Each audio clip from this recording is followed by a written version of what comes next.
Start from Scratches. MenoPaws Mysteries, Book 3. Written by Morgana Best. Narrated by Amy Soakes.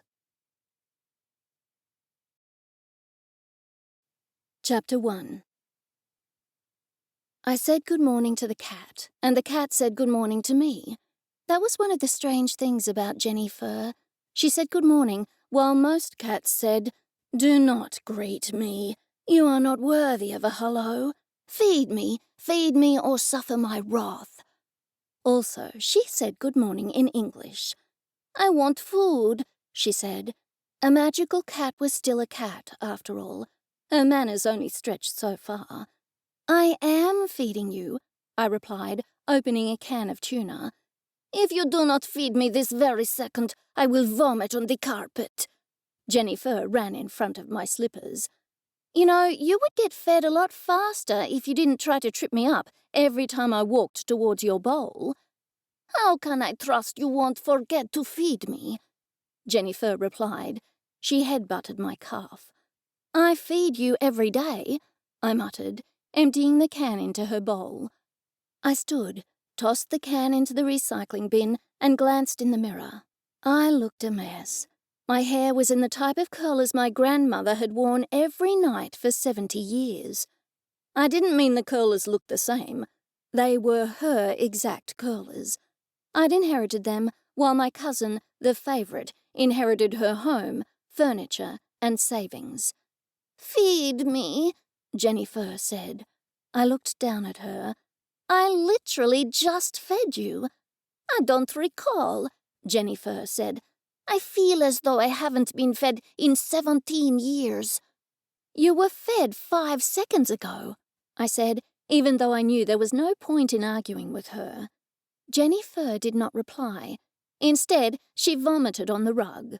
I groaned. "Great. Why can't you throw up outside?"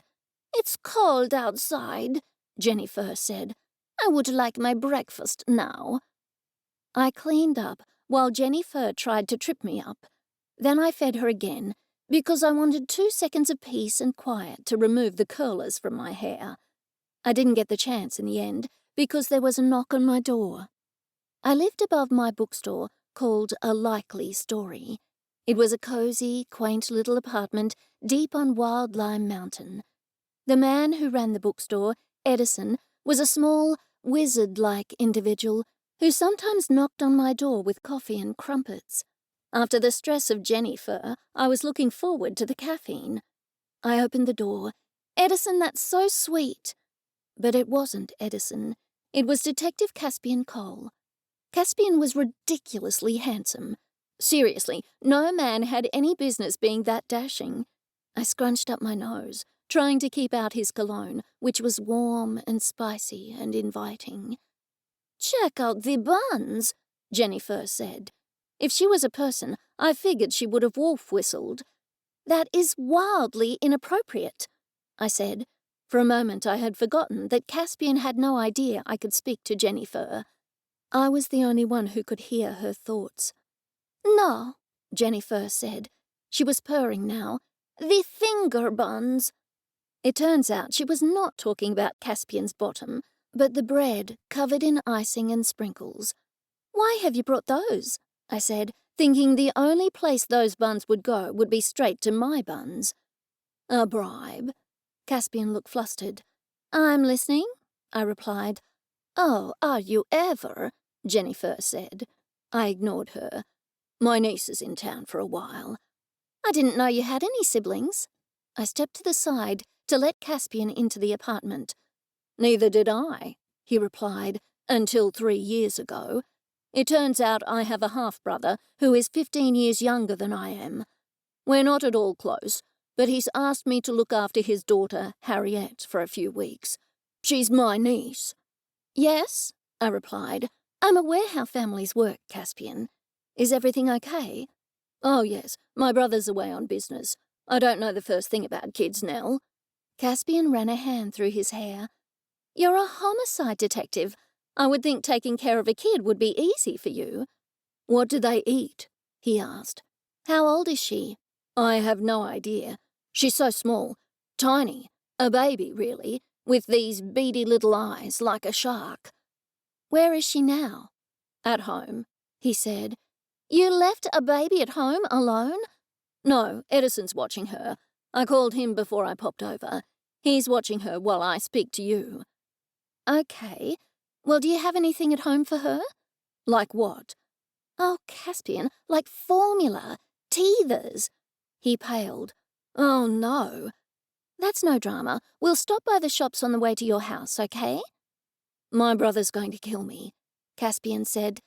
He does have nice buns too, JenniFur said as I closed the apartment door.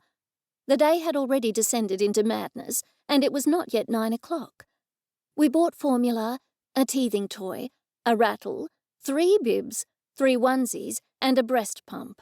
We hadn't meant to buy the breast pump, only Caspian had shoved anything from the baby section into the cart, and I hadn't noticed until we packed the car. It was one awkward situation on the drive over to his house, trying to explain how a breast pump worked. Men really were another species. Edison hurried out of Caspian's home when we parked outside on the road. "Thank goodness you're here," he exclaimed. "She's a monster, a monster." He hurried to his car and drove away. How bad could a little baby be? I thought as I looked towards the house. It turns out Caspian's niece was not a baby, but a teenager.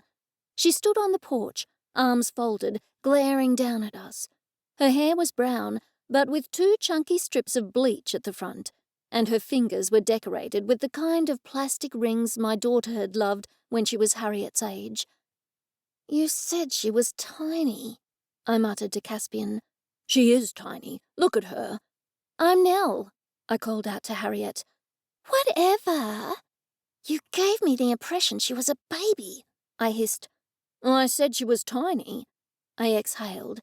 "Then why did we buy baby stuff?" Caspian shrugged. "I followed your lead. You're the one who knows about children." Ignoring Caspian, I walked over to the house. "Are you looking forward to spending the next few weeks with your uncle?" I asked sweetly. "Please, this town is so boring. Wild Lime Mountain? Gross. I could have been with Maddie at the beach." "But does Maddie have teethers?" Caspian said, unloading everything we had bought from the supermarket. "This stuff is for babies," Harriet said. She rolled her eyes. "I'm not a baby, Uncle Caspian. I'm 13. "A terrible age," he said. "What's this old lady doing here anyway?" "I'm not an old lady," I exclaimed. "I'm 50-something. I might not even be halfway through my life." Harriet groaned. "I don't want to learn how to knit." "And I don't want to teach you how to knit," I replied. Harriet narrowed her eyes. "Do you know Kung Fu?" "Yep," I said. "I'm a ninja." "Really?" She brightened. "No, of course not." To my surprise, Harriet laughed. "Okay, sorry, but Maddie's grandmother is a Kung Fu instructor. Isn't that cool?" "That's lovely. Look, I'm sorry you're stuck on the mountain for a few weeks, but I own a bookstore. You're welcome to stop by any time you feel bored." "I love books," Harriet said. I could tell she was warming up to me, even though I didn't teach Kung Fu. "Do you sell coffee?" "You're not allowed to have coffee," Caspian said. "You're 13. Harriet rolled her eyes. "Whatever, Uncle Caspian. What's your internet password?" Caspian told her, and Harriet disappeared into the house. Teenagers can only waste so much energy on adults before they needed to bail. I understood. I was a teenager once myself, many moons ago. I didn't plan on telling Harriet that, though. Everybody her age seemed to think that 50-year-olds had always been 50, that we were born into an advanced age, and that the sands of time would never touch their naive little heads. If only that were true. "You've got your hands full with that one, Caspian," I said affectionately. I liked spirited girls. The world too often tried to crush that spirit out of them. "That's why I bribed you with finger buns. I need help," he said. "Well, for starters, feed her pizza. Kids love pizza. And pasta. Make it extra cheesy. I'd also recommend giving her an allowance if her brother didn't leave her any money. He didn't. With an allowance, she can buy books and snacks when you're out. What if she spends the money on cocaine? Oh my goodness, Caspian. There's no cocaine on Wildlime Mountain. You're a detective. You should know that. Besides, just because she's a teenager doesn't mean she's into drugs. She likes books. She said so herself. Pizza, pasta, books. Okay, I think I can do all that. Caspian frowned. Hey, Nell, were you talking to your cat before? No? What? Maybe. It sounded like you were talking to someone before I knocked, only there was no one else in your apartment. I'm a crazy cat lady, I said. What can I say? Caspian nodded. Thanks for your help. Thanks for the finger buns. I'd better get moving. Sure, he replied. Do you need to take the rollers out of your hair? What rollers? I said. I reached up to touch my hair, only to remember that I was still wearing my grandmother's rollers. Oh, no! I was absolutely mortified. My ears burnt with embarrassment. I looked down at my feet. I was still wearing my slippers. In fact, I was still wearing my pajamas, too. They were not even cute pajamas, but long johns with a butt flap. For a horrid moment, I thought the flap might have fallen open, but when I reached around to check, it was still buttoned closed. Well, that was something. Why did you let me leave the house looking like this, Caspian? I don't know anything about fashion, he said. This is not fashion. This is pajamas. I think you look fine. No woman wants to look fine, Caspian. Why is it that men think it is acceptable to tell women they look fine? We want to look glamorous, breathtaking. We want to look unhinged, anything but fine. You look unhinged, Caspian said. He seemed puzzled. Thank you, I replied. Harriet burst through the front door. Can you people keep it down, please? Adults are so annoying. Why don't you both chew loudly and sneeze while you're having your little lovers' tiff? With that, Harriet slammed the door, leaving us on the porch. Caspian's face flushed red. He opened the door for me. You go inside. I opened my mouth to protest, but he held up one hand to forestall me. You don't need to speak with Harriet. Sit in the living room, and I'll fetch the nice bottle of wine I just bought. I left it in the car. It's the least I can do. First, I'll give Harriet some money. I smiled and walked inside. To my relief, Harriet was nowhere to be seen. I walked into the living room and sat on a comfortable couch. I hadn't been in Caspian's house before. It was masculine. The large Chesterfield couch on which I was sitting was upholstered in dark blue fabric, and there was a dark brown leather Chesterfield opposite. It looked much younger and in far better condition than the leather Chesterfield in the reading room in my bookshop, and the even older one in my living room. I stared at the fire. They were real flames, and it took me a few moments to realize it was one of those fires that looked like a real wood fire. That was certainly a plus. I did love open fires, but I didn't like the venomous snakes and deadly spiders that came with firewood, although thankfully the deadly funnel web spider wasn't usually found this far north. I shuddered and looked at the doorway. Caspian was certainly taking his time. I crossed to the window and looked out. His car was still parked on the street, and the door was open. There was no sign of Caspian. That was strange. I walked to the front door and opened it. I walked outside and looked in his car. He wasn't sitting there, speaking on his phone. I was turning around to go when I noticed what I thought was blood on the ground. I gasped, but on closer inspection it was only red wine. That's when I saw the broken glass. The wine bottle was shattered, its pieces glinting in the early morning sun. Where was Caspian?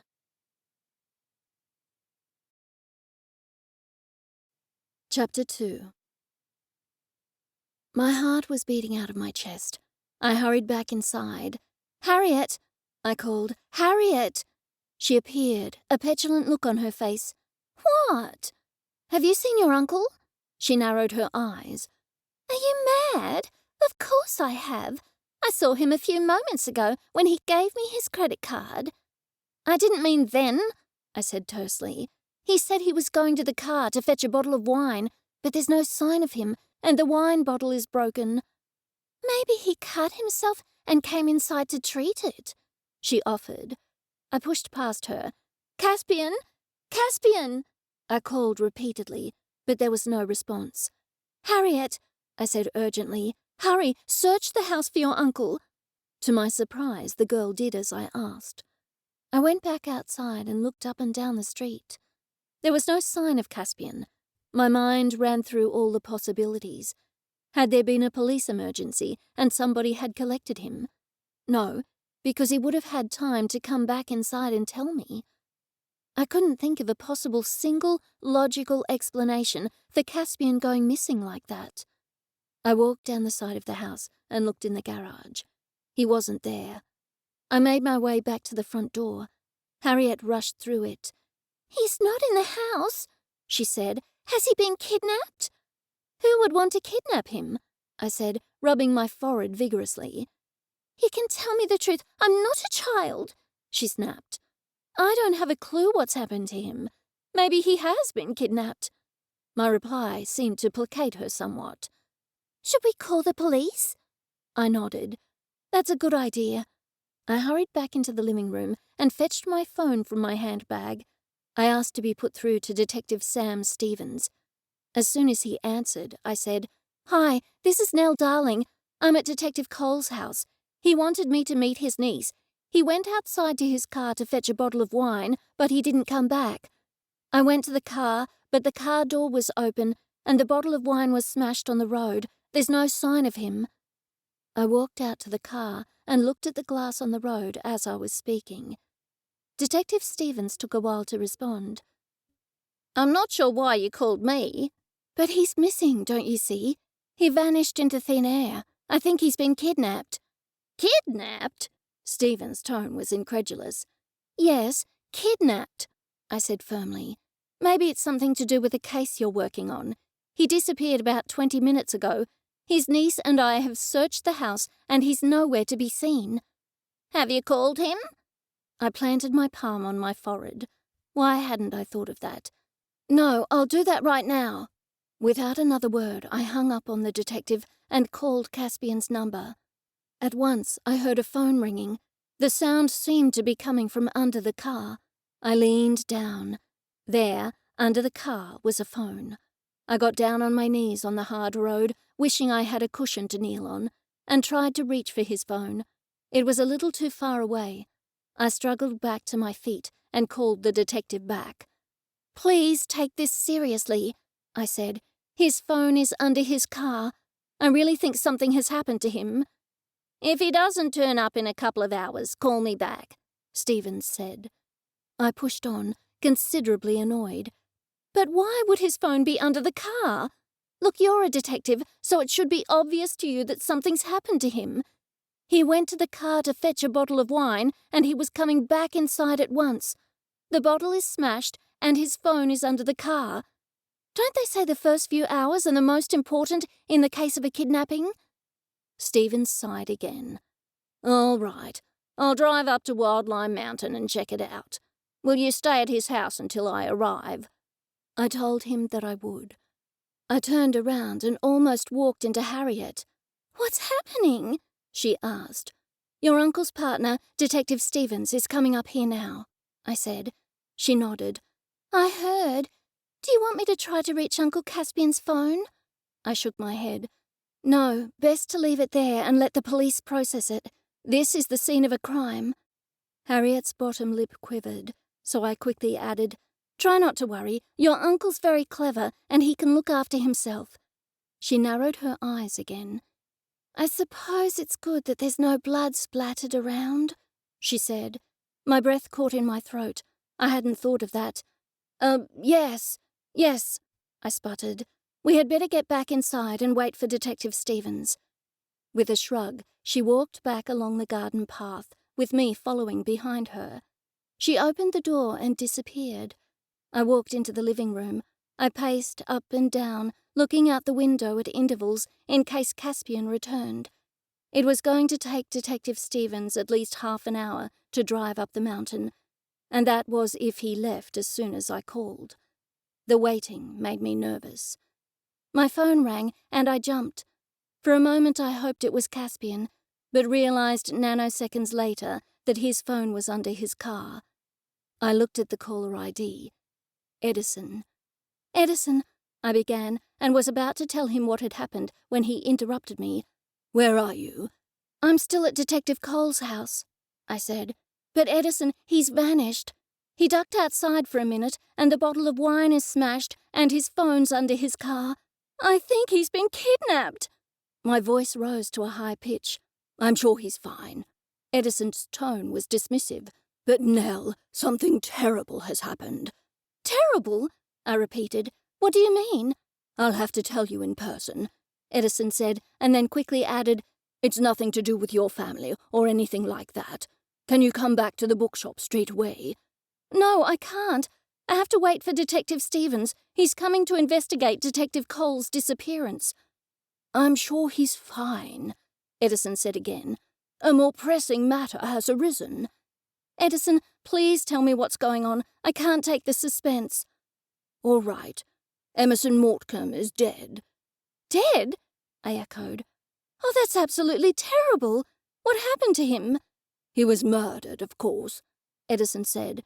"But they say it's natural circumstances." I scratched my head. When did this happen? Was Caspian called to the scene, or Detective Stevens? Edison didn't answer for a moment, and I imagined him shaking his head. "No, the police haven't been called. The doctor insists it was natural circumstances, but Emerson Mortcomb was murdered." "How do you know?" "That's what I need to tell you in person. I can't trust this sort of information over the phone." "Could this have something to do with Detective Cole's disappearance?" "No. He's probably just popped to the shops, or he's talking to a neighbour," Edison said, once more dismissively. I opened my mouth to say he couldn't have driven to the shops as his car was still there, but Edison was still talking. "But Nell, be very careful. Come back to the shop as soon as you can, and don't take any detours. You could be in terrible danger."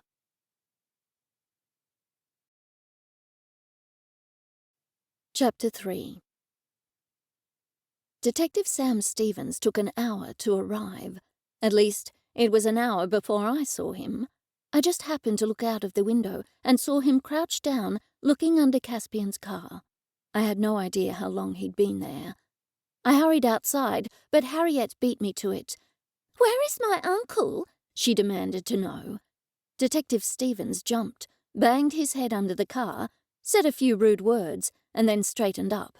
"Who are you?" "I'm Harriet. Uncle Caspian is my uncle." She rolled her eyes, possibly as she had said the word uncle twice in a row. Who would know? "He's not here." Harriet rolled her eyes again. I took over the conversation before she said something I would regret. "Something's happened to him," I said in the firmest tone I could muster. "Like I told you earlier, he said he was just popping out to the car to fetch a bottle of wine. When he didn't come back, I went outside and found the wine bottle smashed all over the road, and his phone was under the car. I suspect he's been kidnapped. At any rate, it's clearly foul play." This time, Detective Stevens seemed to take my suggestion more seriously. He scratched his head. "It does seem strange. And he said he was only going out to the car?" I nodded. "Yes, he said he'd be right back." "And there's no blood," Harriet said.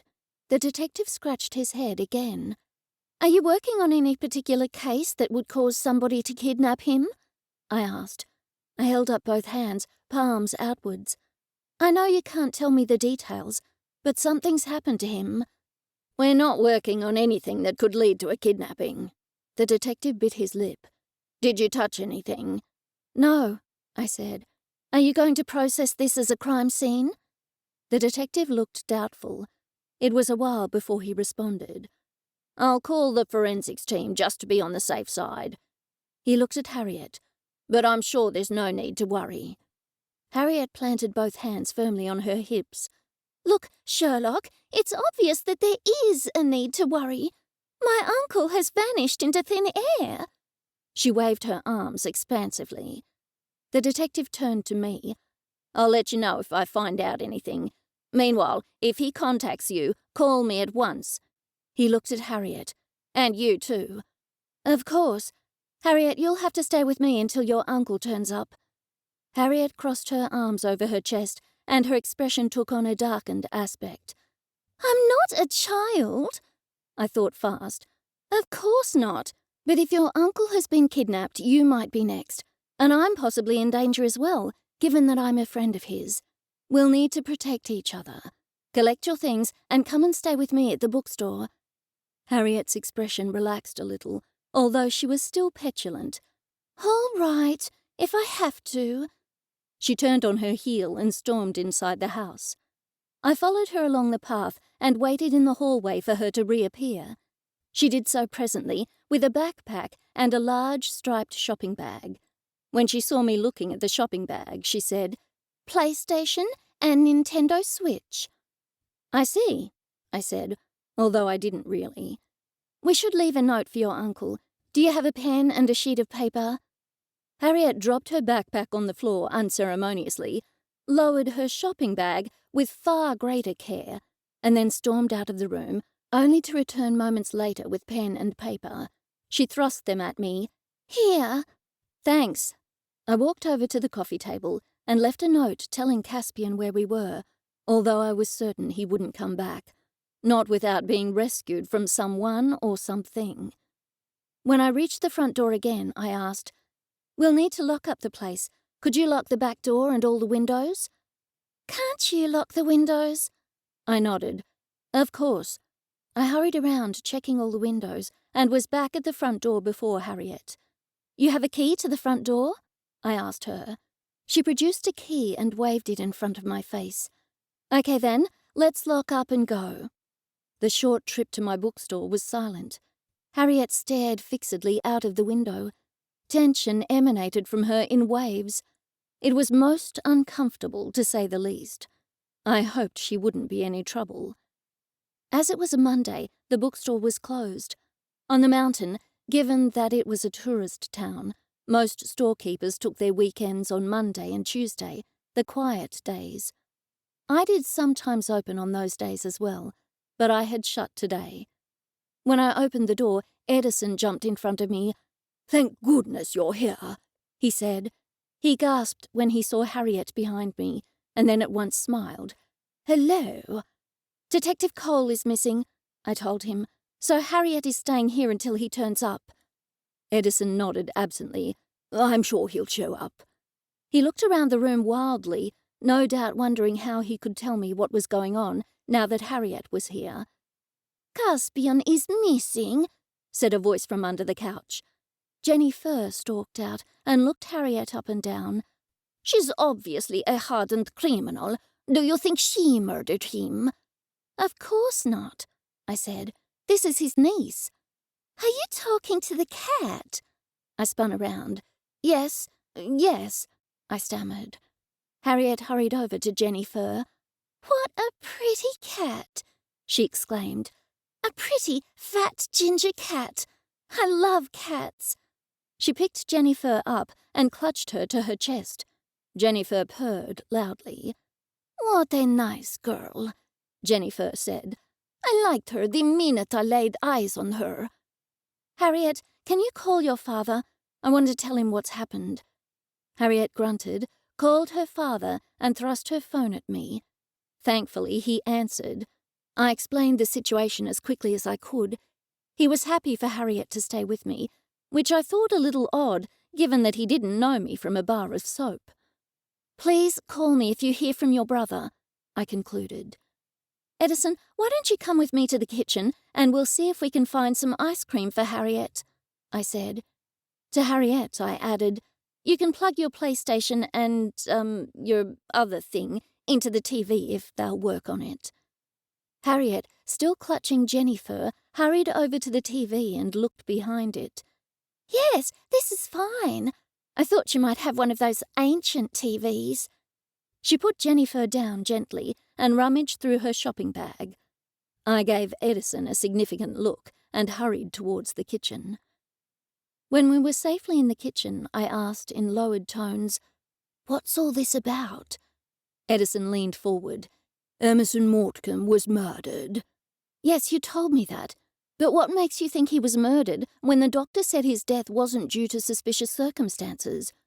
"Because he was killed with old magic." As soon as Edison said the words, a chill descended upon the room, as if winter had suddenly struck. Frosty fingers reached for my throat. I shook the fanciful notion away. "What's old magic, and how do you know it killed Emerson?" I asked. Edison looked behind him before responding. "The Seelie used old magic in the early days, but then it was forbidden. In the wrong hands, it's horribly dangerous." "So is it like very evil magic or something?" I asked. Edison shook his head. "There's no such thing as evil magic. Magic is neither good nor bad. It's like energy. Energy can be used for cooking and heating, but it can also be used to kill somebody. It's the same with magic. It's the user that makes magic good or bad, not the magic itself." I waved one hand at him in dismissal. Yes, I know all that. But then what's all the fuss about this old magic?" Edison shuddered. "Because it has the potential to be dangerous to the extreme. As far as I know, it hasn't been used in centuries. It's elemental." "But what makes you think Emerson was killed by old magic?" Edison sighed long and hard. "I suppose I should start at the beginning." He pulled out a chair and sat on it. I crossed to the fridge and selected a tub of salted caramel ice cream. I scooped some out into a large bowl and stuck a spoon in the top. When I walked into the living room, Harriet was playing a game, and JenniFur was sitting beside her, purring loudly. I placed the ice cream bowl in front of her. "Thanks," she grunted, staring fixedly at the screen. She didn't notice that JenniFur ate some of the ice cream. I hurried back to the kitchen. "I don't think she'll be going anywhere soon," I said. "Now, Edison, you've got to tell me everything." Edison wiped a hand over his brow, and his face turned white. "Emerson borrowed a book from the bookstore." I held up one hand. "Wait, I thought Prudence was the only one who borrowed books from us." Edison pinched the bridge of his nose. "This was no ordinary book, Nell. This was a book from the secret room." I jumped to my feet, nearly knocking my chair over, before remembering Harriet was in the next room. I sat down with a thud. "The secret room?" I hissed. "Is that the secret room behind a door that vanishes?" Edison nodded. I pushed on. "You told me it didn't exist." I shot him my best glare. "I'm sorry about that, Nell," he said in reasoned tones, "but I didn't want to tell you until you had settled in. It's all too much information, you see." "Go on," I said through clenched teeth. "Exactly what is in this secret room?" "Ancient books, grimoires, and other arcane volumes," Edison said. "To prevent them from any possibility of being stolen, we keep the room concealed with spells. Even JenniFur didn't know about it." A clap of thunder punctuated his remarks. Where had that storm come from? "I hope the power stays on," I said, given that the TV was all that was keeping Harriet occupied. "And Emerson borrowed a book. It was a book on old magic." I thought it over. "Then maybe he accidentally killed himself with old magic," I said. "You yourself said nobody these days should wield it."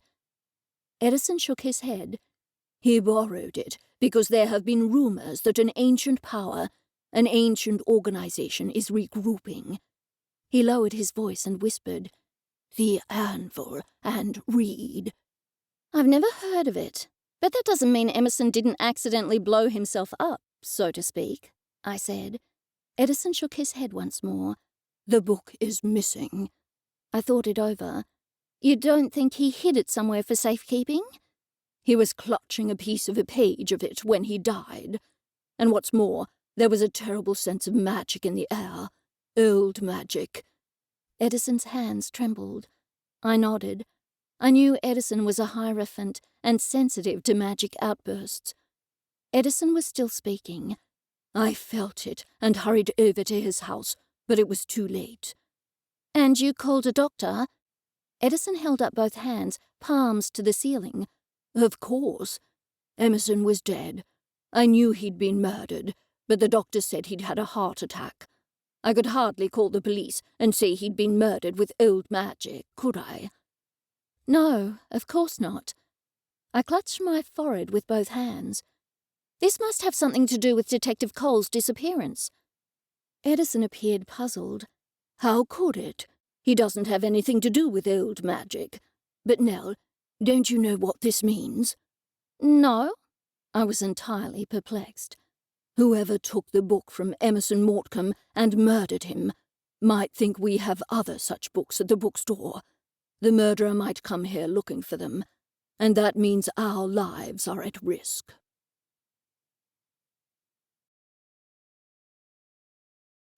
Chapter 4. The knock on the door startled me. Edison and I exchanged glances.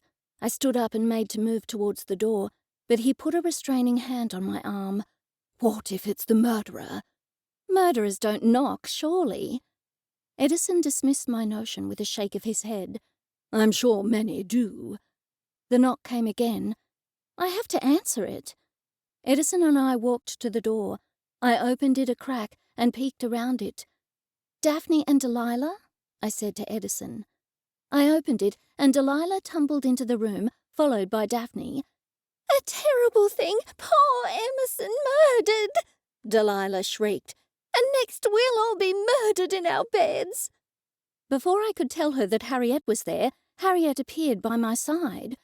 We're all going to be murdered? She clutched JenniFur more tightly to her. Of course not, dear, Daphne said. My sister is nuts. She turned to address me. And who is that youthful person? She looked Harriet up and down with a clear look of distaste. Clearly it was mutual. Is this your great-great-great-grandmother? Harriet asked me. And her twin sister? Daphne gasped, so I hurried to say, This is Daphne and her twin sister Delilah. It's Miss Dimples to you, Daphne said coldly.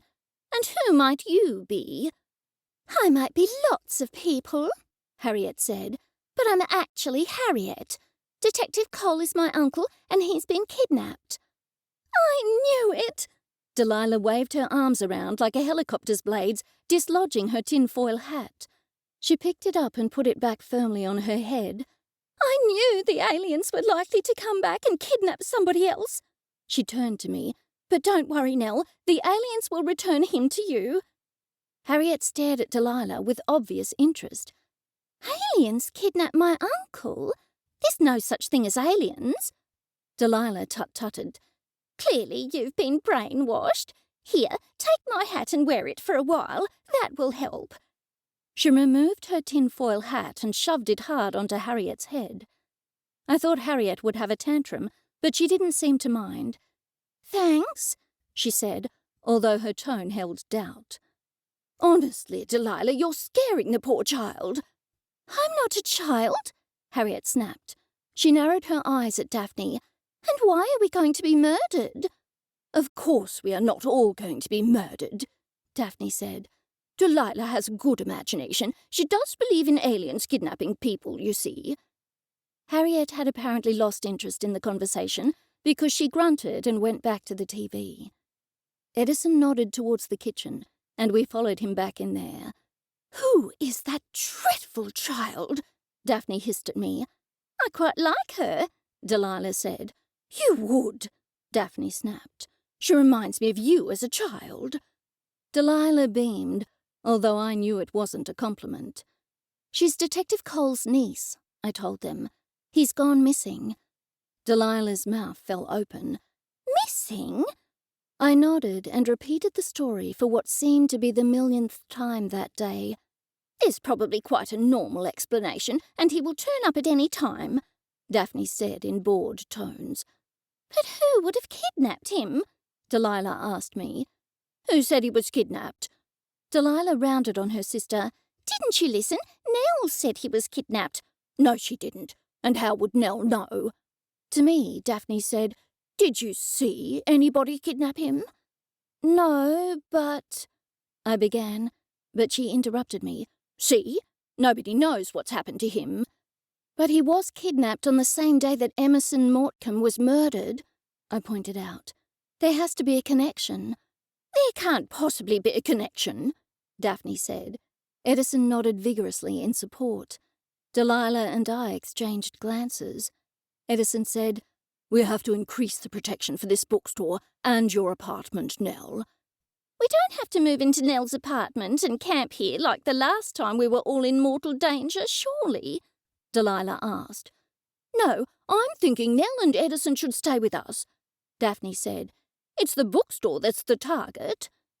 Everybody looked at me expectantly. I shrugged.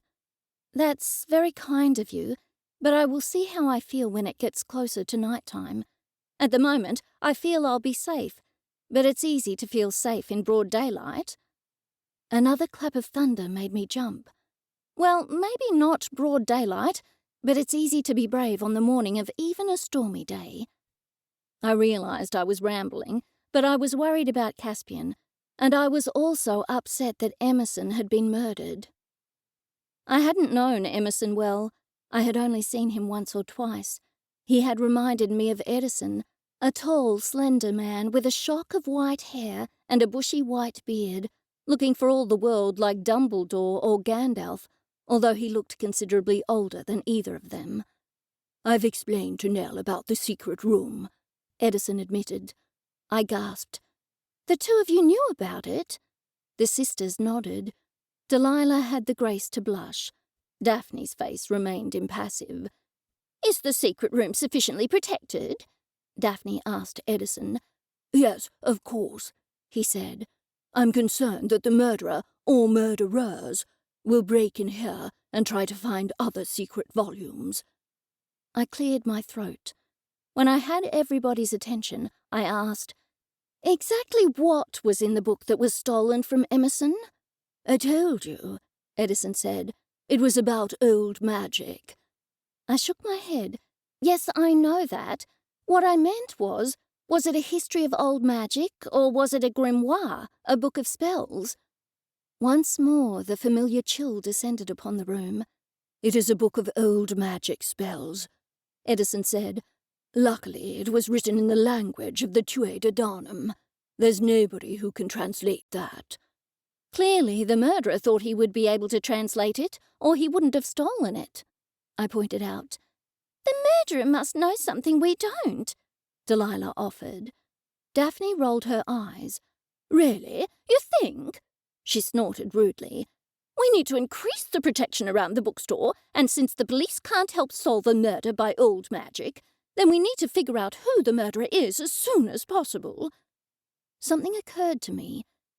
If nobody knows how to use old magic anymore, and it's only in the book that Emerson borrowed from the secret room, which was subsequently stolen from him, then how did somebody manage to kill him with old magic? "It's the organization I told you about," Edison said in hushed tones. "An ancient organization that's regrouping. They must have had access to old magic, although I assumed it had all died out. They obviously knew enough to murder Emerson, though." "Edison knows that because he is a Hierophant," Delilah told me. "Nell knows that," Daphne snapped. "And what about the child?" She turned her attention to me. "She's staying with me until Detective Cole turns up," I said. "No, I mean, does she know about the Seelie? Does she know her uncle is a Seelie of the Night Court?" My hand flew to my mouth. "I don't know. I don't have a clue, to be honest. She's the daughter of Caspian's half-brother. Caspian only discovered he had a half-brother a few years ago." "Then we will have to tread carefully." Daphne nodded slowly as she spoke. "We can't have the girl knowing anything about the Seelie. We will have to assume she doesn't already know." Edison pulled a notepad from his right pocket and a pen from his left pocket. "Let's go through the basics. Either the murderer was somebody known to Emerson, or it was somebody who was not known to Emerson. Daphne pursed her lips. That sounds like something Delilah would say. Delilah smiled widely. Thanks. Daphne scowled at her and then scowled at Edison. I'm stating the obvious, obviously, Edison said, looking none too pleased. If you would allow me to finish. As we have no way of investigating people who were not known to Emerson, then I suggest we investigate those who were known to him. That makes sense, I suppose. Daphne's tone was begrudging. I doubt Emerson would allow just anybody into the house when he had the book in his possession. Edison added, Of course, he could have been beguiled by old magic. All that aside, I've been thinking it over, and 3 people spring to mind. He stabbed his pen on the page. Daphne piped up. I suspect his cleaning lady, Nora Beckett, Daphne said. A dreadful woman. If you ask me, she's the murderer. I've never liked that woman. She's rude, and she eats with her mouth open. Edison opened his mouth to speak, but I forestalled him. If any of these suspects have used old magic, wouldn't you pick it up? I asked him. Only at the time, Edison said. The old magic wouldn't cling to them like a cloud of perfume or something. Actually, perfume is a good analogy, Edison explained. If somebody used old magic, it would be similar to using perfume. It would be as though someone used a lot of perfume, but if they went home and washed it off their clothes and showered, then no traces of that perfume would remain. It's the same as old magic. If I happened across a person just after they had used it, I would know, but it would wear off if they didn't use it continually. I nodded. Edison pushed on. Indeed, Emerson's cleaning lady is the top of my list. There's also Logan Tate, the doctor who attended. I was confused, and I said so. But didn't you call him to the scene? Yes, but he was a drinking friend of the victims. They went to the pub together every Friday night. And who else is there? Delilah asked. Emerson's football buddy, Algerone Reverti. I found the conversation troubling. Weren't all these people friends of his? Would someone pretend to be his friend just so they could get their hands on a rare book? It wasn't just any book, Daphne said. It was a rare book of old magic spells, one of a kind. I shook my head. That wasn't what I meant. How would they know Emerson was going to borrow the book? Edison tapped his chin. Emerson has been borrowing books from the secret room for years. He's been trying to translate the old volumes. Maybe somebody found out. He tapped himself on the head. I mean, obviously somebody found out. Daphne agreed with him. To me, she said, Emerson knew ancient languages, Akkadian, Sumerian, Hittite, Middle Egyptian hieroglyphics. He was a university lecturer and retired to Wildlime Mountain many years ago. At the University of Sydney, many years ago, he was taught ancient languages by Athanasius Prior Treweek, who certified Ventris and Chadwick's decipherment of Linear B as correct. I was doing my best not to look blank. I think this all has something to do with Detective Cole's disappearance, I said again. He'll turn up at any minute, Daphne said. But for now, we have more important things on our mind. Emerson was murdered, and the murderer took the book. Whoever did it is likely to try to find more books on old magic. I gasped. Do you mean there are more? Yes, we have more, but none anywhere near as detailed as the one that was taken, Edison said. Of course, the perpetrator would not know that. Delilah stood up. Which is precisely why we could all be murdered. Harriet stepped into the room. I was listening at the door. I heard everything you said.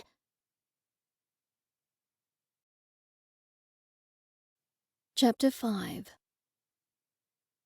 My blood ran cold. Exactly what did you hear? I asked her. That you think we're all going to be murdered. Anything else? Daphne asked. Harriet pouted at her. Isn't that enough? Shouldn't we get weapons or something? I rubbed my hand over my forehead.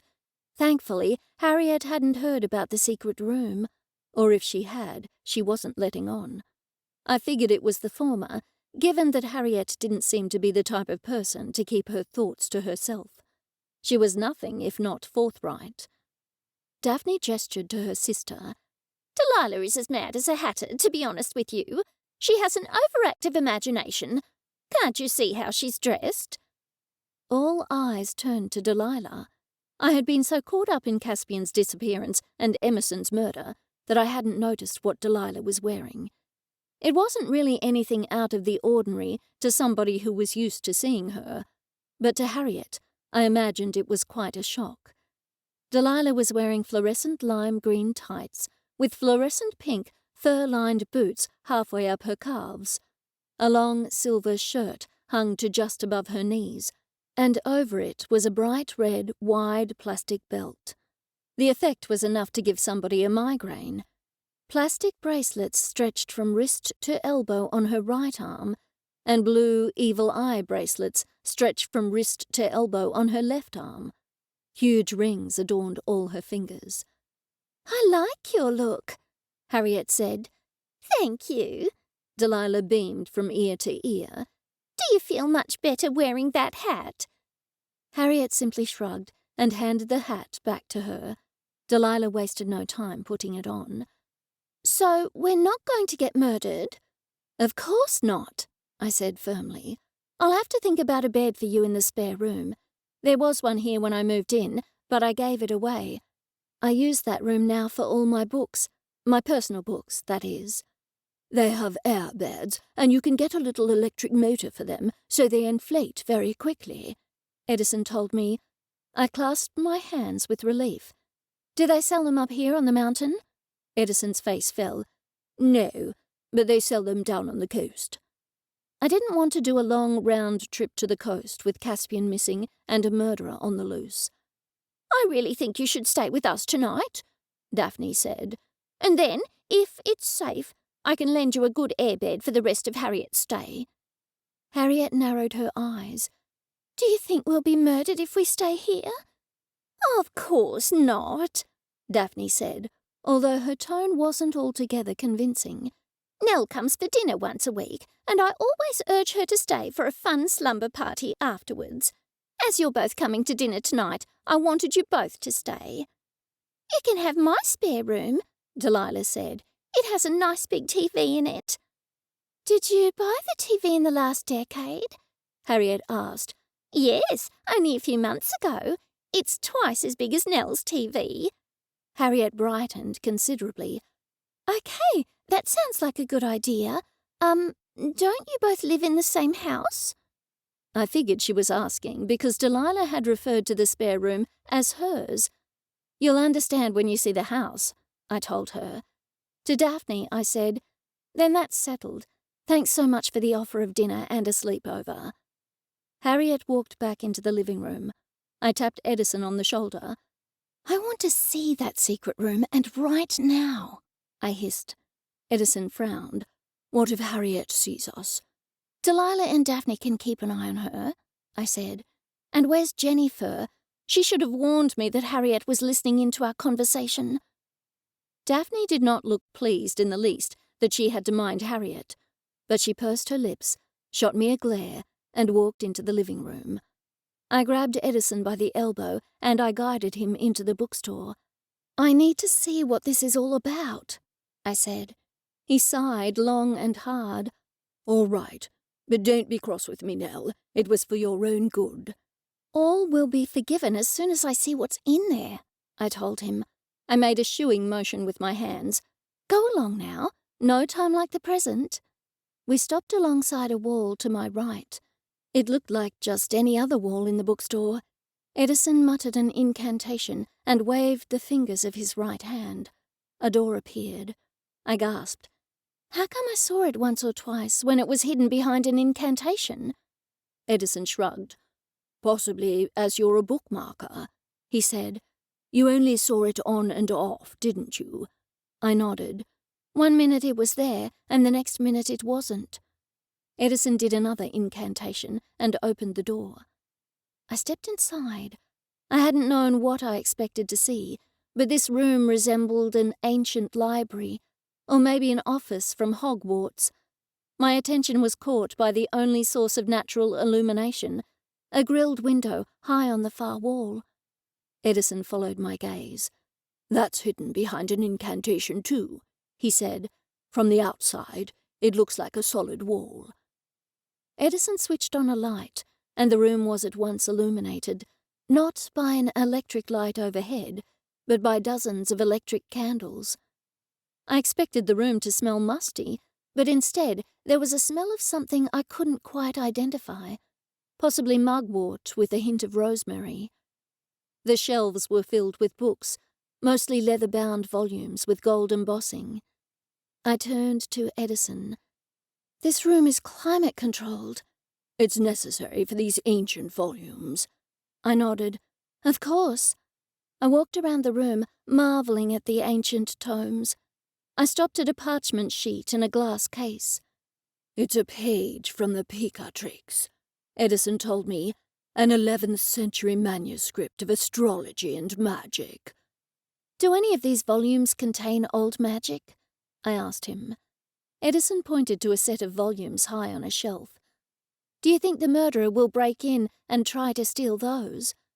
Edison appeared to be thinking it over for a moment. Finally he spoke. "I'd be surprised if the murderer wanted those, because they're the history of old magic and the history of the Tuae de Danum. The book that was stolen was a book of old magic spells." I walked around the room, beside myself with excitement. There were so many beautiful old works in here. I read the names aloud. Papyri, Graecae, Magicae. Liber, Raziellis, Arcangeli. The Sworn Book of Honorius. Clavicula Salomonis. "I'll teach you the incantation so you can have access to this room," Edison told me. "Really?" He nodded. "You are the one who should be the keeper of this room. You are the bookmarker, after all. But for now, we should be getting back to the others. We don't want Harriet to suspect anything."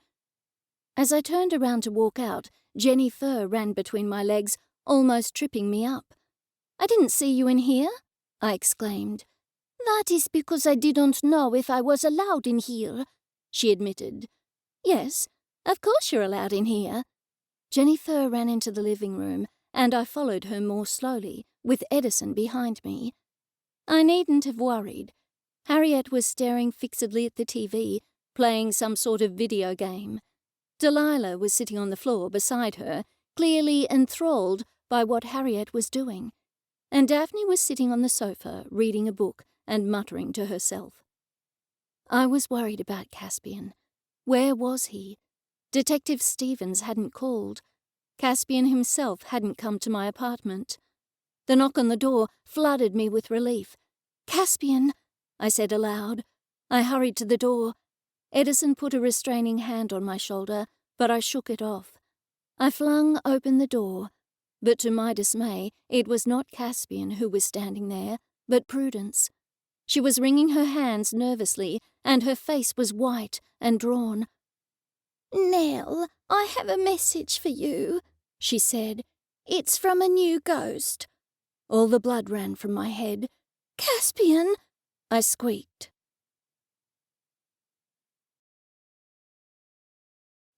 Chapter 6. I grabbed Edison's shoulder for support.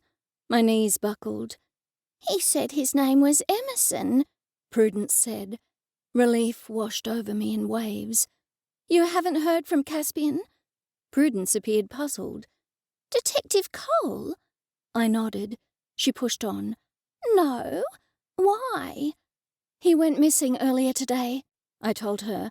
"I'm minding his niece until he's found. Anyway, please come inside. Let's go into the kitchen. I don't want his niece to overhear anything," I added in hushed tones.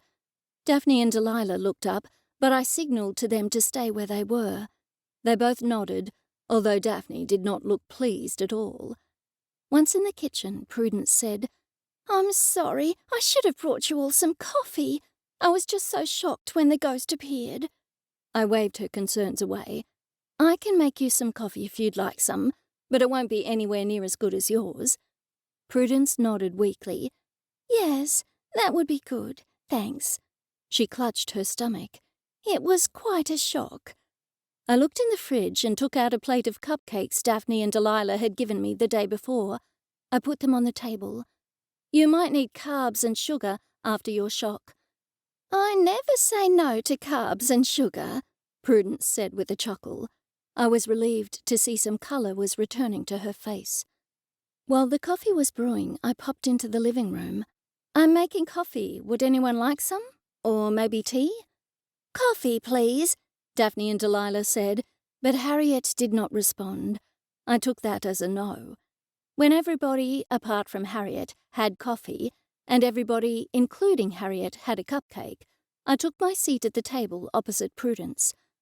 I didn't open the cafe today, but I was doing some paperwork when a ghost appeared to me. I gasped. You could see him? Prudence shook her head. Oh, no, I didn't mean I could see him with my natural eyes. Levi is the only ghost I have ever seen with my natural eyes. I remembered Prudence had told me Levi was the first ghost she had ever seen with her own eyes. But it turned out he was not a ghost, but rather he was in a coma, and his spirit had appeared to her. When Levi came out of the coma, they met and subsequently married. It was a wonderful love story. I was broken out of my reverie when I realized Prudence had asked me a question. I'm sorry, what was that? I asked you if you knew Emerson. Not as well as Edison did. Not at all, really. Did you know him, Prudence? Yes, he came to the cafe for coffee all the time. He appeared to me, that is, to my spiritual senses, only 5 or so minutes ago. Edison spoke up for the first time. Did Emerson tell you who murdered him? Prudence shook her head. No, he didn't see anybody. I was trying to frame some questions, but I had to be careful. Prudence had no idea we were Seelie. Go on, I said in encouraging tones. He appeared and told me he had been murdered. And he didn't see who did it? Edison asked again. Prudence sipped her coffee before responding. No, I asked him that. He said he didn't see anybody. I asked him if he had any clue who did it, and he said he didn't. Edison sighed. That was my next question. And he didn't tell me how he was murdered, Prudence said. Edison shot a look at me. The doctor said he died of natural causes, so I can only assume it was a poison of some kind. Edison told her. But you didn't seem shocked when I told you he was murdered. Prudence frowned. I had my suspicions, Edison told her. The only thing is, I didn't think Emerson had any enemies, and I'm absolutely clueless as to who it could be. I've discussed it with Nell. I smiled and shrugged. There's one more thing, Prudence said. He said the murderer stole his book. That seemed strange to me. Did the murderer steal the book before or after he or she murdered Emerson? I asked her. At first, Prudence seemed surprised by my question, but then she nodded slowly. Oh, I see what you mean. If the book was stolen before Emerson was murdered, then he would have seen the murderer. And if the book was stolen after he was murdered, his ghost should have seen the murderer. I nodded. Yes, that's what I meant. I assume the book was stolen after he was murdered, Prudence said. When people are murdered, they often don't remember the events surrounding their murder or the events immediately afterwards. That's typical. He said he had borrowed the book from you, from your bookstore, Nell. I was surprised the ghost had given her so much information. I looked at Edison. To my relief, he took over the conversation. Yes, Emerson liked to borrow some of the rarer books written in ancient languages.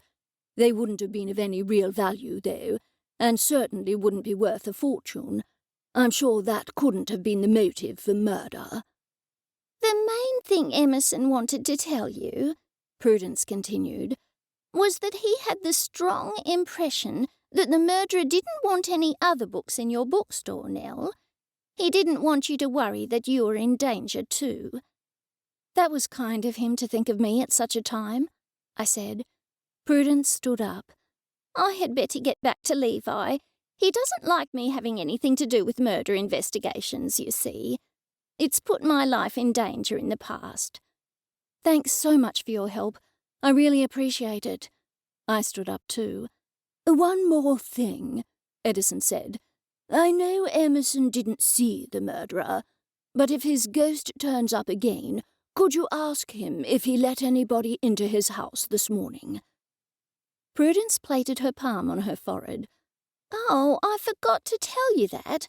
I asked him if there was anybody in his house at the time, and he said there wasn't." "Then the murderer wasn't known to him," I suggested. Edison rubbed his chin. Possibly, he said again.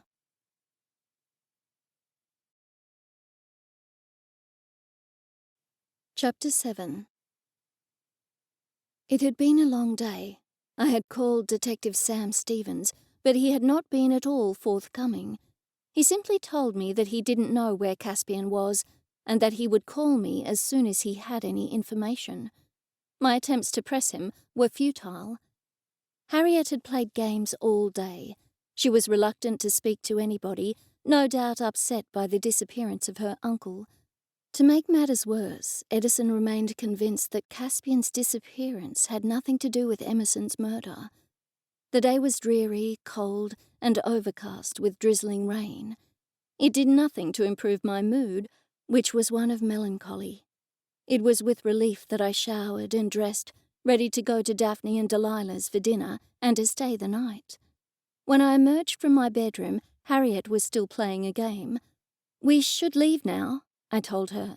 She stood up, carefully deposited her game consoles into her bag, and grabbed her backpack. I took an umbrella from the umbrella stand by the front door and stepped into the rain. When I made to hold it over Harriet, she ducked away. "Only old people have umbrellas," she said with disdain. "Old and nicely dry people," I muttered. "Pick me up," JenniFur said. "Cats don't like to get wet." I shrugged and made my way to Daphne and Delilah's house, with Harriet trudging reluctantly behind me, and me struggling to hold JenniFur as well as the umbrella over the two of us. When I reached the comfort of the dry porch, I put JenniFur down and raised my hand to knock. Before I had a chance to do so, the door flew open, and Delilah was standing there, resplendent in a skin-tight, bright orange jumpsuit. The tinfoil hat on her head was sporting two bright yellow antennas with a fluffy yellow pom-pom perched at the top of each one. It was all I could do not to gasp. The whole impression was heightened by the overly strong, heady aroma of musk and floral perfume. I suspected she had used a whole bottle, maybe 5. "Come in." Harriet pushed past me. "Thanks." As I stepped into the house, I heard Harriet gasp. "Wow!" That was followed by, "This is insane! The house is divided into 2 parts." I walked into the room to see Harriet smiling from ear to ear. It was the first time she had looked happy since I had met her. "I love it," she exclaimed. "This side must be yours, Miss Dimples. You can call me Delilah." Daphne stepped into the room. "But you can call me Miss Dimples. Yes, that unseemly side of the room belongs to Delilah, while my side of the room is tasteful and refined." Both JenniFur and Harriet ignored her. JenniFur ran to a fluffy cushion and stretched out on it, while Harriet ran over to the space-age chair hanging from the ceiling. She wasted no time sitting on it. "This is cool." Soon the chair was swinging wildly. I handed Daphne the bottle of wine I had brought. "Thank you," she said, "but I suspect we'll all need something stronger." For once, I agreed with her. Daphne ushered me into the dining room, where Edison was sitting. "Where's Harriet?" he asked me. "She's testing the structural fortitude of my roof by swinging from that crazy chair of Delilah's," Daphne said tersely. Edison chuckled.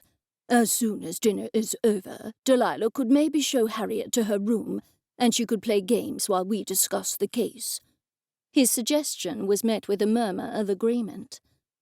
I must say, I'm relieved that Emerson's ghost said the murderer was only after that book and isn't interested in any other of our volumes, I said.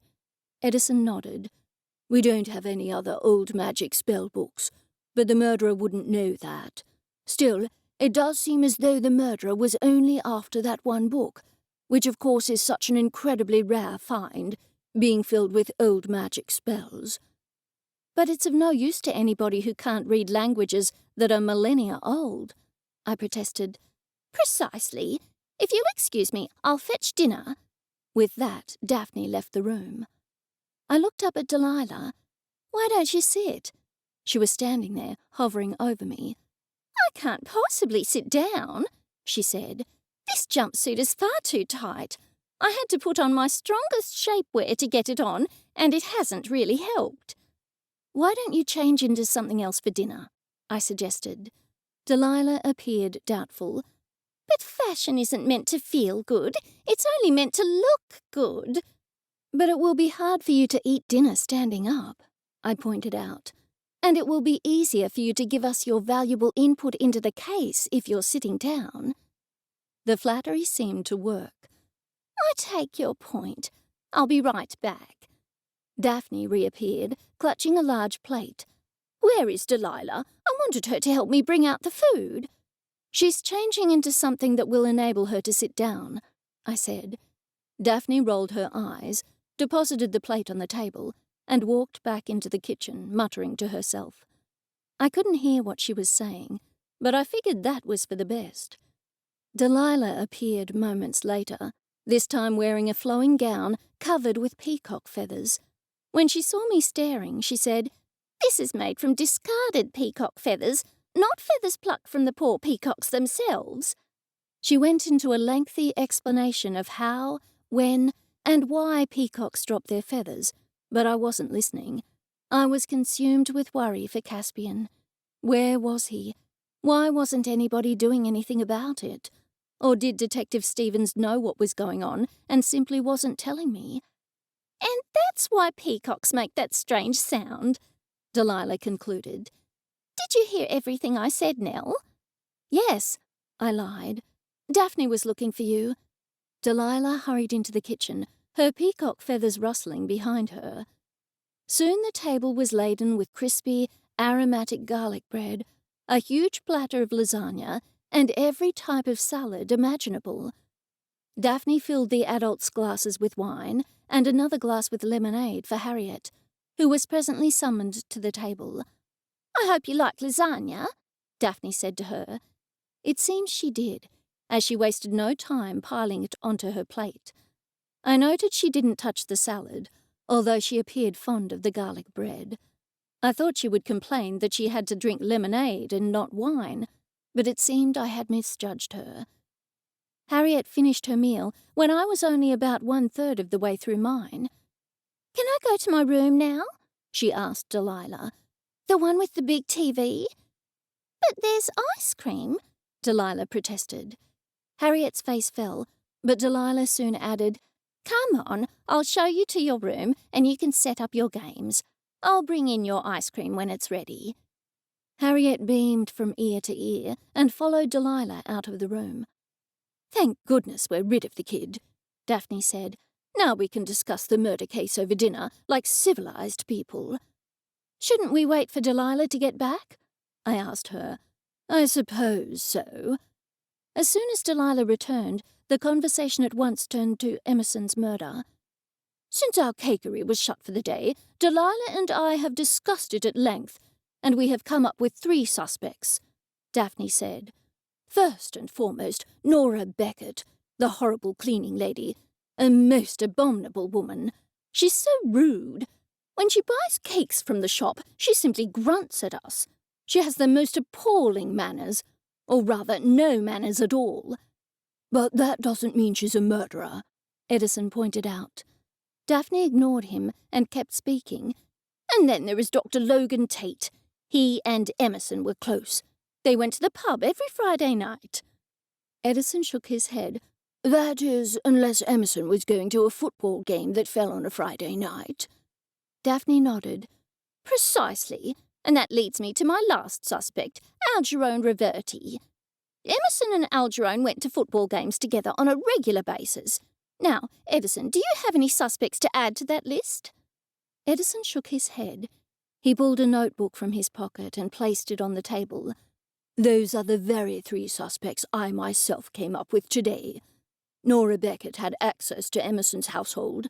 Logan and Algerone were also regular visitors to Emerson's house. I was appalled. But these 3 people were good friends of his, weren't they? Could he have been murdered by a close friend? Nora Beckett wasn't his close friend, Daphne said. She was his cleaning lady. I suspect her. You've already said that 1,000 times, Delilah said. It's getting old, Daphne. You only suspect her because you don't like her. Disliked people can be murderers too, Daphne snapped. Just because I dislike her doesn't mean she's not a murderer. My head was spinning. What does JenniFur think? Edison asked me. JenniFur looked up from her bowl of salmon. The butler did it. They all looked at me. What did she say? Edison asked me. I sighed. She said the butler did it. To JenniFur, I said, there is no butler. She means the cleaning lady, obviously. Daphne raised her eyebrows. I knew JenniFur was simply making a throwaway remark, but to settle the issue, I asked her, do you think the cleaning lady did it? What cleaning lady? Please don't disturb me when I'm eating salmon. She knows nothing about a cleaning lady, I told them. She's concentrating on eating her salmon.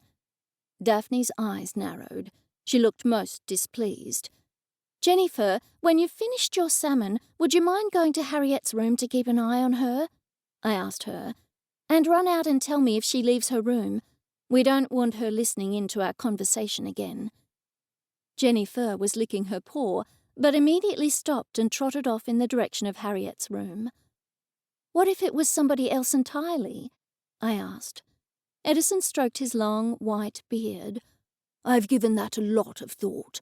For a start, I think it had to be somebody who knew Emerson's habits, namely, that he would borrow books from the bookstore. Daphne chimed in. That's right, but I don't think the murderer knew that the bookshop had an old magic grimoire in its possession. Edison hurried to agree with her. That's right. Otherwise the bookstore would have been the target. No, I've thought this through until my head spins. I suspect the murderer saw the old magic spellbook and decided to do away with Emerson on the spot. But didn't the murderer need time to prepare? I asked him. I mean, given the murderer killed Emerson with old magic, it would take time to prepare. Emerson borrowed that book about 5 days before he was murdered, Edison told me. I nodded. I see. So the murderer could have seen the book at any time over those 5 days and cooked up a plan to murder him and steal the book. The others all nodded vigorously. That's why it has to be the cleaning lady, that nasty, dreadful woman. Daphne narrowed her eyes. She cleaned his house on a regular basis, and she would have seen the book. Not necessarily, Edison said. I'm sure Emerson didn't leave it lying around, out in the open. Were any of his friends Seeley too? I asked. If they were, maybe he mentioned it to them. Daphne took a large gulp of wine before speaking. As far as I know, that dreadful woman, Logan Tate, and Algerone Reverti are not Seeley. Now I was thoroughly confused. But can only Seeleys use old magic? You're confusing, Nell, Delilah said. To me, she added, what Daphne was trying to say was that we don't know if any are Seeley, but obviously one of them is, and is the murderer. This person has kept the fact that they're Seeley hidden, which means they're of the Night Court but are hiding it from everybody, Daphne added. I wondered how long it would take her to blame the Night Court. Daphne, Delilah, and Edison were of the Summer Court, and there was no love lost between the Summer Court and the Night Court. I still didn't know why. I'm certain this has something to do with Caspian's disappearance, I said. I held up my hands, palms to the ceiling. Why isn't anybody else worried about this? He wouldn't leave his niece alone in the house. Something has clearly happened to him. Delilah reached across and patted my hand. I'm sure his partner, that nice detective what's-his-face, is looking for him. Stevens, I supplied. No, dear, my name is Delilah. Clearly you're overcome with worry. I wiped my hand over my brow and then drained the rest of my wine in one go. No, Caspian's partner is Detective Stevens. That's nice, Delilah said absently. Daphne rolled her eyes. All right then, Nell, on the off chance that your detective's disappearance is linked in any way to Emerson's murder, then finding his murderer will lead you to the detective. For the first time since Caspian had disappeared, my spirits lifted. Daphne pushed on. We need to ask Emerson's neighbours if they saw anything, although we will have to be discreet because everybody thinks his death was natural causes. Unless we can think of somebody else, we have to focus on the suspects. We'll need to investigate Nora Beckett, Logan Tate, and Algerone Reverti. We all agreed that it was a good idea. Daphne stood. I'll clear the table and fetch the ice cream. I've also made some lemon meringue pie. She held up her right hand in front of her. I don't want any help. You three spend your time discussing the case. Just then JenniFur ran in and jumped on my lap. Her hair was standing on end. It's an emergency, she squealed.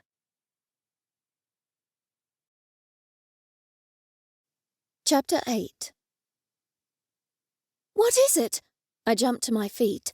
Harriet's on her way to listen in. I breathed a huge sigh of relief. JenniFur, I thought something terrible had happened. It would have been terrible if she overheard all your spy talk, and silly talk, and murder talk, obviously, JenniFur said with disdain. I thought you would be grateful. I am grateful, thank you.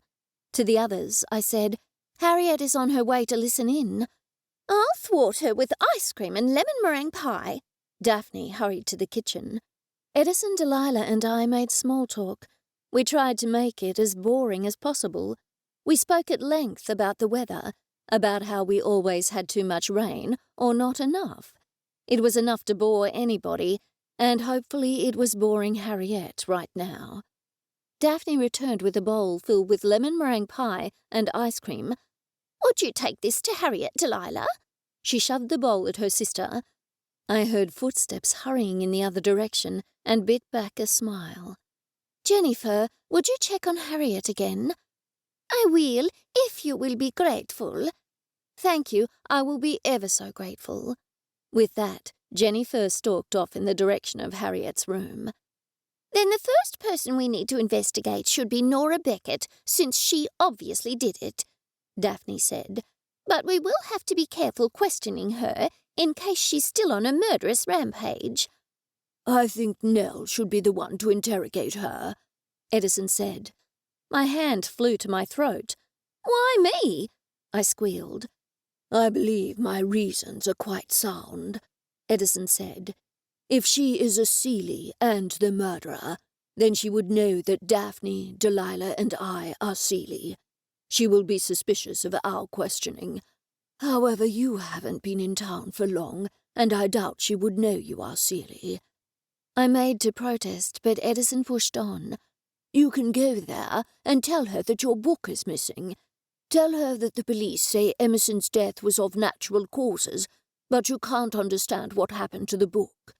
Say that it's a valuable book and that I had lent it to him, unbeknownst to you. Tell her that you want to get it back. That's a good idea, Daphne said. You can pretend you're simply interested in the whereabouts of the book. But Nell is interested in the whereabouts of the book, of course. Delilah glared at her sister. That's not what I meant, and you know it, Delilah, Daphne snapped. Of course Nell wants to know where the book is, but she also wants to know who the murderer is.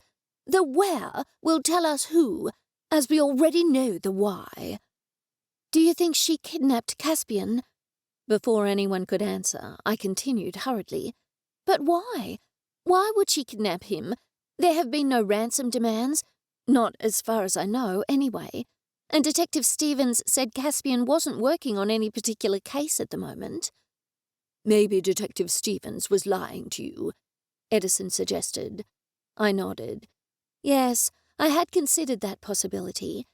But if Caspian is connected with Emerson's murder, then the murderer has kidnapped him. I can't figure out why. Possibly because Nora Beckett is completely unhinged, Daphne said. Maybe she kidnapped him and locked him in a dark room for a few months until this all blows over. But why? Delilah asked. Isn't it obvious, Delilah? If it was obvious, I wouldn't have asked you, Delilah retorted. Daphne snorted. Because he's a homicide detective. She kidnapped him a short time after she murdered Emerson, so he wouldn't be able to investigate the case. But the doctor said Emerson died of natural causes, Edison pointed out. Daphne tapped her chin. Well, maybe she was afraid he would change his mind.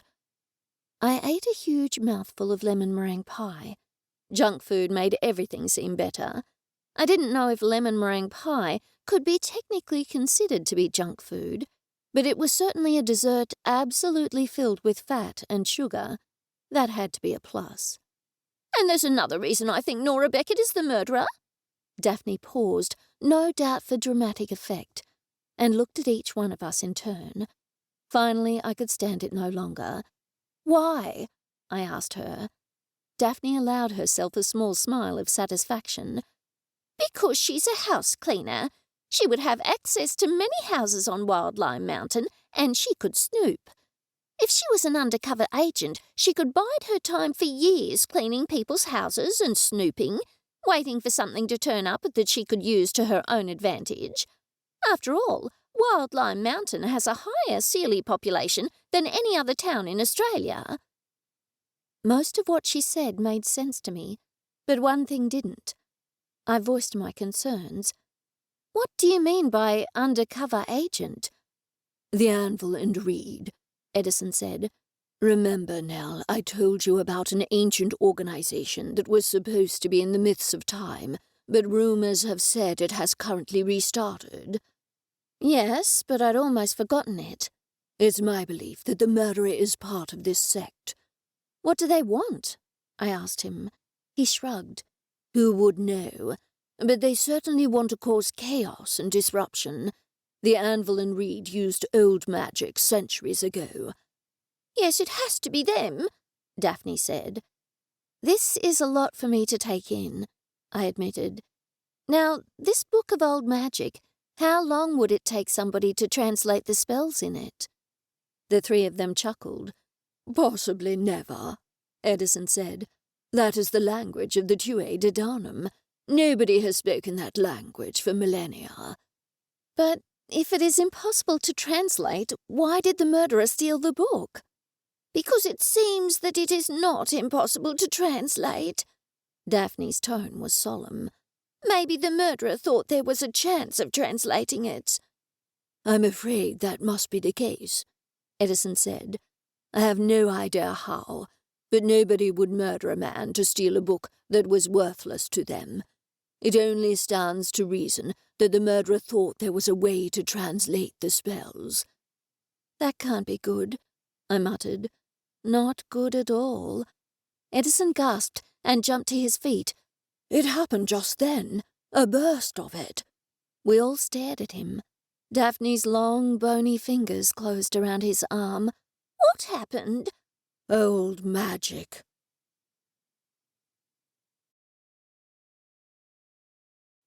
Chapter 9. Edison stood, frozen to the spot. It was as though he had been turned into a statue. I thought he was having some sort of medical episode and rushed over to him, but Daphne placed a restraining hand on my arm. He's okay. He sensed a power surge, apparently, she told me. Edison shook himself. His face had paled. Old magic, he said. Has somebody else been murdered? I asked. It was the first thing that came to mind. Edison was trembling. Daphne and Delilah helped him to a comfortable chair on Daphne's side of the living room. "I don't know," Edison said, "but it was nowhere near as strong as the old magic I felt this morning when Emerson was murdered." "Should we drive to each of the suspects' houses so you can see if you can pick up some vestiges of the old magic?" I asked him. "That's a good idea," Delilah said, but Daphne shook her head. "No, that could be exactly what the murderer wants." "What do you mean?" Edison asked her. "Maybe the murderer wants to know if there is a hierophant amongst us. A hierophant would be the major adversary to somebody practicing old magic." Edison nodded slowly. "I see. You think that surge was to draw me out, rather to draw out any hierophant in town?" "Precisely." Daphne patted Edison on his shoulder. "But Edison, you went to Emerson's house this morning when you felt the power surge," I said.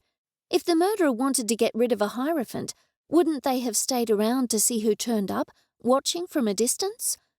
"Possibly, but I was a regular visitor to Emerson's house." I persisted with my theory. Even so, if nobody else turned up, that would have to point to you being a hierophant. Edison disagreed with me. "No, not at all. Hierophants are most uncommon. The murderer would have no idea there is a hierophant on Wild Lime Mountain." I was beginning to catch on. "I see. So if the murderer did suspect that you might be a hierophant, given that you went to Emerson's shortly after he was murdered by old magic, the murderer might have produced that burst of old magic now to see if you would go around town looking for the source." Edison, Daphne, and Delilah all nodded. "That seems to be the logical explanation," Edison said, "given that the only other old magic I have ever detected ever in my entire life was when Emerson was murdered." "Then I had better be very careful questioning Nora Beckett. I don't want her to use old magic on me." I noticed my hands were shaking, so I sat on them. "We couldn't let you go if we thought you'd be in any danger," Daphne said. "Your book is missing, so it's quite natural that you would ask her if she knew anything about it." I suppose so. I spent a sleepless night at Daphne and Delilah's. My bed was comfortable, possibly because I was in Daphne's spare room, furnished with a lovely soft bed and soft furnishings in pretty chintz patterns. Still, I was dreadfully worried about Caspian. Detective Stevens would call me as soon as Caspian was found, and as I hadn't heard from him, it was clear Caspian was still missing. What if something terrible had happened to him, something worse than being kidnapped? I tossed and turned. In the little sleep I did have, I had disturbing dreams. I dreamt I was in a post-apocalyptic town looking for my car in the car park. The car park extended into a terrifying dystopian town, and night was falling. I awoke, tossed and turned some more, and then had the same dream. After breakfast, I went to speak with Nora Beckett, while Harriet and JenniFur stayed with Daphne and Delilah. Edison had described the missing book to me at great length. I had been nervous the night before, but I wasn't nervous now. If she was the murderer, then she could lead me to Caspian. That spurred me on. I only hoped she would be home and not out on a job. Nora Beckett's house was on the edge of town, near the main road, but tucked away in a little street that afforded each house plenty of privacy. When I got out of the car, I looked towards the coast. I had been able to see spectacular views of Surfer's Paradise on the way there, but the thick bushland between here and the coast in this spot made views from Nora Beckett's street impossible. I walked to her front door, steeling myself. I had only knocked once when Nora Beckett opened the door. She looked me up and down and then grunted, "I'm fully booked. You'll have to find somebody else." "I don't want my house cleaned," I said. She was in the process of shutting the door in my face, but she paused and stared at me. "I'm Nell Darling, the owner of the It's a Likely Story bookshop," I told her. "Could I speak with you? I won't take up much of your time." Nora grunted again and opened the door. The door opened onto a small, dark room, a closed-in front porch. The next room was the living room. It too was small, tiny in fact, but it was as neat as a pin. I had expected that most house cleaners would have untidy houses. I had heard many jokes to that effect, such as plumbers needing plumbing work done in their own houses and the like. But it certainly wasn't the situation in Nora's case. Everything was highly polished, and there wasn't one speck of dust to be found. Nora indicated I should sit on a brown sofa, covered with a throw rug made from multicoloured crochet squares. "Would you like a cup of tea? I was just about to have one." I was about to accept, but then I thought she might poison me. Instead, I said, "No, thank you. I've just had one. Please, you go ahead." Still, I felt a little dizzy for some reason, and could have done with the sugar. Nora grunted and shuffled out of the room, I presume to the kitchen. I took the opportunity to study the room. There was nothing that gave the slightest indication of magic. Everything appeared entirely mundane. Opposite me was a wood combustion fireplace with a gleaming copper flue. The walls were a faded pink-beige colour, and the 2 armchairs were brown and also covered in crochet squares. There was no floor rug, just wooden floorboards which were not polished. There was a sour smell in the air which I couldn't quite identify. There was also the unmistakable and unpleasant odour of mould. Nora seemed an unassuming person, the last person I would consider to be a murderer. Her lifestyle seemed simple, one of honest hard work. If she was a murderer and involved with old magic, then she was hiding it well. Nothing in her living room gave the slightest indication that she was a Seelie or into magic of any kind, and given that I had arrived without warning, she wouldn't have had time to conceal anything. Nora returned to the living room, clutching a ceramic mug of tea. She sat opposite me in an armchair and placed her cup of tea on a coaster on top of a yellowing lace doily.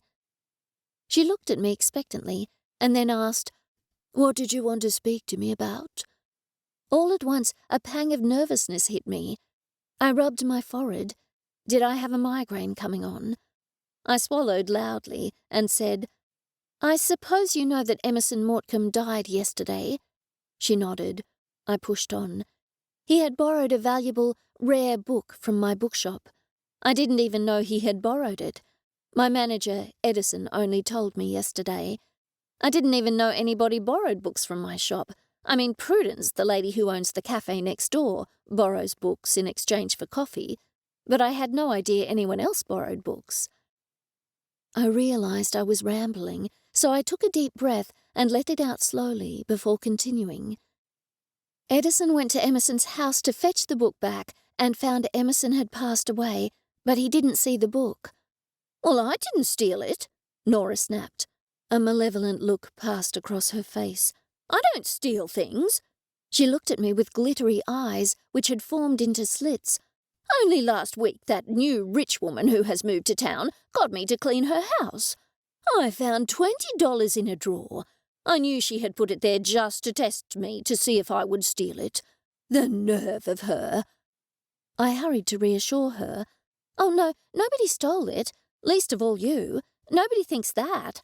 I lied. "No, Emerson obviously put it somewhere for safekeeping. I was hoping you could tell me if you had seen it in an unusual place." She didn't say anything, so I asked, "Did you see the book anywhere?" She was still regarding me with suspicion. "What did it look like? Emerson had plenty of books. He loved books. He had all sorts of strange books on his bookshelves. I'm sure they wouldn't have been interesting reading, but Emerson seemed to think that they were." "This was a large book," I told her. I showed her the size with my hands, and it was about so thick. I held my index finger and thumb apart. It was a leather-bound book with gold writing on the cover. Emerson would have worn gloves when he read it. She nodded. "Emerson often read books with gloves. That stopped them from being damaged. The old books, I mean." I nodded, relieved that she seemed to have calmed down. "Did you see such a book?" "I was at his house the day before yesterday in the morning," she said. He told me not to clean in his study because he was working on something difficult and didn't want to be disturbed. Maybe it was that book. Still, that Dr. Tate visited him that day, and he didn't tell him to go away. He let him into his study. The nerve. Did you happen to see the book? I asked her. She shook her head. No. He asked me not to disturb him, so I didn't. I'm not in the habit of disturbing people. She shot me a particularly nasty glare. No, of course not, I said, shooting her a wide smile. It was not returned. Has somebody told you I disturb people? Not at all, I said. I was only asking because we don't know where the book is, and it's a valuable book. It really should be in a museum. Why is that? Because it's old and rare, I said. It's written in some ancient language that nobody can read.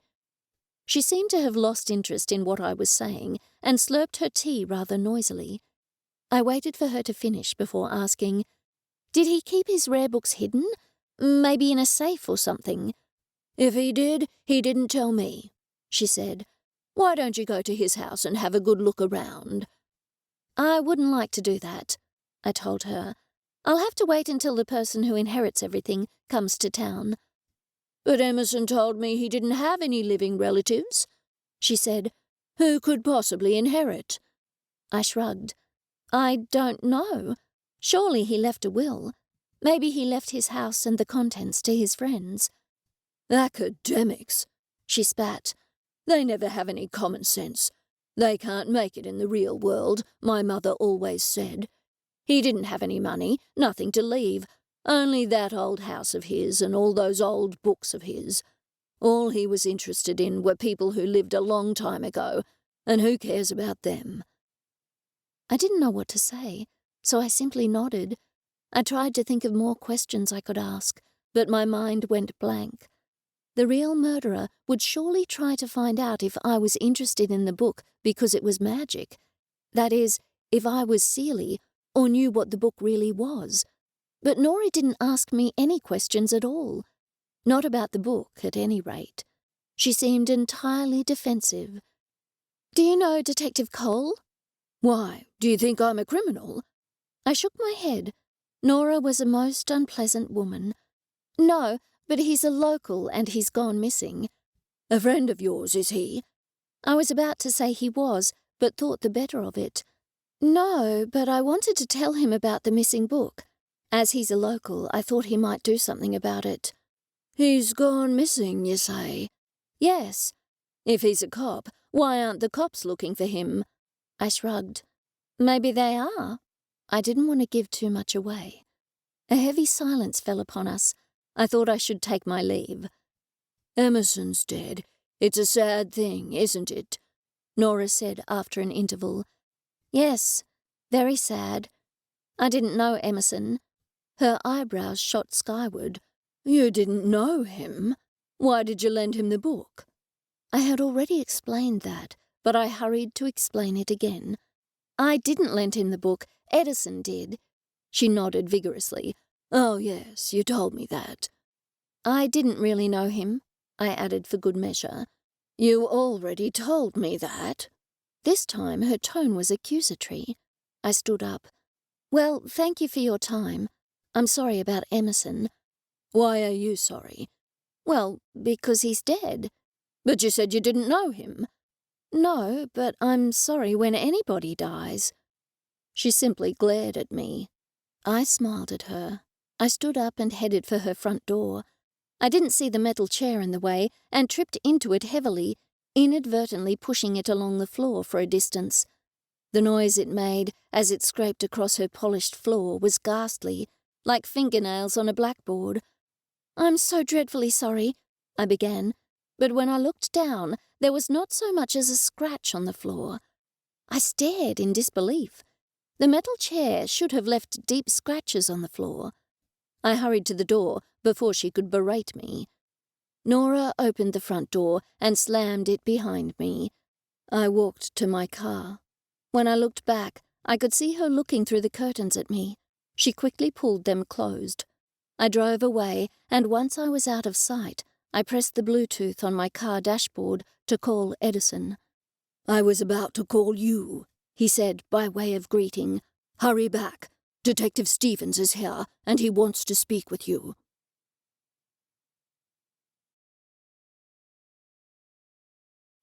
Chapter 10. As soon as Edison spoke the words, the phone went dead. I tried to call him back, but nothing happened. I assumed there was no mobile phone service in this area. Once I was back on the road from the coast to Wildlime Mountain, I tried to call again. This time there was a dial tone, but Edison didn't pick up. It was only 5 or so minutes to the bookstore, but it seemed to take forever.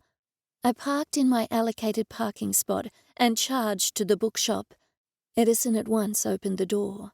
"Detective Stevens is here, but Harriet is with Daphne and Delilah," he told me. "What's it about?" I asked. He shrugged. "He wouldn't tell me. I'll be in the kitchen if you need me."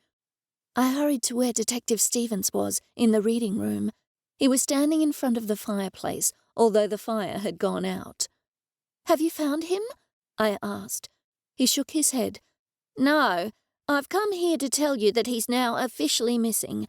I thought I should tell you in person." Despite the fact that Detective Stevens clearly thought he was doing me a favour by telling me the obvious in person, I was furious. "I know he's missing," I said, doing my best not to yell. "I was the one who told you he was missing. Have you got any clues as to where he could be? Has there been a ransom note? What if somebody tries to kill him?" I clutched at my stomach. Detective Stevens appeared surprised at my outburst. "It's good that he's officially missing," he said in soothing tones, "because it gives us more ability to look for him." I processed his words. "Do you have any clues as to where to start?" "No, there were no fingerprints at the scene. We asked the neighbours, but nobody saw anything." "While his street isn't exactly a busy one, it still has a lot of houses on it," I said. "Surely somebody saw something. He's a big, strong man, and a detective at that. So how did somebody kidnap him?" Detective Stevens shrugged. "Maybe they said it was an emergency and he had to go with them." "But he wouldn't have left his phone behind or smashed a bottle of wine either," I pointed out. I knew the detective realized that. Clearly he was trying to placate me. "If you find out anything at all, no matter how bad, would you please tell me?" I continued. "I'm still minding his niece, Harriet." "Have you been in touch with her parents?" I nodded. "Yes, Harriet called her father and I spoke with him. He doesn't have a clue where Caspian is either." "I see." "Shouldn't you have been in touch with Caspian's half-brother to find out if he knew something?" "Yes, that's one of the reasons I came here, to get his number from you. I could have called to ask for it, but I want to tell you in person that the case has been upgraded to a missing person case." "Thank you. I'll text his number to you now. Hang on a moment." I tapped the contacts on my phone and shared the number to Detective Stevens's phone. "What do you know about the relationship between Detective Cole and his half-brother?" "He said he only found out about him a few years ago. Wait, you don't think his brother has anything to do with his disappearance?" "We have to pursue all avenues." "I see. But if he was going to kidnap or do something to Caspian, why would he do it when his own daughter was here? He must know that would upset her." "Like I said, we have to pursue all avenues." With that, he nodded to me and walked towards the door. I hurried to open it for him and then shut it behind him. Edison appeared. I filled him in on what had happened. "Surely he doesn't think his brother had anything to do with that," Edison said. I shrugged. "Will you, Daphne and Delilah take it seriously now that Caspian is officially a missing person?" Edison frowned and ran his hand over his brow. "Yes, Nell. I'm sorry I didn't take it more seriously at first, but I was distracted by Emerson's murder and the old magic." "I still think the kidnapping and the murder could be linked." Edison frowned deeply. "But how could that possibly be the case?" "Maybe Caspian knew something about the identity of the murderer. He is a Seelie of the Night Court, after all." Edison tapped his chin. The timing does fit. Detective Cole went missing not long after Emerson was murdered. I just can't see how the two are related. That doesn't mean they're not related, I pointed out. Hindsight is a wonderful thing. We'll probably only know after we solve the case and find Caspian. What happened with Nora Beckett? I planted my palm on my forehead. Silly me, I was so distracted by Detective Stevens that I forgot all about her. She told me Emerson was working on a book in his study the day before he died, and he told her she wasn't to clean in his office that day. Did she say anything else? I shook my head. She seemed awfully defensive about everything. What do you mean? For example, she thought I was accusing her of stealing the book. Stuff like that. She didn't say anything else about Emerson. Dr. Tate was there that day, though. Was there anything in her house to indicate she might be a Seelie? Not at all. There was not a thing out of place, not even a crystal or a set of tarot cards, not even a stick of incense. You couldn't have found a more mundane place if you tried. Do you think we can rule her out? I shrugged. I don't like to rule anybody out, but I'd be surprised if she did it. I arrived at her place without warning, and she wouldn't have had time to hide anything. She's a most unpleasant person, though. I can see why Daphne has a problem with her. Would you like some more coffee? My mood improved considerably. Did Prudence make some? Edison chuckled. Her husband, Levi, has whisked her away to the Sunshine Coast for a few days. Apparently, he was most disconcerted that Emerson's ghost had connected with her. I laughed too. If I were her, I'd be pretending I saw all manner of ghosts, so I could go on lots of lovely holidays too. Well, my coffee isn't as good as Prudence's, but I've just made some, Edison said. I followed him into the kitchen and sat down. I'm so concerned that Caspian is still missing. Every TV show about kidnapping victims says that the first few hours are crucial, but nothing was done. If you're right, and this is tied to Emerson's murder, then solving his murder will provide clues as to where Detective Cole is, Edison said. He scratched his head.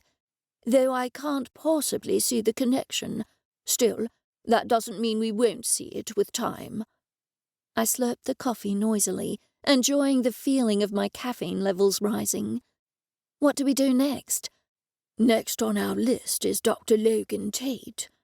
I sipped some more coffee before responding. When you discovered Emerson's body and called Dr. Tate, you would have kept a close eye on him, surely. I mean, you must have been suspicious of everybody at that point. I was, indeed, Edison said. He didn't seem to do anything untoward. Why did you call him specifically? There are several doctors in town. Because Emerson had a landline phone on his desk, a funny old green one, and the doctor's name was written on a sticky note attached to the phone. And did you find Emerson's body at his desk? Edison nodded. But don't you think that's suspicious?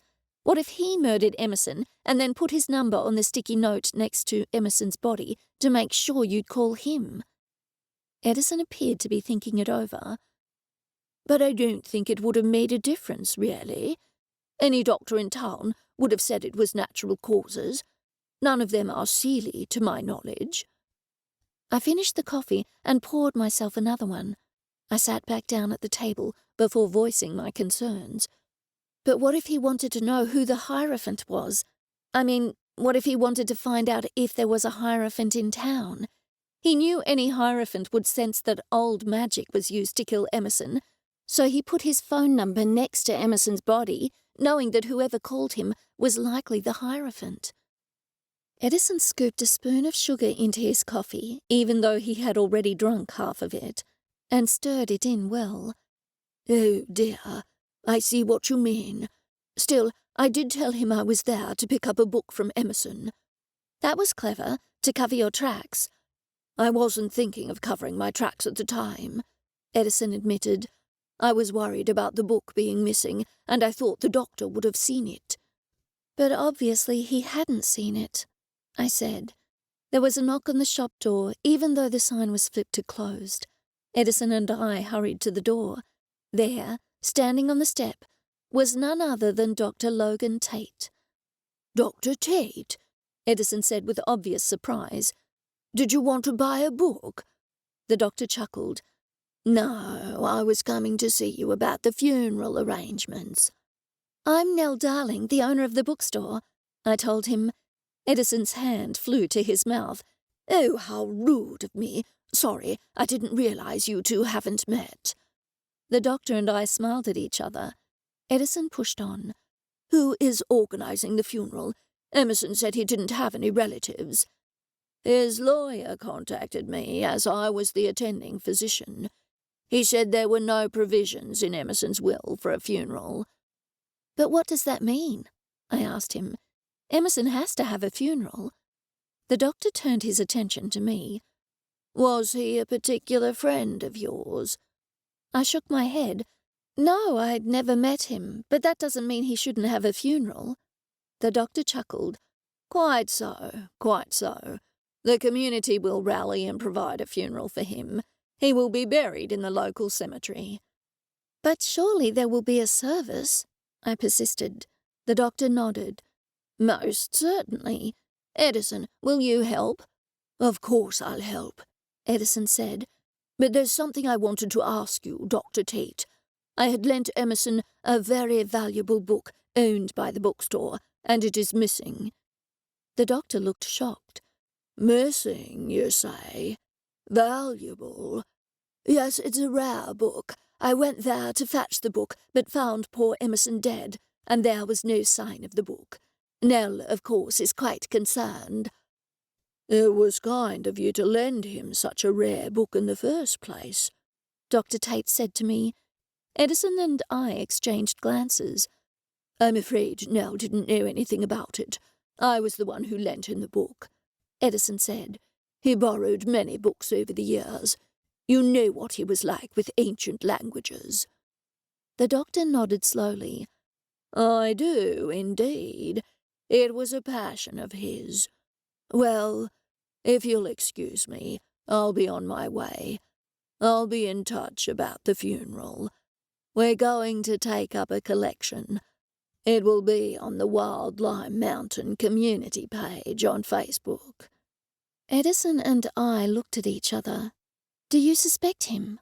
I asked him after Dr. Tate had left. "I'm sure we will have to investigate him further." "We certainly will," Edison said. "Nell, I'm a little uneasy about the other books in the secret room. Despite what Emerson's ghost said, I'm worried someone might have broken in last night to steal them when nobody was here. It's not logical, as the history of old magic will be of no use to anybody, but I want to check if they're still there to put my mind at rest." Edison and I walked to the secret room. He did the incantation, and the door materialized. With another incantation, the door opened. "Don't forget you're going to teach me those incantations," I told him. Of course, Edison muttered absently. He climbed the ladder to fetch a book from a top shelf. When he was at the bottom of the ladder, he handed the book to me. I took it and placed it on the table in front of me. "What is it?" I asked him. "This is a book of the history of old magic," Edison said, jabbing his gloved finger on the title. "You can read that?" I was incredulous. The script looked like a cross between Coptic and cuneiform.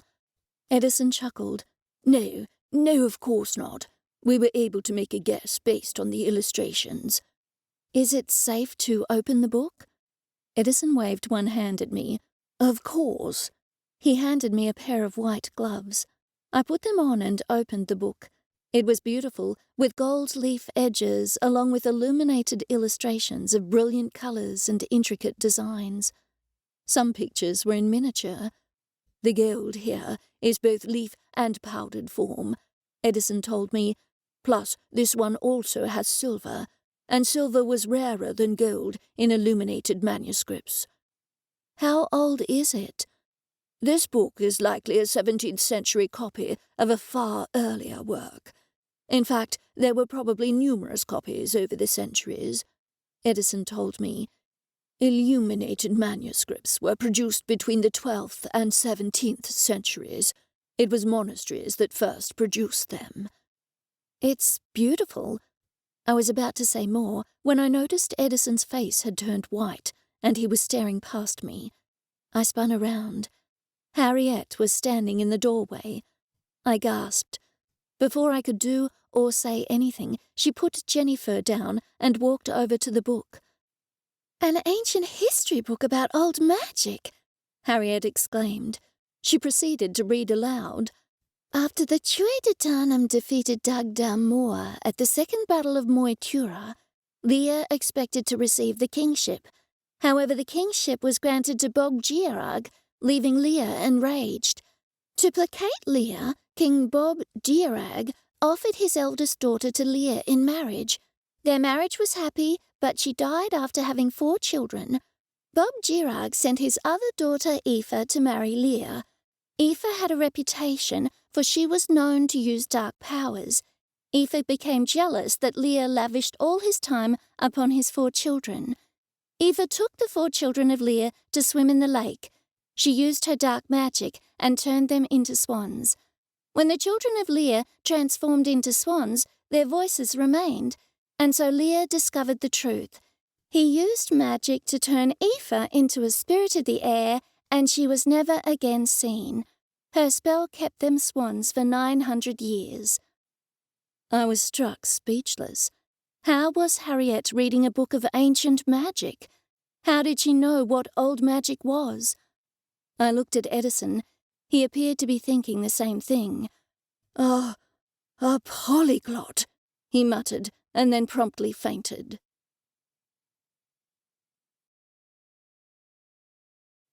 Chapter 11. "Quick, Harriet, help Edison to the chair." Harriet and I dragged Edison over to a chair and struggled to get him up on it. "Slap him across the face hard," JenniFur said. "That's not very helpful," I muttered. "I'm doing my best," Harriet said. "I was talking to the cat." "That's what they do in movies." JenniFur jumped onto Edison's lap, stood on her hind legs, and tapped his face with her paw. When there was no response, she peered into his face. Edison awoke at that moment and screamed. "What is it?" I asked him. "Oh, it was only JenniFur's face," he said with relief. "I told you I'd fix him." Her tone was altogether too smug. "What's a polyglot?" I asked him. "A polyglot is somebody who can read several languages." "I know that, but I expect you are talking about a Seelie polyglot?" Edison rubbed his forehead. "Yes, that's right. Did I faint?" "Yes, it was the shock of seeing Harriet." "It wasn't my fault," Harriet protested. "I think we'll need to go into the living room and talk about what's going on over some cake," I said. "Harriet, you take one of Edison's arms and I'll take the other." "Will there be wine?" JenniFur asked. "Yes, but none for you," I said. JenniFur hissed a few rude words and ran out of the room. I'm all right, Edison said again, but he did allow us to lead him out of the secret room and into the living room, where I deposited him onto the Chesterfield. "I'll start the fire," I said. I put some kindling in the fire and threw a few fire starter cubes under the kindling for good measure, before topping it with some small logs. I stuffed some newspaper next to the fire starter cubes and set it alight. Soon the fire was burning nicely. "Now, will somebody tell me what's going on?" "How are we going to have cake first?" Harriet asked. "Oh, sure, I forgot. Edison, would you like some wine?" Edison said that he would, and I left the room to fetch the cupcakes in the fridge. I brought them out, still in their cardboard tray, and stuck them in the middle of the coffee table. I wasn't going to stand on ceremony when I wanted answers. I returned to the kitchen and fetched a small bottle of lemonade and a bottle of wine, 2 wine glasses, and 1 glass. Somehow I managed to carry them all to the living room without dropping them. I handed Harriet the glass and a small bottle of lemonade, but she chose to drink from the bottle. I poured some wine into Edison's glass and into my glass, and wasted no time taking a large gulp. Help yourselves to the cakes, I said, but it seemed Edison and Harriet had already eaten 2 each. I selected a triple chocolate cupcake and ate it. Now, Edison, please explain everything to me, and don't forget I don't know a lot. Edison pointed at Harriet. She's a polyglot. I sighed. Yes, I got that, but exactly what is it? And I mean in Seelie terms. Edison clutched at his throat. Polyglots aren't supposed to exist anymore. They were supposed to have died out centuries ago. It must be a night court thing, because I haven't heard of any in the summer court, not for centuries. I turned to Harriet. Harriet, did you know you're a polyglot? She seemed affronted by my question. Of course I did. I'm not a child. I'm not an idiot. So you know you're a Seelie of the night court? Obviously. Duh.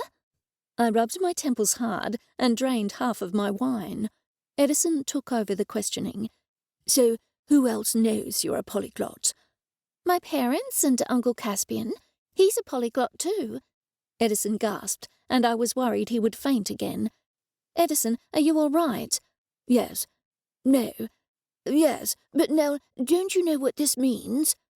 That Caspian can read lots of ancient languages too? I said with a shrug.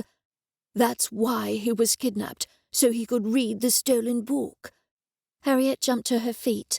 What stolen book? What's happened to my uncle? Edison and I exchanged glances. Oops, he said too much, JenniFur said.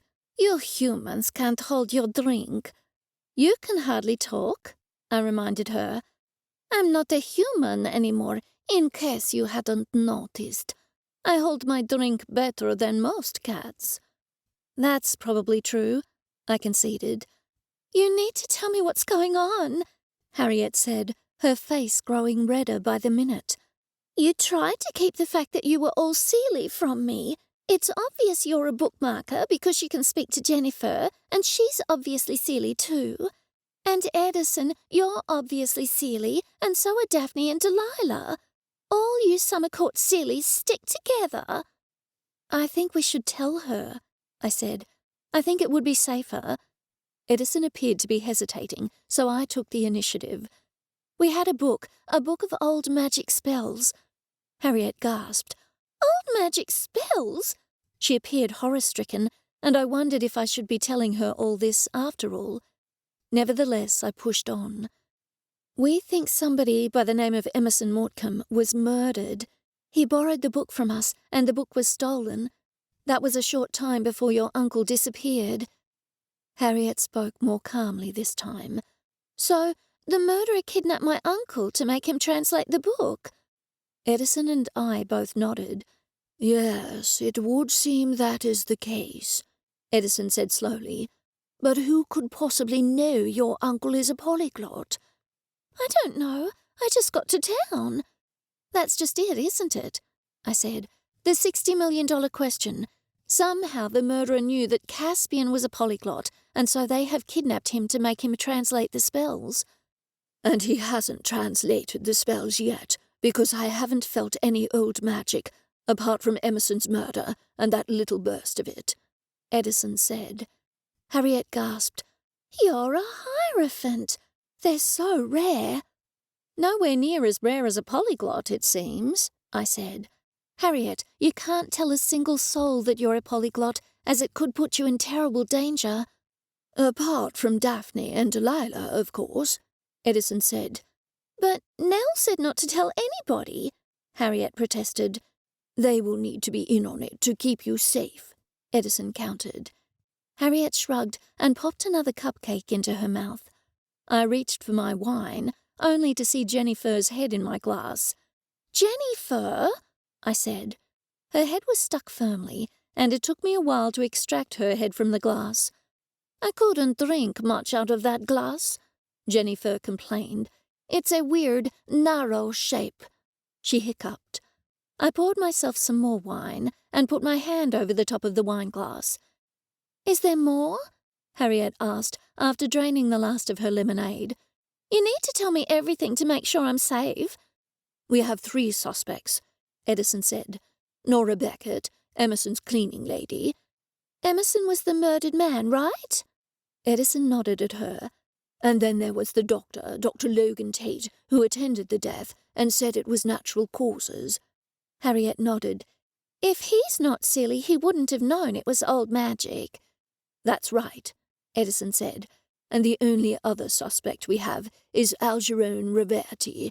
Nell questioned Nora Beckett, and we both briefly spoke with Dr. Logan Tate, but we are yet to investigate Algernon Reverti. I will help, Harriet said firmly. I shook my finger at her. Harriet, you would be in terrible danger if anybody discovered you were a polyglot too. But how would anybody ever find out? Her tone was belligerent. Somebody found out your uncle is a polyglot and kidnapped him, I pointed out.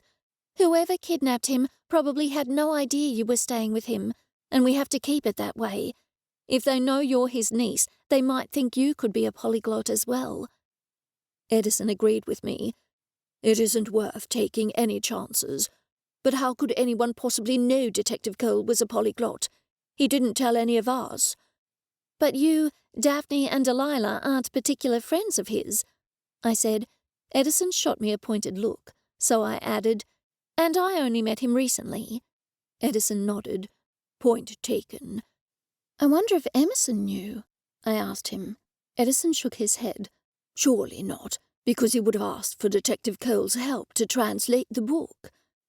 There was a phone call the other day, Harriet said. Uncle Caspian was having an argument with somebody. It wasn't a screaming type of argument with lots of swear words or anything like that, she clarified. But my uncle seemed quite angry. Do you know what the phone call was about? I asked her. She looked up at the ceiling and rubbed her cheek. Let me think. Uncle Caspian said it was too dangerous and it was best not to translate something. I gasped. But that fits. That would explain how the murderer found out. The murderer might have looked through Emerson's phone messages from the time he had the book. But the house cleaner or somebody else might have been there at the time, Edison said. Was this the day before your uncle disappeared, Harriet? She nodded. Yes, it must be Nora Beckett after all, I said. She might have overheard the conversation, then checked to see who Emerson had called. Harriet, did he say anything else? Anything at all? No, I don't think so. I could hear them both because the other man was yelling. Uncle Caspian was outside on the garden seat and the window was open. He probably didn't know I could hear everything. I wasn't listening, though, but I couldn't help it. She sounded defensive. Go on, I said encouragingly. This won't be a help because it was nothing to do with it, but the other man yelled, and then he said he had to go because his football friend had just arrived. Then maybe Algernon did overhear the conversation too, Edison said. It seems to be between Nora Beckett and Algernon Reverti. Both of them could have overheard the conversation. I planted my palm on my forehead. How silly of me. Nora said a doctor had come to the house. She was annoyed that Emerson told her not to disturb him, but the doctor was able to disturb him. I think I did mention it to you, Edison. So we're back right where we started from, Edison lamented. All three of our suspects possibly overheard the conversation between Emerson and Detective Cole. And Harriet, you have to be very careful, I added. If the murderer discovers that you're Detective Cole's niece, then they could kidnap you to make him talk. Harriet did not seem worried. In fact, she seemed excited by the prospect of being kidnapped. They'll starve you and keep you away from your games, I added for good measure. Now Harriet looked truly frightened.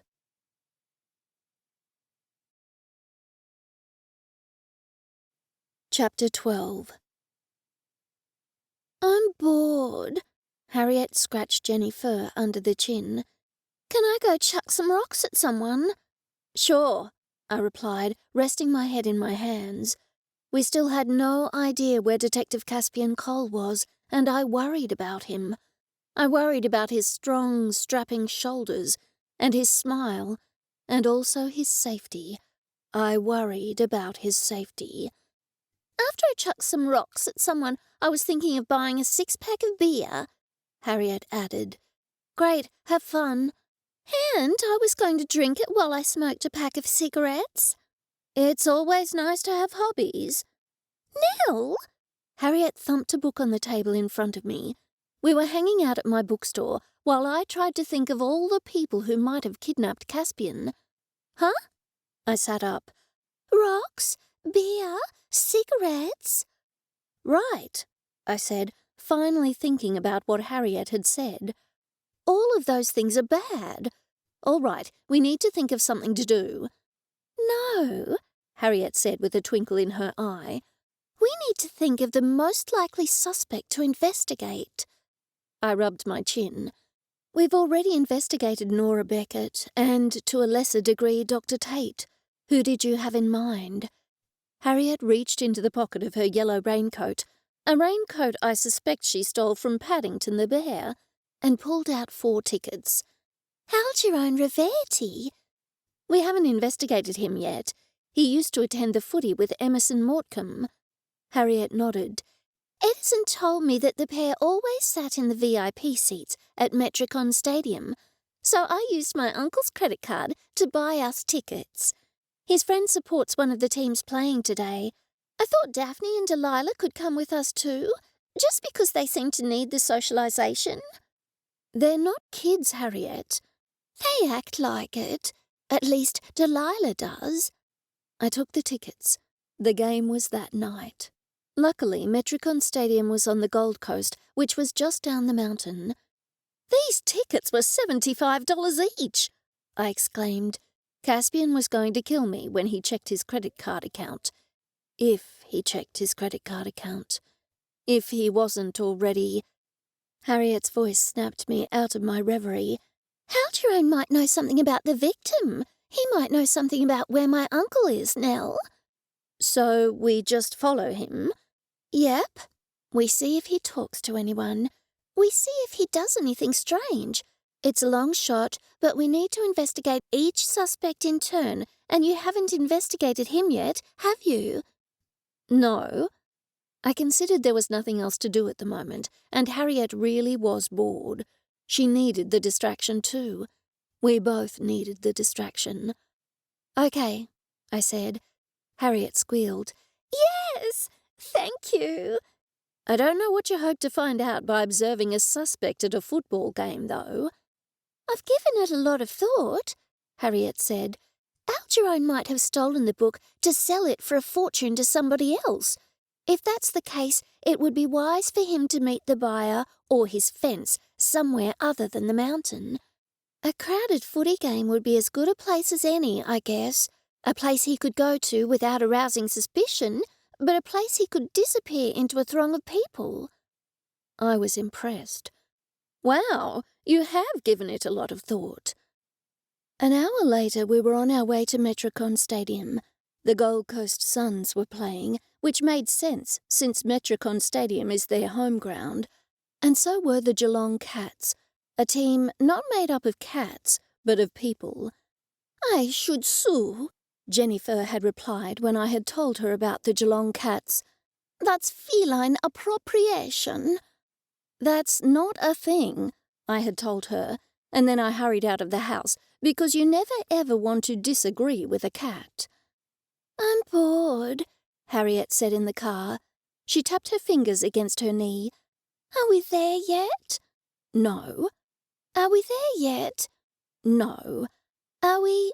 Harriet, no, we are not, I said, and I tried to sound very stern.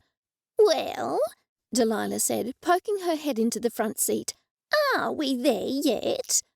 Why don't we put on some music? I said. Excellent, Daphne replied. I prepared a playlist for this very use. It turns out Daphne had brought along a CD called Music for Elevators, which is how we ended up listening to music they play in elevators for 40 minutes as we drove to Metricon. I would have preferred to hear Harriet ask if we were there repeatedly, but I didn't want to turn off the CD, as Daphne seemed to be having some sort of spiritual awakening to it, and her eyes had glazed over. Thankfully, the car ride ended, and I managed to find a park at the train station. We caught a shuttle bus from the train station to Metricon, which only took 5 minutes, and soon we were all sitting in our seats. The VIP seats were fancier than I felt comfortable with. Instead of a metal fence in front of the first row, there was a fence of glass, which meant you didn't miss a moment of the action. The local team, the Suns, had boxes on the ground which shot up sparks as the team ran out. In Australian rules football, or footy as we all call it, each team has a song, a fight song, if you will. The song is played when the team runs out onto the ground, and when the game is over, whoever wins has their song played over the speakers. The team then goes into their locker rooms, where they gather in a circle and sing the song. I wondered if any other sport in the world had songs. I knew there were chants, and some of those chants in some of the places in the world could be crude, but no one really chanted anything but the team name in Australia. Footy was a bit like Quidditch, except there was no golden snitch, no broomsticks, and no wizards or witches, so maybe it wasn't like Quidditch at all. Yet the goal was to score more points than the opposition. There were 4 posts at either end of the ground. If you kicked the ball between the middle post, you got 6 points. But if you hit the post or kicked the ball between the side posts, you only got 1 point. It was Australia's way of saying, you had a go and we respect that, so even though you failed, we will give you a pity point. I'm bored, Harriet said, snapping me to attention. Sport is so boring. I don't even know who we are cheering for, Nell. You bought the tickets, I said. Because I want to spy. Have you seen Algerone yet? No, I said. Yes. I spotted him in the front row. He was a slim, balding man with a small nose and huge glasses that made him look like a bug. I wish I'd brought my glasses. The players looked like ants, and I had no idea what was going on because I couldn't see anything. He's not meeting with anyone, Delilah said. Not yet, Daphne muttered. Go and flirt with him. Harriet elbowed me in the ribs. Why me? You and Algerone are both 1,000,000 years old, Harriet replied. I felt my heart stop. Surely I didn't look the same age as Algerone. He seemed old enough to be my father. I tried not to feel personally offended, and I failed. I don't know how to flirt, I muttered. It's easy, Daphne said. We all looked at her, stunned. Daphne didn't seem the type to indulge in anything as frivolous as flirting. Daphne nodded. Indeed. I once seduced the Count of Monte Cristo with nothing but a crystal bikini and a fan. It was no easy feat, and yet I triumphed. I left my crystal bikini at home, I replied, so that's a shame. I'll flirt with him, Delilah said. Unlike my sister, I don't need a fan to attract a man's attention. She stood rather dramatically and then strode towards Algerone. Soon she was sitting in the seat beside him. She put her hand on his knee and laughed at everything he said. I hadn't lied earlier. I was terrible at flirting. I didn't know how to pretend unfunny men were funny. It wasn't a skill I ever wanted to learn, but if I did, I probably wouldn't ask Delilah for tips. After 5 or so minutes, another man who was carrying 2 beers joined Algerone. He handed 1 beer to Algerone, at which point Delilah returned to us. They've made plans to go to the pub after the game, she said. Did you find out anything else about his friend? I asked her. She nodded. Yes, he lives in Southport, and they're going to a Southport pub. Algerone is going to stay there the night because he'll be drinking. I wonder if his friend is the buyer or the fence, Harriet said. Daphne frowned. Maybe he's just a friend. I'm hungry. Is there anything to eat? Delilah laughed. Come on, Harriet. We'll go and grab some food. After they left, we took our seats. Algerone looked behind him. I assumed to see where Delilah had gone, but waved to somebody. I turned to find out who, and saw a short, slim man in an oversized jacket. Algernon at once left his seat and approached the man. They walked over to the wall, and both were acting in a furtive manner. I stood and edged my way over to them. I needed to get closer so I could hear what they were saying. When they saw me, they both left the seating area with considerable speed.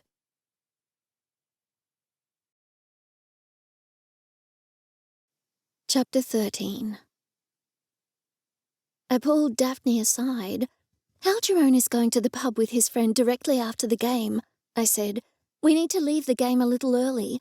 I'll take you all home, and then I'll go back to his house and search it." "Not to break and enter?"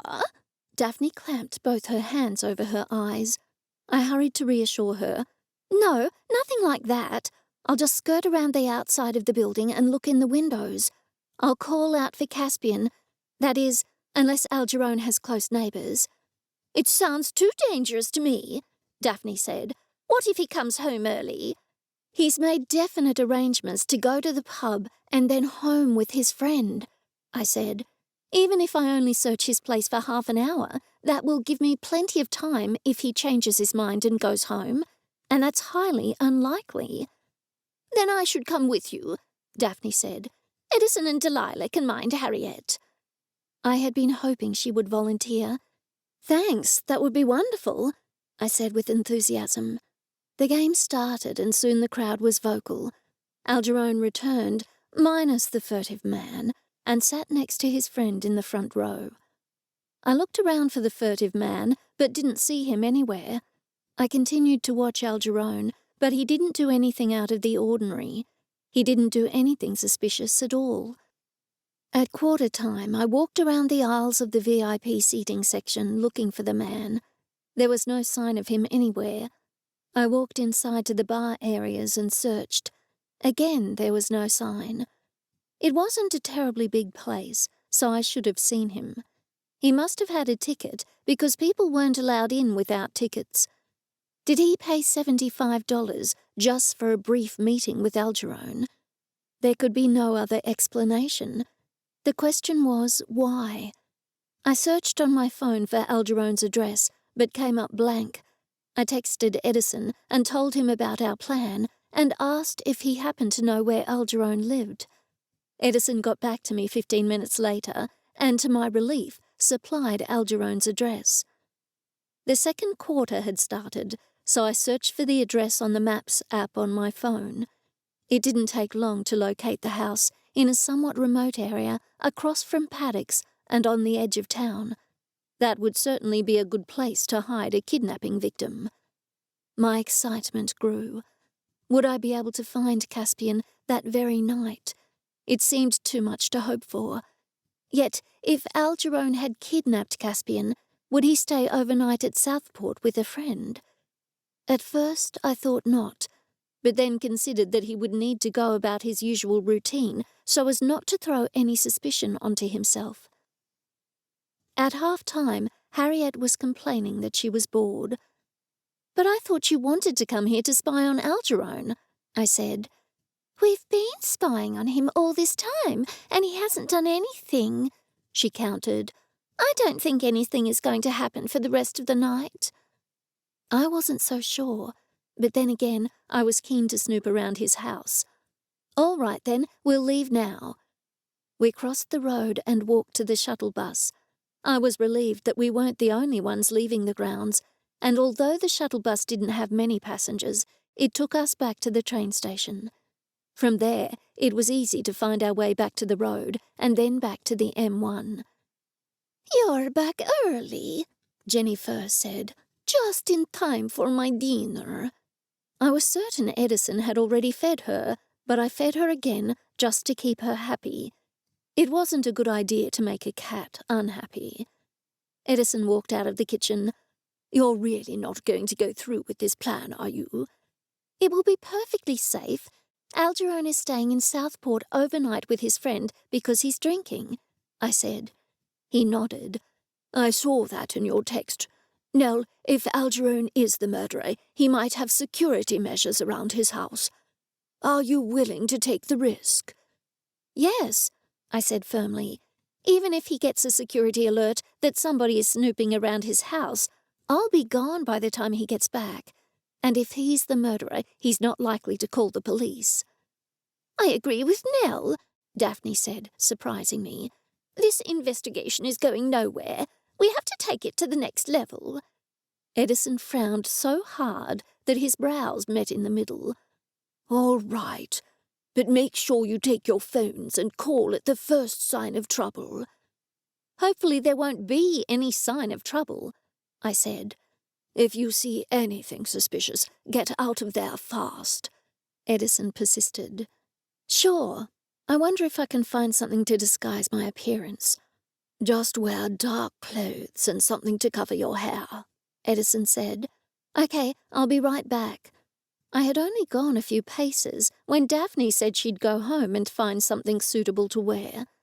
By the time I came back down the stairs, dressed in black track pants, a black sweater, and a black beanie, Daphne was already standing there and dressed in similar clothes. "Snap," JenniFur said. "Nobody would know who you are. You both look like a couple of indiscriminate blobs." "Thanks," I muttered. "What did JenniFur say?" Daphne asked me.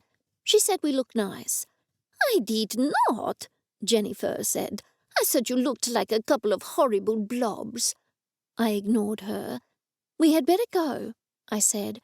As we hurried out the door, Delilah said to me, "I have some gloves, and I brought an extra pair for you and a torch each." I thanked her. A sense of trepidation hit me. I hadn't even thought about torches. I truly was unprepared. But then again, this was an unexpected opportunity to search Algerone's house. "Do you know the way?" Daphne asked me when we were halfway there. "Yes, it's on the edge of town, on the Bow Desert side." It looked like a fairly isolated spot on the map app. "I certainly hope it is," Daphne said. "If not, we won't be able to do any snooping." "We'll cross that bridge when we come to it," I said. I was relieved to see the area did, in fact, appear to be fairly isolated. As I turned into Algerone's street, I didn't see a single house, but I did see a long driveway stretching right back. I stopped outside a high brick fence. "I can't see a number." "I see it. It's partially obscured behind that hedge. 34. "That's it." "Kill the lights," Daphne said. "It's a long driveway to the house, as far as I can tell," I protested. "How will I see?" "The moon is bright enough for you to be able to see the road if you go slowly," Daphne said. "And it's not as if there's a sheer drop over the edge of the driveway. You don't want anybody seeing a car going up the driveway and reporting it to Algerone. They'll simply think it's Algerone coming home." Still, I did as she asked. I turned off the lights and edged forward. It wasn't so bad after all, at least not at the speed I was driving. When I reached the front of the house, Daphne said, "Drive around the house and park there." I certainly hope Algerone doesn't come home. I thought we'd be able to park down the street from his house and walk to snoop around. Now my car is trapped here, and if he comes home, he'll know we're up to no good. We won't be able to think up a reasonable excuse. "You saw how much he was drinking at the game, and it was only the first half," Daphne said. "Plus, his plans were to go out drinking with his friend. There would be only one chance in a million that he'd come home tonight." I certainly hope you're right. But what about torches? The neighbours will think it's suspicious if they see lights flashing around the house. "Not necessarily," Daphne said.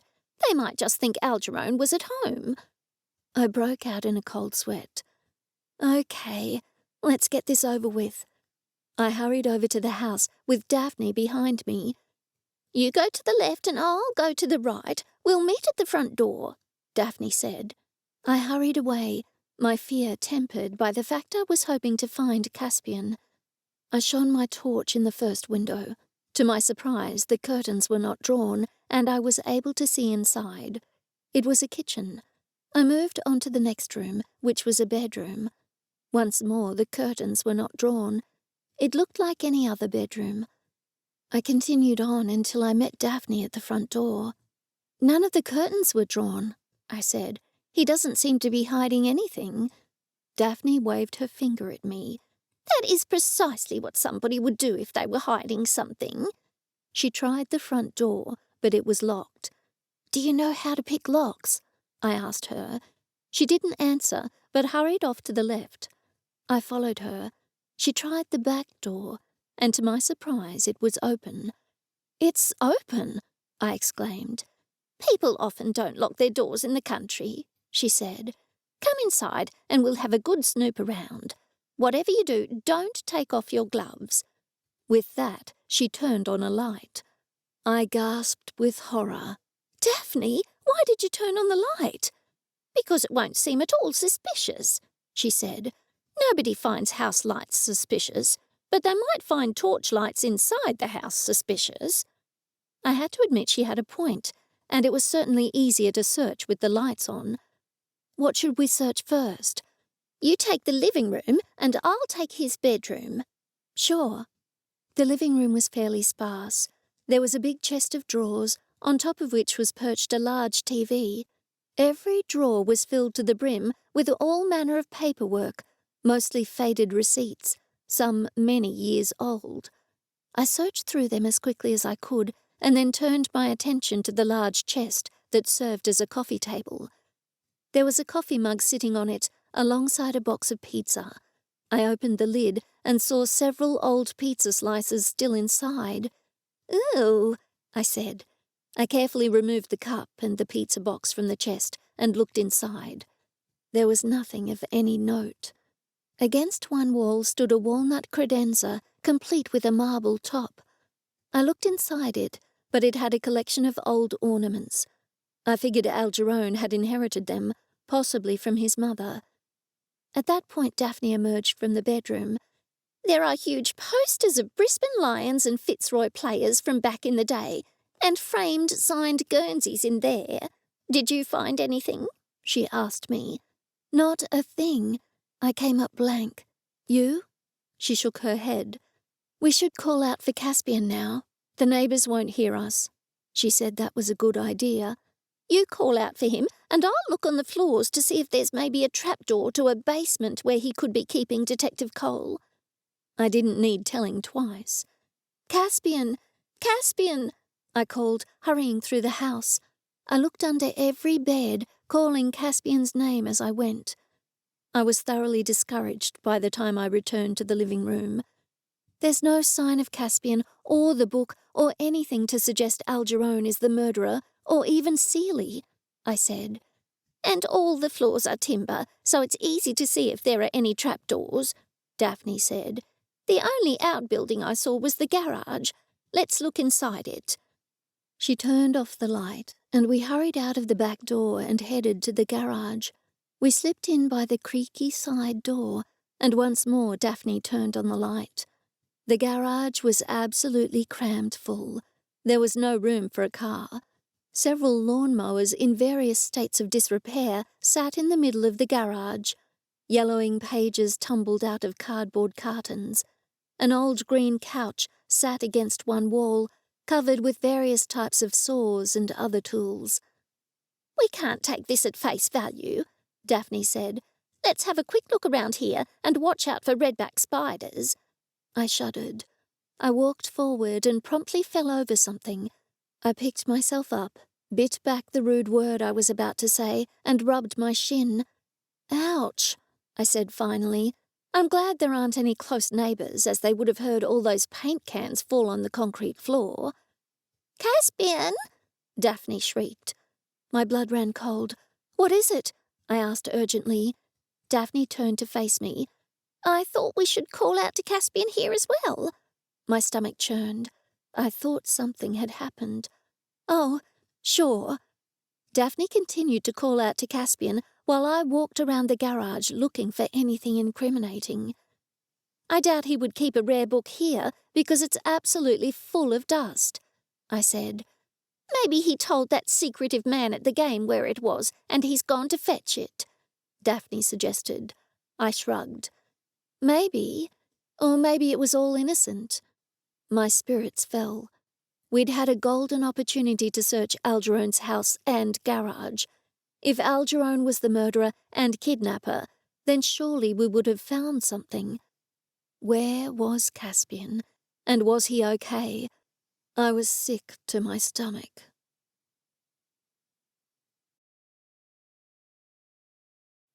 Chapter 14. The situation of Emerson's heirs remained unresolved. We didn't even know if he had any heirs. Dr. Tate seemed to think he didn't, and he was in charge of the Wildlime Mountain Community Page collection for the funeral. Still, we wanted to be certain. Edison had asked his friend, the lawyer Alfred Dennison, for information about Emerson's heirs and the terms of his will, but he refused to give out any information whatsoever. For this reason, Edison had decided we had to break into the lawyer's office to find out for ourselves. "You don't need to worry. He doesn't have a security system. Not that I could see anyway," Edison said brightly as I drove in the direction of the lawyer's office late at night. "Can you be 100% certain?" I asked him. "I don't particularly want to end up in prison." "If he does, it isn't a back-to-base one," Edison said. "I did have a good look around. Besides, what does he have to guard? He doesn't have any big clients." "I hope you're right," Daphne muttered. "This could all go south." "Really? What could go wrong?" Edison asked. "Don't say that," Delilah shrieked. "When people say that, something always does go wrong." "Don't be so superstitious," Daphne scolded her. "I do hope Harriet is all right," I said. "I worry that I left her alone." "She's in our house, not yours," Daphne said. "And don't forget we do have a security system there, and JenniFur is looking after her." "Harriet is only a young teenager," I said. "I'm terrified she will do something silly, like leave the house." Delilah chuckled. "Not after we downloaded those games for her. I think she'll still be glued to the TV when we get back." We had reached the lawyer's office, and Edison directed me to drive down a little dirt track. "The car won't be seen from the road here," he said. "Turn around so you can be facing in the right direction, just in case we have to make a fast getaway." "I'm not going to be involved in a high-speed car chase," I said in horror. "If you are, you had better let me drive," Daphne said. Both Edison and Delilah yelled no. It was hard for me to turn the car around on the narrow track, but I finally managed without getting bogged. "Now let's put on our beanies," Edison said. We were all dressed in tight-fitting dark clothes, and we pulled the beanies on our heads. I hoped this would be more productive than our recent foray into breaking and entering. On the off chance that Alfred did have security cameras, it would be harder to recognize us, or so Edison had said. However, his beanie did nothing to disguise his long white beard. We crept through the bushes and emerged behind the building. "Alfred is quite absent-minded, so he might have left a door or a window open," Edison said. "What if he hasn't?" I whispered. "Think positive," Delilah said. "We'll cross that bridge when we come to it, if we come to it." "I'll pry a window open if I have to," Edison said. I didn't want to break into a lawyer's office, but I was desperate to find Caspian. Time was of the essence. I had to discover the murderer and then find where the murderer was keeping Caspian. I was relieved that Edison hadn't felt another burst of old magic. That meant Caspian was refusing to translate the book. I figured the murderer would keep Caspian alive, at least until that book was translated. "Wait behind the building," Edison said. "I'll go alone to the door and try it." I stood there, shivering in the cool night air, adrenaline rushing through me. It seemed an age before Edison returned.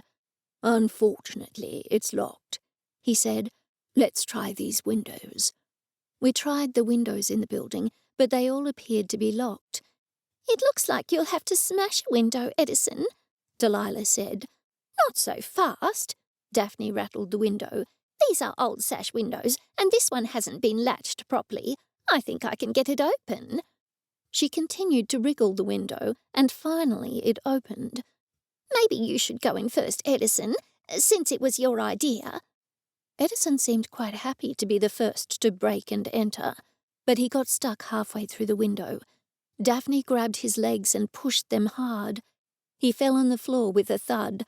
Ouch! Be quiet, Daphne hissed. Burglars don't make any noise.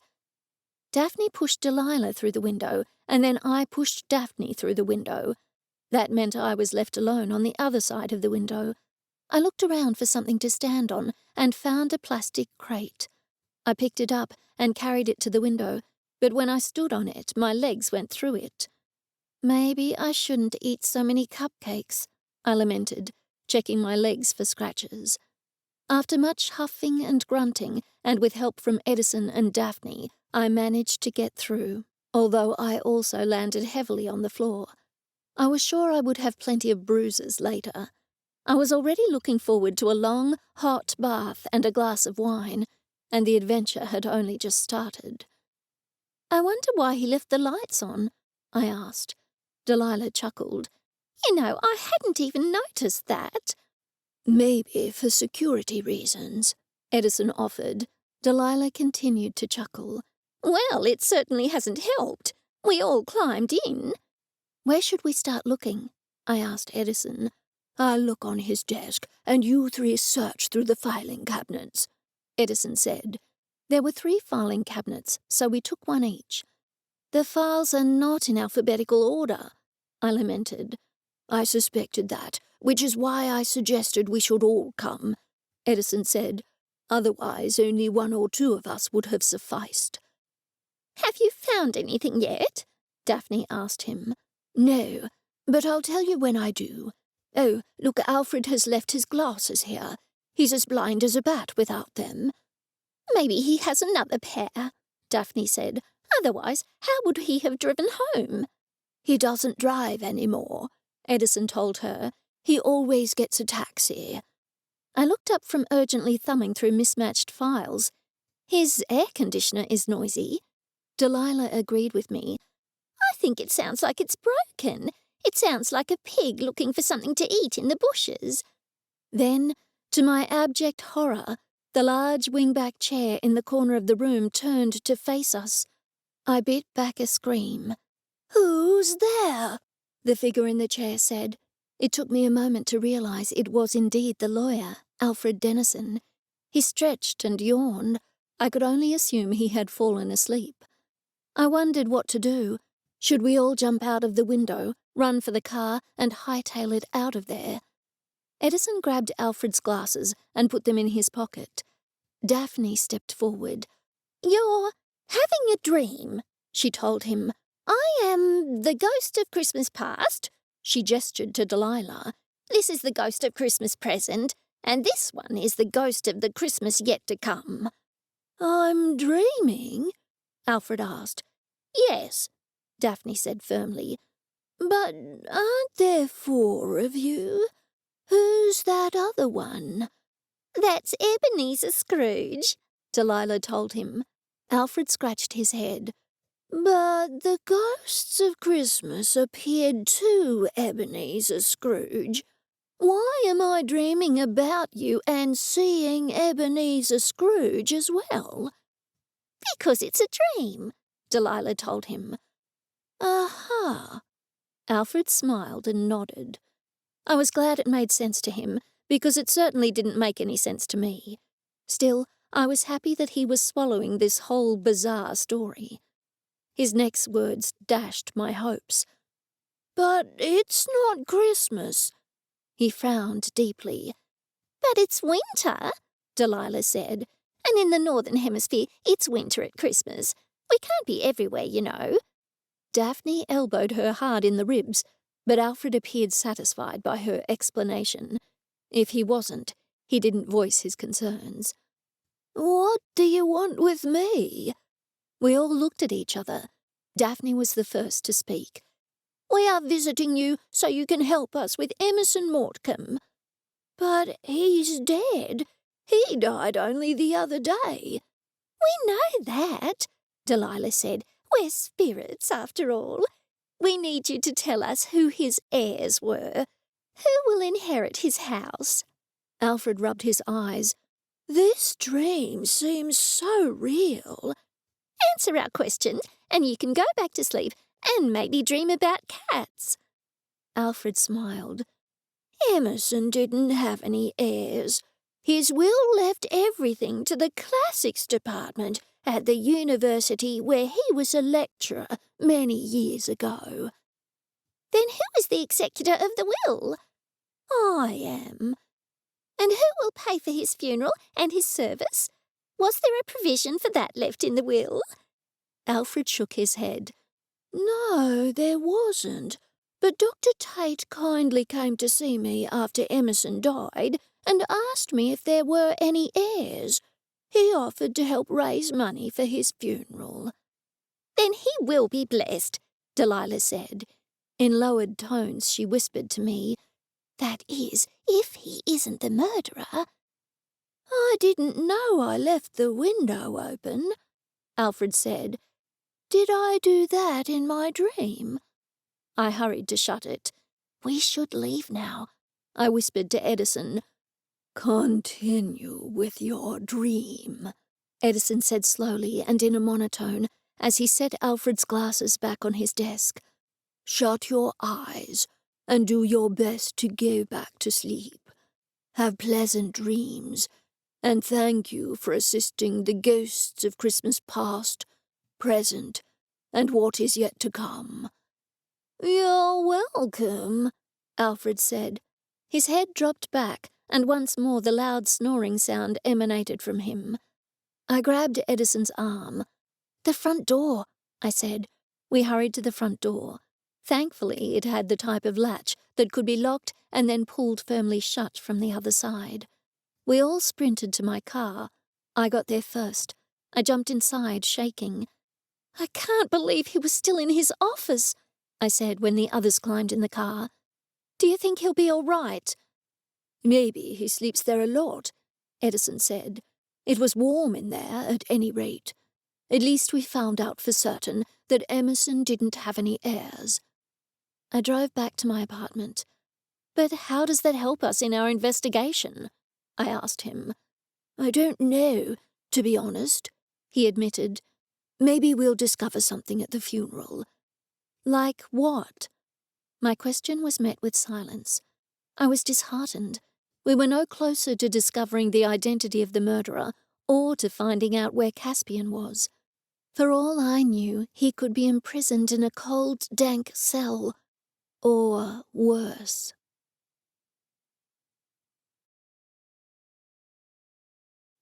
Chapter 15. I'd had another sleepless night. Time was running out, but as hard as I tried, I was no further to solving the murder or Caspian's disappearance. "You look grouchy," were JenniFur's first words when I stumbled into the kitchen. I began, but she interrupted me. "I'm hungry. Feed me now." "You're always hungry," I muttered. I poured some food into her bowl. I turned on the coffee machine and stared at it, willing it to heat up faster. It wasn't long before Edison arrived. "Are we opening the shop today?" he asked me. "We'll have to, I suppose, but we still need to investigate. Harriet and I can mind the store, and you can investigate."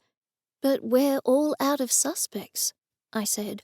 "What's the next step?" Edison stroked his beard. "Well, I was thinking. It seems strange to me that nobody saw Detective Cole being abducted. Even if they didn't see anything that was suspicious, though, maybe somebody saw something." "You'd think so," I shrugged. "Why don't you go to his neighbors and ask them if they saw anything that day?" "That's a good idea," I said.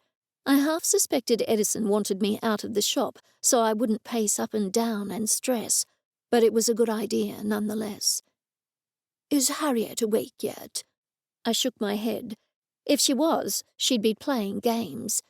"Enough of the inconsequential chit-chat," JenniFur said. "I'm starving." "There's still some food left in your bowl," I told her. JenniFur fixed me with a glare. "Your point?" I knew better than to argue with a cat. I poured some more food into her bowl, and she ate it while purring loudly. I waited until just before 9 before driving to Caspian Street.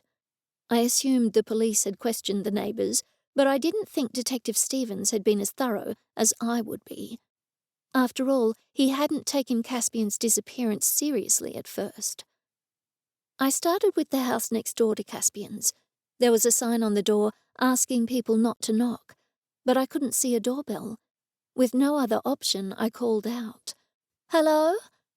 A woman about Delilah and Daphne's age stuck her head around the door. I must not have looked threatening because she opened the door all the way, then stepped onto the porch before shutting the door behind her. "I can't let the cat out," she explained. "I'm Nell Darling. I own the bookstore in town." She smiled and nodded. "I don't know if you're aware, but Detective Caspian Cole is missing." She nodded. "A nice detective asked me questions about that, but I told him I didn't know anything." I nodded. "I was in his house with his niece on Monday morning, just after 8, when he disappeared. He said he was going to the car to fetch something, but then he never returned." "How strange." I agreed. "So you didn't see anything at all?"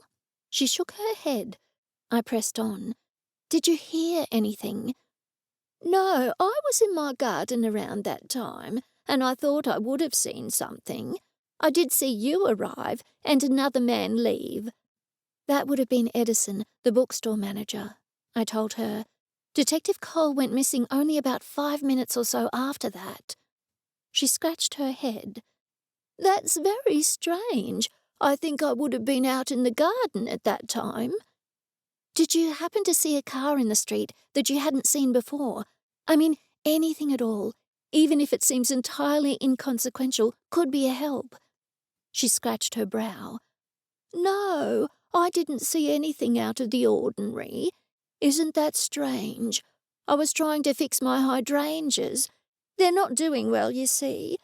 Why, the ones at the nursery just up the road always look wonderful, but when I buy them and bring them home, they don't do well. I give them plenty of water, and as you would know, the soil here is wonderful. I don't know what I'm doing wrong with my hydrangeas." "Is it the colour that you don't like?"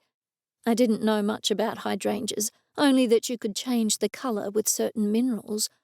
"No, not at all. They don't even flower. They look quite dead. Come, I'll show you." She led me to a patch of garden with a collection of stalks. "That's them," she said sadly. "How strange," I said. "The rest of your garden is beautiful and flourishing. Maybe the ones at the nursery were straight out of a greenhouse or something like that." She seemed to brighten a little. "Yes, that must be it." I looked over to where Caspian's car was still parked. The hydrangea garden afforded a wonderful view of the area. "Is this where you were when you saw me arrive and Edison leave?" She nodded. "I was planting some daffodil bulbs in this garden bed, as I've all but given up on the hydrangeas." "That's strange, because you can easily see his car from here." She agreed. "I did have my head down from time to time, but I should have seen somebody being kidnapped." "Well, thank you for your time. Good luck with the hydrangeas." She smiled and gave me a little wave. I walked to the house on the other side of Caspian's house. A tall, thin man was out in the garden. He greeted me warmly. I at once introduced myself. "Hi, I'm Nell Darling, the owner of the local bookshop. I'm a friend of Caspian's next door." He straightened up and dropped his gardening trowel in his wheelbarrow. "Oh, that's a terrible thing. A detective came here asking if I saw anything the other day. What day was it again?" "Monday morning, about 8, I said. He nodded. "I always have my breakfast on the porch here." He indicated 2 white wrought-iron chairs with an intricate design of ivy and a little white table between them. "Yes, I always have my tea and toast outside about that time." "And you didn't see anything?" "I saw a man leave, and then Caspian arrived with a lady. No, it was the other way around. Caspian arrived with a lady, and then the man left. The lady looked a little like you." "It was me," I said. "He went missing only 10 or so minutes after that." "And you haven't heard from him?" I shook my head. "He's officially a missing person." "Oh dear, that's terrible." "He went to his car to fetch something and didn't come back. His phone was found under the car. Somebody abducted him. Did you see anything?" He shook his head. "No." "After the other man left, did you see Caspian go out to his car?" He shook his head again. "How long were you sitting on the porch?" "Probably until 9 or so." "And you didn't see a stranger in the street? Or a car you're not used to seeing, or hear a noise at all?" "No, nothing. The last thing I noticed was the man leaving." "So you were sitting out here the whole time?" He nodded. "Yes, I was reading the paper." "When Caspian was abducted, he dropped a bottle of wine and it smashed on the road. Did you hear anything like a wine bottle smashing?" "No, and I do have very good hearing. I heard you calling out for Caspian loudly." My spirits fell. "Thanks for your time." "I hope he turns up soon." I shot the man a smile. "Thanks. So do I." I made my way back up along his raised driveway. Both neighbours on either side of Caspian's house were outside at the time Caspian was abducted, but they saw nothing. How was that possible? I walked to the house directly across from Caspian's house. It was on a hill and had a good view of the road and of the front of Caspian's house. I knocked on the door and then rang the doorbell for good measure, but nobody was home. I was halfway back to the front fence when a woman called to me. "Can I help you?" She was hurrying down the path to me, clutching a pair of big green garden gloves. I walked back to her. Once more I introduced myself and went through the whole story. The lady, who introduced herself as Emily, was quite dismayed about Caspian's disappearance. "Like I told the detective, it was very strange that I didn't see him," she said. "I saw you arrive. It was you, wasn't it?" "Yes, it was me," I said, remembering for the first time that day that I had been wearing rollers in my hair, pajamas, and giant fluffy slippers. "I saw another man driving away. I saw you come out and call for Caspian quite loudly." "But you didn't see what happened in between times?" I asked her. "No, and I told the detective that was strange. I put in a row of magnolias there." She indicated a row of young saplings. "And even though we've had a bit of rain recently, I was watering them in well. Magnolias like a lot of water." I found that quite strange. Not that magnolias like a lot of water, but that she saw two separate events and not what happened in between, namely Caspian's abduction. "So you were watering the magnolias when you saw the man leave, and then you were still watering them when you saw me come outside and call for Caspian." She seemed a little embarrassed. "Well, I'm not a busybody, you understand. It is awfully boring watering plants. I tend to daydream or watch what's going on around me." "Oh, yes, that's perfectly understandable," I said. "Thanks for the information." "I'm sorry I couldn't have been any more help." I walked to every house in the street. Some people weren't home, but those who were had heard nothing. They hadn't heard anything untoward or seen anything untoward. They had not seen a stranger in the street or even a strange car in the street. I was beginning to think something otherworldly was going on.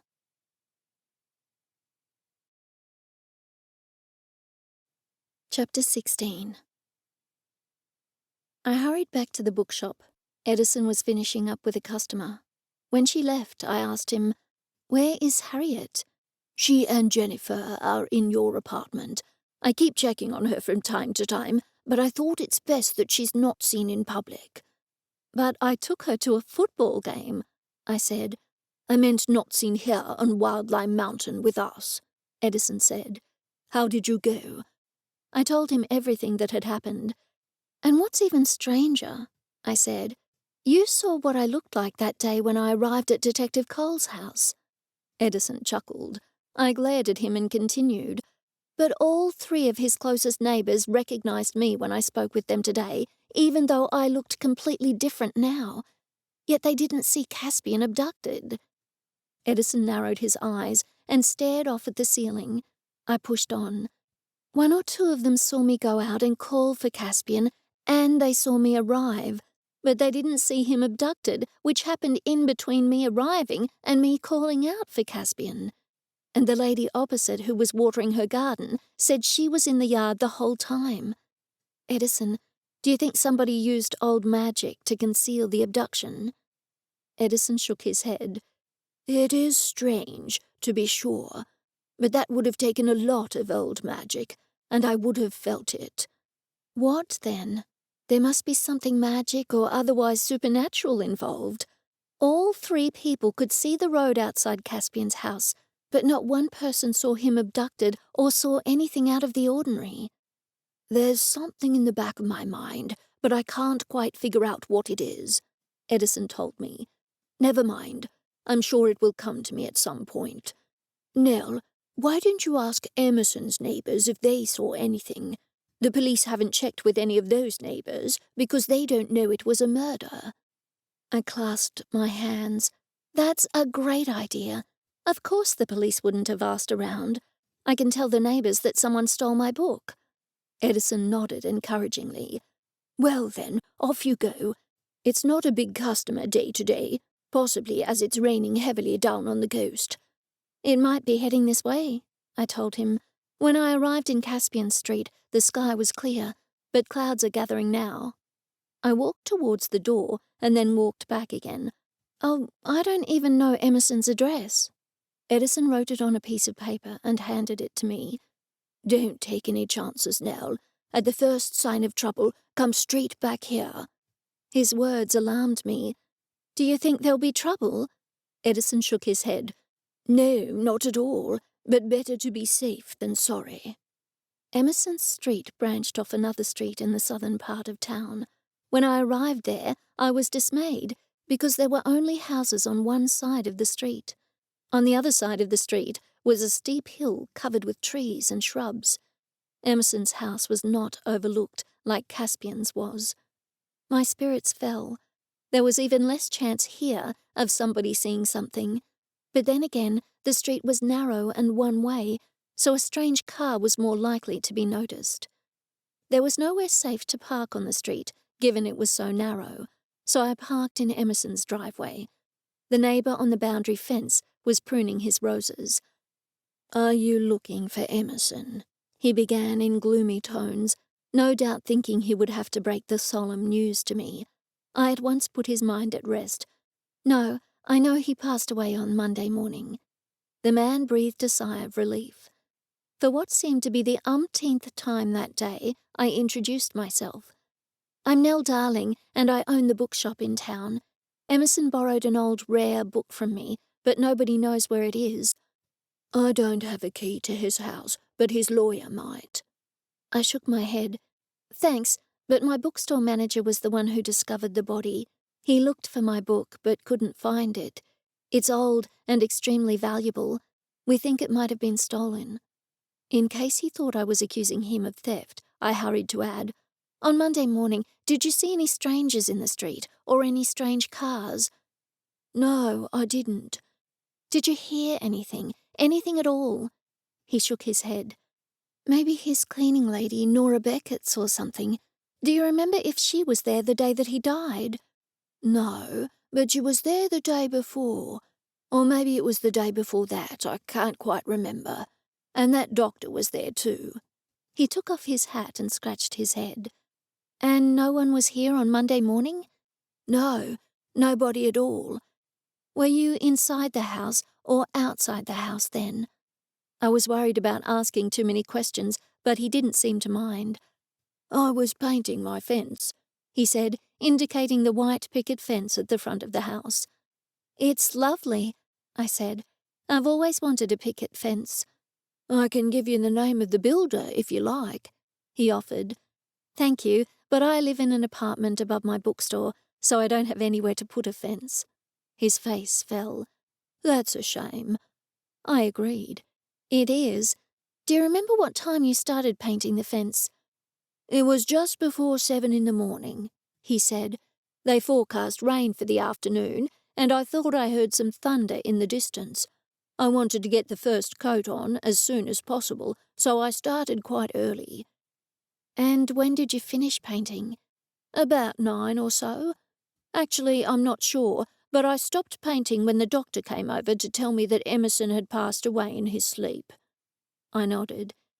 And did you go inside your house at any time? He shook his head. No, I was in a hurry to finish before the storm came. It was only the first coat, so I wasn't worried about a few sprinkles of rain on it, but it wouldn't have been good if it had been completely drenched. Thanks so much. Sorry to ask you so many questions. It's just that the book is very valuable and I don't know what's happened to it. I don't mind at all, he said with a smile. It's nice to chat. Emerson wasn't one to chat. He always had his nose in a book. Do you mind if I look behind Emerson's house to see if a thief could have had access over the back? None of my business, he exclaimed. Feel free. I hope you find who stole your book. I walked down behind Emerson's house.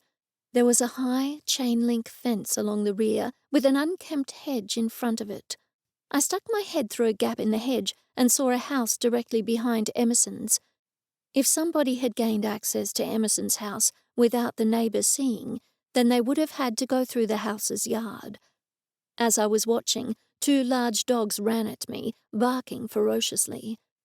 I hurried back to the neighbour, who was still pruning his roses. I figured that since you didn't see anybody, the thief must have gained access to Emerson's house from the house directly behind it. But there are 2 big dogs. He chuckled. Oh, nobody could get past those dogs. They are outside dogs too, so it wasn't as if they could have been asleep inside the house. The dogs were still barking. Did you hear those dogs barking on the morning of Emerson's death? He frowned for a moment before answering. No, I don't believe I did. I can't be sure, mind you, but once they get set off barking, they don't stop for hours. It always irritates me, and I don't remember being irritated that morning. Thanks so much for your help, I said. I walked to the neighbour on the other side of Emerson's house. Are you selling something? A voice said. I jumped and looked around for the source. It was an elderly lady sitting in a white bamboo chair, leaning over and spray-painting plant pots bright red. No, I'm asking Emerson's neighbours if they saw anything the morning he died. So as not to alarm her, I quickly added, he borrowed a valuable book from my bookstore and it's gone missing. I think perhaps somebody might have stolen it. She stood up. Do you like this colour? I do, indeed, I said. She beamed from ear to ear.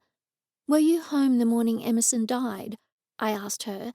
Yes, I was painting those pots over there. She pointed to a row of bright turquoise plant pots. I love that colour too, I told her. I'm asking Emerson's neighbours if they saw anyone strange, or maybe a car they didn't know, the morning that he died. She wiped a hand over her face, leaving a stripe of bright red paint. I wondered if I should mention it to her, but given that her hands were covered in paint, I thought that maybe she didn't mind. I only saw the doctor and a man with him. They both came to tell me that Emerson had passed away in his sleep. So sad. It certainly is, I said. There was nobody around before that. Not that I noticed, she said. George was out painting his picket fence. Maybe you could ask him if he saw anybody. I did, and he didn't see anyone either.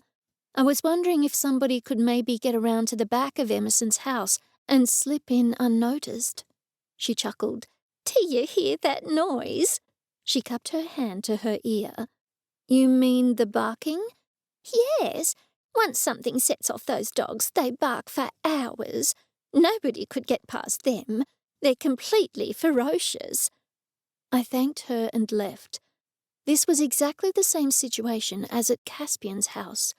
Now I was firmly convinced something was out of the ordinary.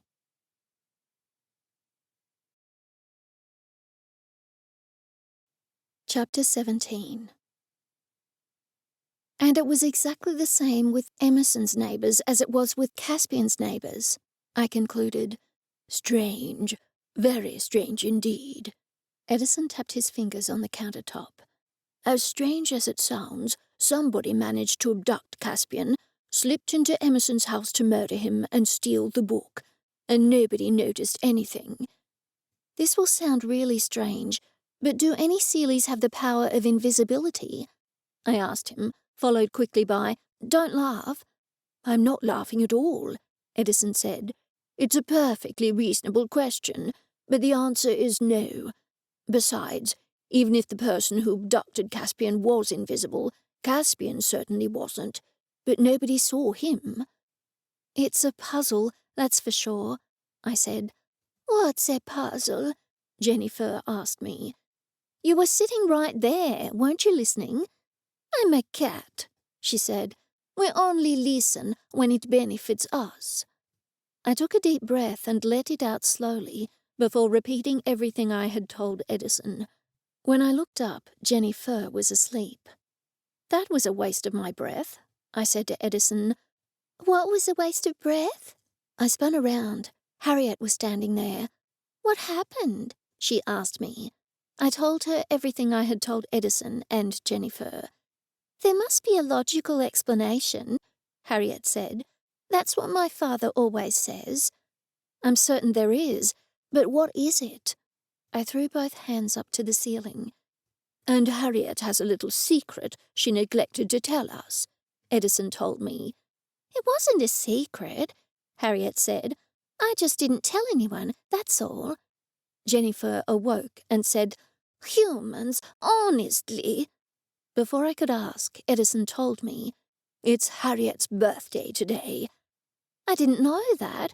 Happy birthday, Harriet. How old are you? 14. And she wasn't going to tell us, Edison said. Her father called to wish her a happy birthday. I was right there, so I couldn't help but overhear. It's not a big deal, Harriet said with a pout. We'll have to have a birthday party for you, I said. Harriet continued to pout. I'm too old for a birthday party. No, you're not, I told her. I still have birthday parties. Harriet raised her eyebrows. You do? But you're so old. Thanks, I frowned at her. Daphne and Delilah are excited about Harriet's birthday party, Edison told me. Well, Delilah is particularly excited. They're making a birthday cake and bringing it over for the party. I refuse to play games, Harriet said. What? But you love games. She rolled her eyes. I love video games. I refuse to play stupid party games like Pin the Tail and the Donkey. We won't have any party games, I promised. There'll just be birthday cake and lots of party food. Harriet's mood improved considerably. And presents, Edison added. Harriet's mood went up another notch. I'll go find her a nice dead rat, JenniFur said. She'll love that. I'll try to find one that's partly decomposed. With that, she jumped out of the window. So when are we having this party? I asked Edison. Tonight, after the funeral today. I gasped. The funeral is today? Didn't I tell you? No, you didn't. I only found out in the last hour or so. It's at midday in the community hall. It's a memorial service rather than a funeral as such. There will be no graveside attendance or anything like that. If the murderer attends, I began, but Edison interrupted me. It seems certain that the murderer will attend. They always do. Then I was going to ask if you would sense any vestiges of old magic from the murderer. I doubt it, because I haven't felt any since that little burst, Edison said. Still, I'm certainly going to try. What do you hope to find out at the funeral? Edison shrugged. I have no idea, to be honest. But we're going anyway, so we might as well be on the alert. Our 3 suspects will most likely attend. I ran my hand over my eyes. It's a pity we didn't have one suspect over the others, because I could go to that suspect's house and snoop around to look for Caspian. Maybe we should do that anyway, Harriet said. "We can break into their houses and look for my uncle." I agreed with her. I'm thinking that's not such a bad idea, although breaking into Algerone's house was unproductive. Edison waved his finger at us. "It's not safe. The perpetrator uses old magic. They might be expecting us, and who knows what manner of tricks would be lying in wait for us. You have no idea of the power of old magic. I, for one, would not want to come up against it." I wondered why he hadn't protested so strongly when Daphne and I had snooped around Algerone's house. Still, he had no idea we were going inside. "But you're a Hierophant, Edison. If there was some sort of booby trap or warding spell, you would sense it." "Yes, possibly." "Are we going to do more breaking and entering?" said a voice from behind me. I spun around to see Delilah. Daphne was standing behind her, looking entirely exasperated. "What's all this about?" Delilah asked us. I was tired of telling everybody the same thing over and over again, so I left Edison to explain. Daphne pursed her lips. "It sounds dangerous." Delilah disagreed. "It sounds like fun, and Edison will sense any magic." "Maybe we should do it as a last resort," Edison said. "But today we'll need to go to the funeral." "I made you a nice hat for the funeral," Delilah said to Harriet. She was clutching a large pink, red and white striped bag, which she unzipped, and from it produced, with a flourish, a tinfoil hat, complete with party sparklers and sequins. "It's a combo birthday funeral hat," Delilah said. "You can wear it for your birthday party tonight, too. I put black sequins on it to make it fitting for a funeral. Even better, aliens won't be able to mind control you, Harriet." Daphne muttered some very rude words. Harriet appeared horror-stricken. Thanks," she said, staring wildly at the hat. She took 2 steps backwards. "I don't think it's safe for Harriet to go to the funeral," I told them. "We can't have the murderer catch on that Harriet is Caspian's niece, as the murderer might try to abduct her too. We've already been over this." "Yes, I've decided I don't want to go to the funeral," Harriet said, still eyeing the hat with askance. "I'll stay here with JenniFur." "I think somebody, a human, should stay with Harriet," I said. This time Harriet did not protest. We all looked at each other. After a lengthy interval, Daphne sighed. "I'll stay." Harriet grabbed the tinfoil hat and went back to the living room, presumably to play games. Seconds later, she emitted a blood-curdling scream.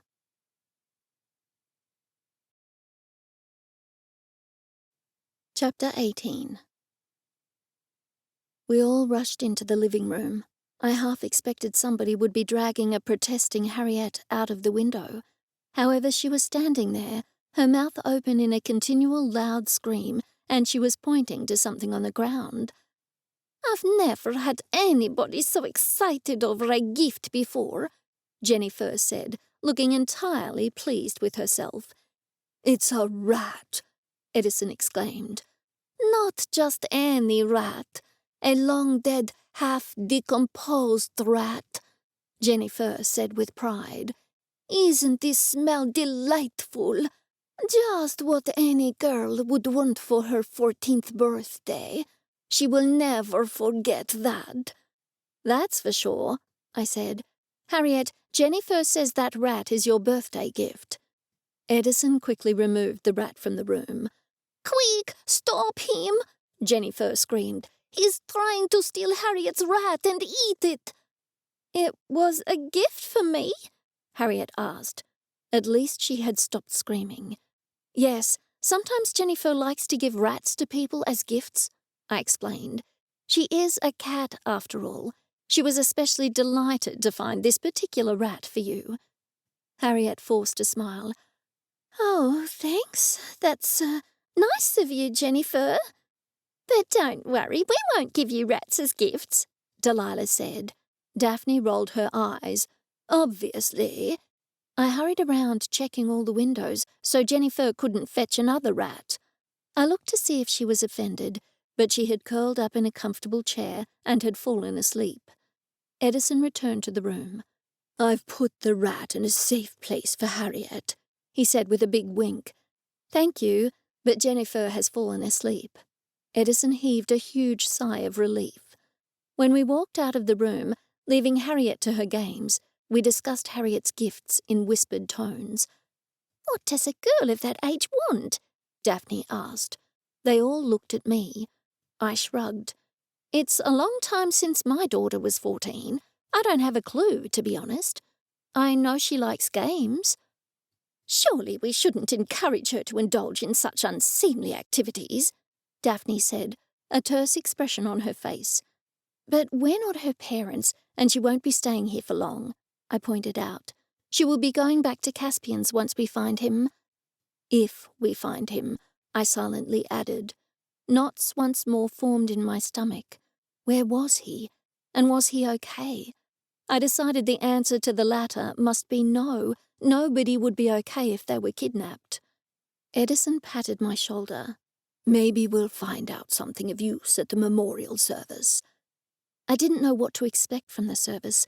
Edison told me repeatedly that the murderer would be there, but I didn't know how that could help. When Edison, Delilah, and I arrived at the funeral, I was surprised at the number of people milling around outside the community hall.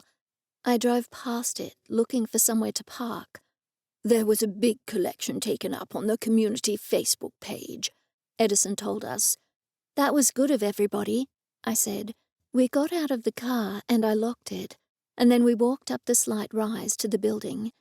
Everybody turned to stare, and I realized Delilah was wearing Harriet's combo birthday funeral hat. I had been so preoccupied with thinking about Caspian's kidnapper that I hadn't even noticed. "Oh, you're wearing Harriet's hat," I said without thinking. Delilah smiled and nodded. "I asked her if I could borrow it, and she said she didn't mind at all. What a thoughtful girl." "Indeed," I said. We walked into the building, Edison and Delilah greeting various people on the way. I briefly spoke with some of my regular customers. Once inside the building, Edison directed us to sit at the back of the building. "We can see everything from here," he said.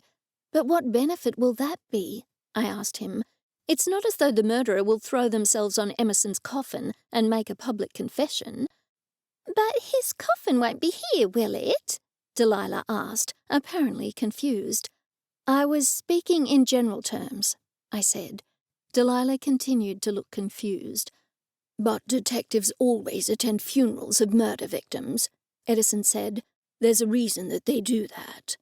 "Maybe it's for the free food afterwards," Delilah said, smiling and nodding as she spoke. "Police officers are very fond of doughnuts. They are always eating them on TV." Edison and I exchanged glances. "Maybe the murderer will give something away," he said. I sighed. I only wish we could have broken into each suspect's house while they were here at the funeral service. "It's a good idea, but we would have needed more time to prepare." "I think you're right, Edison," Delilah said. "But it's certainly something we should look into doing, and sooner rather than later." People had been filing into the building as we were speaking, and now Dr. Tate walked up the stairs to the stage. "Welcome, everybody, and thank you for coming," he said. "Thank you all for your generous contributions. We have now raised enough money for a plot and a headstone, plus engraving at the local cemetery." Delilah cheered loudly. Everybody turned to look at her. "And now, anybody who wishes may come up and talk about Emerson. I'll go first. He was a lovely person, a good friend." "I didn't know they were friends," Edison whispered to us. "They must have been," Delilah said, "because he's organised everything for the funeral." The doctor was still talking. He extolled a list of Emerson's virtues, either real or imagined, at great length and in flowery language. When he finished, Delilah clapped loudly.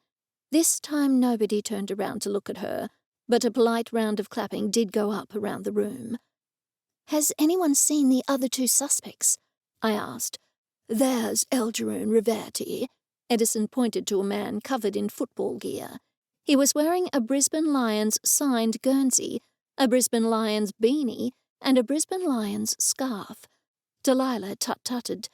"Oh, my goodness, that's hardly something appropriate to wear to a funeral service."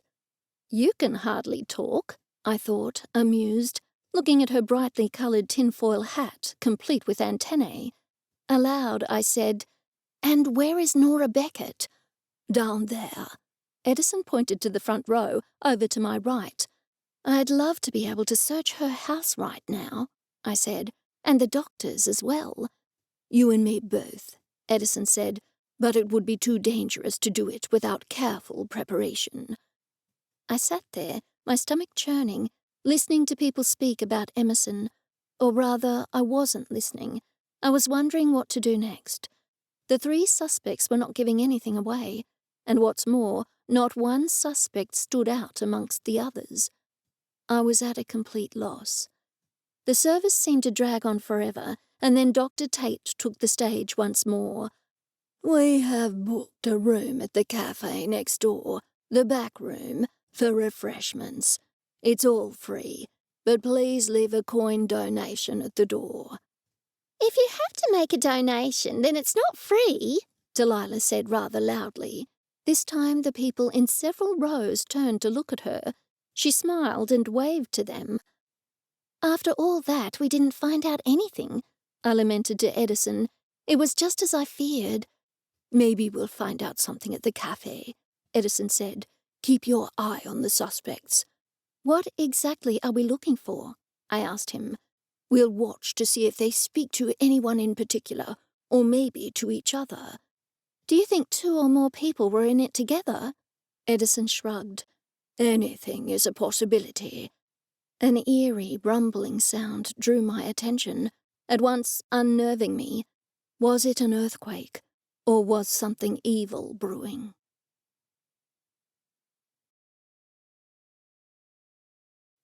Chapter 19. I grabbed Delilah's arm. "Can you hear that awful noise?" It was just my stomach rumbling." JenniFur's head peeked over the top of Delilah's large handbag. "No, it's me. I'm a spy." I gasped. "JenniFur, cats aren't allowed at funeral services or in cafes." "That's disgraceful. That attitude is a blot upon society," JenniFur said with a growl. "Quick, pop your head back down so nobody can see you." To Delilah, I said, "Why on earth did you bring JenniFur?" "She jumped into my handbag." "She gave me a significant look, so I realized she wanted to come along as a spy," Delilah said in reasonable tones. "Besides, Daphne was minding Harriet, so I knew JenniFur didn't need to mind Harriet as well. I thought it was a good idea. I can put my handbag down near one of the suspects, and JenniFur can report to you everything they say." "That would be a good idea, but only if the murderer is involved with somebody else." "What do you mean?" Delilah asked me. "I mean, the murderer isn't likely to utter a confession. This plan would only be of use if the murderer says something incriminating to somebody else." "Then how do you know the murderer won't?" Delilah said brightly. "She's right," JenniFur said from inside the handbag. "Will there be wine at the cafe? Or maybe champagne?" "There won't be anything of the sort," I told her. "And there won't be cat food either." "I'll settle for cake."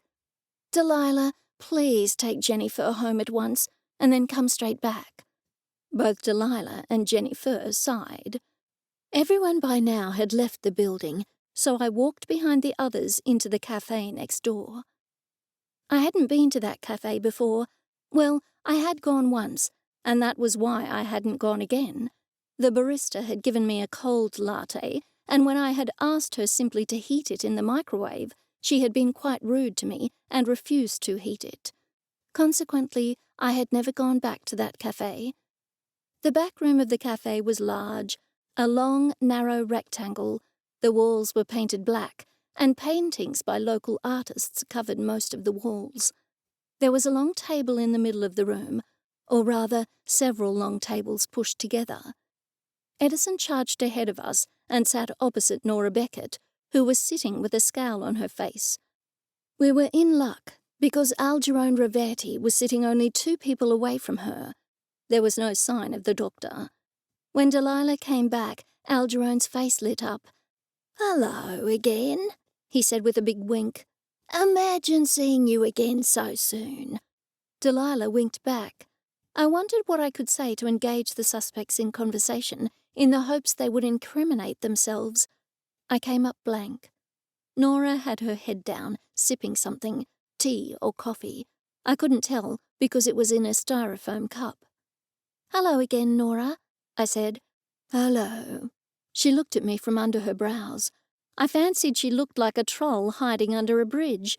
She certainly had the same attitude.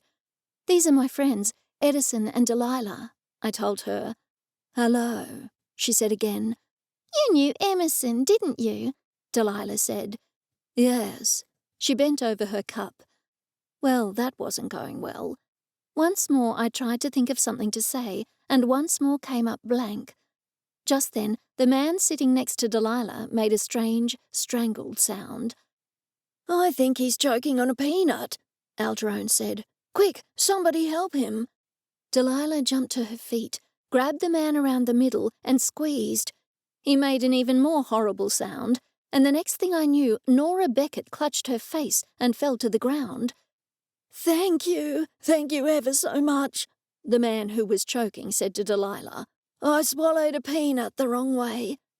I didn't have time to ponder how anybody could choke on something as small as a peanut. After all, I was certainly no medical expert. When people rushed to Nora's aid, a man helped her back to her chair. "What happened?" he asked her. She let out a string of obscenities. When I sifted through all the obscenities, I realized she was saying that the choking victim's peanut had hit her in the eye. Dr. Tate pushed his way through the crowd. "Let me see that eye," he said to Nora. Nora whimpered, covering her eye with both hands. "Come on, let me see. You might need treatment," Dr. Tate said in an authoritative tone. He managed to pry Nora's fingers away from her eye. After peering into her face for an interval, he said, "It doesn't look as though it's done any damage. You're very lucky. The way you screamed, I thought you had an eye injury." Nora let out another string of obscenities, grabbed her handbag, and hurried out of the cafe. Dr. Tate then turned his attention to Delilah. "Nobody uses the Heimlich maneuver these days," he said. "But I just did," she protested. "And what's more, it worked." "The recommendations have been changed," the doctor said. He took Delilah by the elbow and moved her to the side of the room. The 2 of them appeared to be deep in conversation. "I felt the faintest tinge of old magic when we first walked into the room," Edison whispered to me. "Has it gone?" "No, it's still here." "That means it isn't Nora," I said, "given that she just left." Edison shook his head. "Not necessarily. Even if the person who caused it had left, the feeling of old magic would still hang around here for a little longer." "So you don't have any idea who it's associated with?" I asked him. "No," he began, but Algerone interrupted him.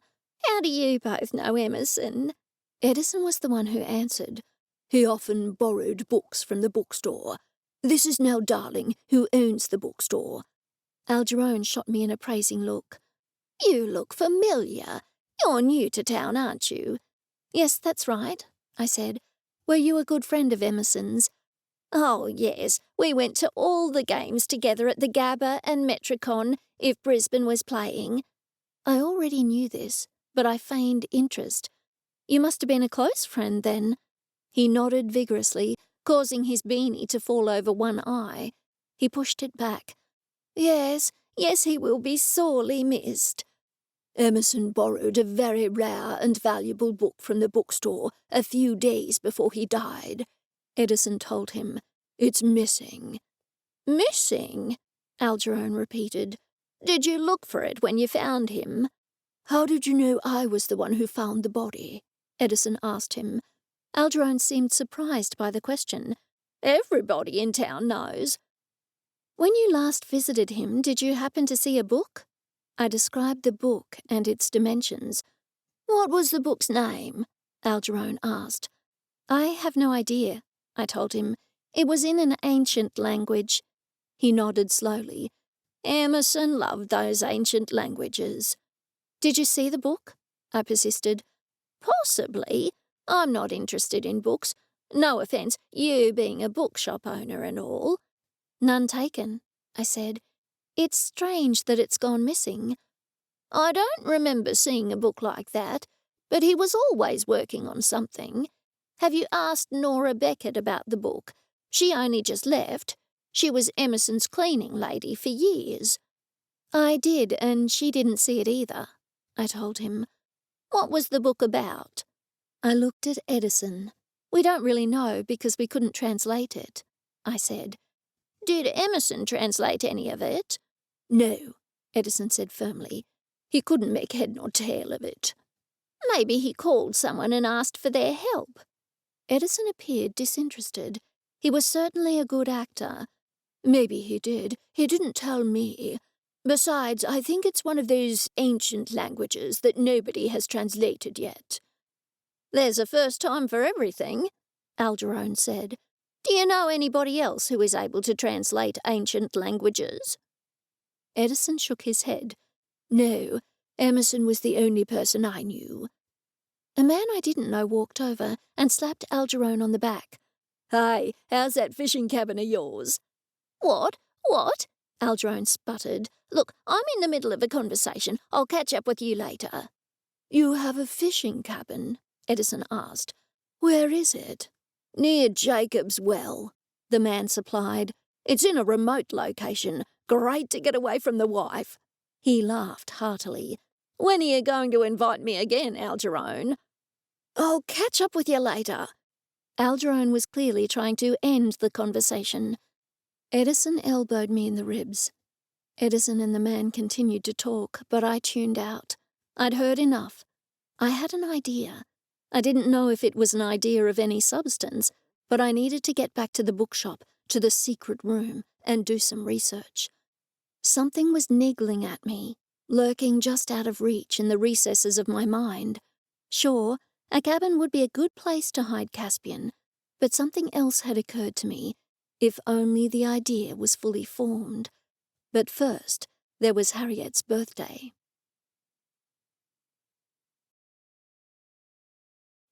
Chapter 20. When we got home, Harriet and JenniFur were asleep on the couch. Daphne was drinking wine. "JenniFur didn't get any of that wine, did she?" I asked her. Daphne shook her head. "No, but she tried. What happened? Anything of interest? On second thoughts, tell us about it later. This is Harriet's birthday party." Birthdays were wonderful. Not for me, but for other people, birthdays were wonderful. There was cake, which went straight to my wobbly bits and made them even wobblier. And there were presents, which other people received, but my ex-husband always forgot to buy for me. There were balloons, which stressed me out because they were dangerous to wildlife, and also candles, which stressed me out because of the fire hazard. I didn't want to be a party pooper, however. It was Harriet's birthday, which meant I needed to be upbeat. I needed to be serene. I needed to find a present for a 14-year-old in the next hour before we got the party started. What did 14-year-olds even like these days? Marbles? Yo-yos? Jacks? No, Harriet had said no to games, which meant I needed to buy her wine? No, she was too young for wine. A cheese platter. I had always wanted a cheese platter. Well, not so much a cheese platter, but a hostess gift where there was cheese, a wooden chopping board, a bottle of wine, I intended to substitute lemonade, and a cheese knife wrapped up in cellophane. I left Daphne and Delilah to set up for the party as I jumped in my car and drove to the local supermarket. Unfortunately, there were not enough items at the supermarket to make a hostess gift for Harriet, so I did have to settle for a cheese platter. When I arrived home, I put the cheese platter on the table for gifts. Delilah had already finished the cake. It was of George Michael. "Does Harriet even know who George Michael is, Delilah?" I asked, confused. Every 14-year-old girl I know has the biggest crush on George Michael, Delilah replied brightly. How many 14-year-old girls do you know? Delilah thought for a moment. Just Harriet, I guess. But when I was younger, every girl loved him. Daphne snorted rudely. I doubt Harriet has ever heard of George Michael or Wham. She's going to hate that ridiculous cake. I'm sure it's fine, I replied, desperate to avoid another argument. It's not fine, Daphne said. Thankfully, I am in touch with the youth of today, and I too made Harriet a birthday cake. It was of John Bon Jovi. Great, I said. Suddenly I felt terrible for buying Harriet a cheese platter. We really were about to throw her the worst birthday party of all time. I decided to buy her an online gift voucher to a gaming store. I'm here, Edison said as he entered the bookshop with a gift and a cake he'd ordered from a bakery down the mountain. Sorry, girls, I couldn't order from you because I wanted the cake to be a surprise for Harriet. I already made her a cake, Daphne said. So did I, Delilah replied. Well, yes, Edison said kindly, but I thought we might all be a little out of touch with today's young folks, so I called my sister and asked what we should get our young friend Harriet for her birthday. Also, what Harriet might like on her cake. Give us a look, then, I said, hoping it was better than George Michael and John Bon Jovi. It was Michael Bolton. The third cake was decorated with the face of Michael Bolton. He's today's biggest heartthrob, according to my sister, Edison said. How old is your sister? I asked, confused. 75. There was a knock at the door. Edison answered it. Harriet, he said when he returned, a birthday card has arrived for you. Harriet jumped up and grabbed the card. It's from my dad. It's in his handwriting. She ripped open the card and read for a minute. What does it say? Delilah asked. I love birthdays. He wished me a happy birthday and said that there's a truck arriving with my present. Harriet dropped the card and ran over to the window. We all followed her. There was a truck in the driveway, and the driver was unloading a miniature goat. Well, I thought, that can't be for Harriet. It must be for one of the farms down the mountain. But then the driver herded the goat over to the shop. Don't open the door, I yelled. It was too late. Harriet had opened the door, and in came the goat. Immediately, chaos rained down upon our heads. The goat at once nibbled on the books and the furniture. She then sat on Michael Bolton's cake face before moving on to eat John Bon Jovi. Daphne shrieked, and Edison put his hands over his ears. There must be a mistake, I called out. I asked for a boat, Harriet said with obvious dismay. A boat, not a goat. You need to learn to enunciate, Edison yelled. The goat was eating his beard. I don't want the goat. Harriet burst into tears. Can I have her? Delilah asked. I've always wanted a pet goat. You're not having a goat, Daphne yelled at her. Harriet stopped crying and shot Delilah a shrewd look. I'll swap you the goat. What for? Harriet tapped her chin. Let me see. Red Dead Redemption. Oh, and Red Dead Redemption 2? I held up my hand. Wait, I'm checking this out first. I tapped away on my phone. No, you're too young for it, Harriet. What else then? Delilah asked, while Daphne tried to get the goat to release Edison's beard. Money? How much? $50. I can't buy a game for $50. Well then, $100. Harriet pouted. The goat is worth more than $100. Delilah tut-tutted. It's rude to refer to her as the goat. What is her name? Her name? Harriet asked, clearly put out. I don't think she has one. Why, that's terrible, Delilah said. I think I will name her Butthead. That's a ridiculous name, Harriet said, her tone filled with scorn. Delilah frowned, but then added, I know, I will name her Vincent Van Goat. But she's a girl, Harriet protested. A terrible thought hit me. Where was JenniFur? In all the commotion, the adults had left their wine glasses unguarded. I left Delilah and Harriet arguing over the goat's name and over how much money she was worth, and went in search of JenniFur.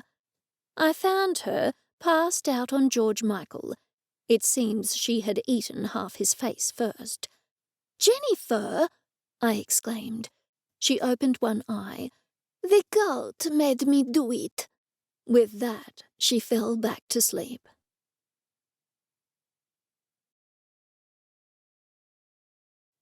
Chapter 21. Delilah tapped my shoulder. "Good news! Harriet and I have come to a financial agreement about Vincent van Gogh." Daphne appeared at her shoulder. "You're not keeping that goat." Delilah drew herself up to her full height. "I most certainly am. I will keep her in my side of the house. Now enough talk about trivialities. Don't you want to find out what happened at the memorial service?" "Yes," Daphne snapped. "But you are keeping that goat in the paddock out the back, not in the house." She sat down and picked up her wine. There wasn't much left, so she refilled her glass. Delilah spoke up. "Algerone has a fishing cabin near Jacob's Well." Daphne's mouth fell open. "Do tell. How did you find that out?" "We nearly didn't find it out," Delilah told her. "Not long before we left, a man came up to Algerone and asked him how his cabin was. He said he'd like to be invited back again soon." "That's right," Edison said. He had put the goat on a makeshift leash. "Algerone looked most put out about the man mentioning the cabin." Daphne jumped to her feet, almost spilling her wine. "But that's it! Algerone is keeping Caspian in that cabin." "I think something else is going on," I said. "It all hinges on the invisibility." "What do you mean?" Daphne asked me. "Nobody saw Caspian abducted. Nobody saw the murderer arrive at Emerson's or leave. Nobody saw anything, and this is in spite of the fact that there were neighbours outside and in the vicinity at the time." Edison was clearly puzzled. "But we have discussed this before, Nell. Invisibility is not a Seelie power, and even if it was, the perpetrator wouldn't be able to make Caspian invisible as well." I ran my hand over my eyes, most likely streaking my mascara, but at that point I didn't care. "But don't you see?" I protested. "That has to be the key to everything. I've been so involved with trying to figure it out that I haven't had any cognitive space to think things through clearly." "I do take your point," Edison said. "But where does that leave us?" I shook my finger at him. "You know, there's something just sitting in the back of my mind that I need to remember. It's to do with something that wasn't as it seemed." "What is it?" Delilah asked.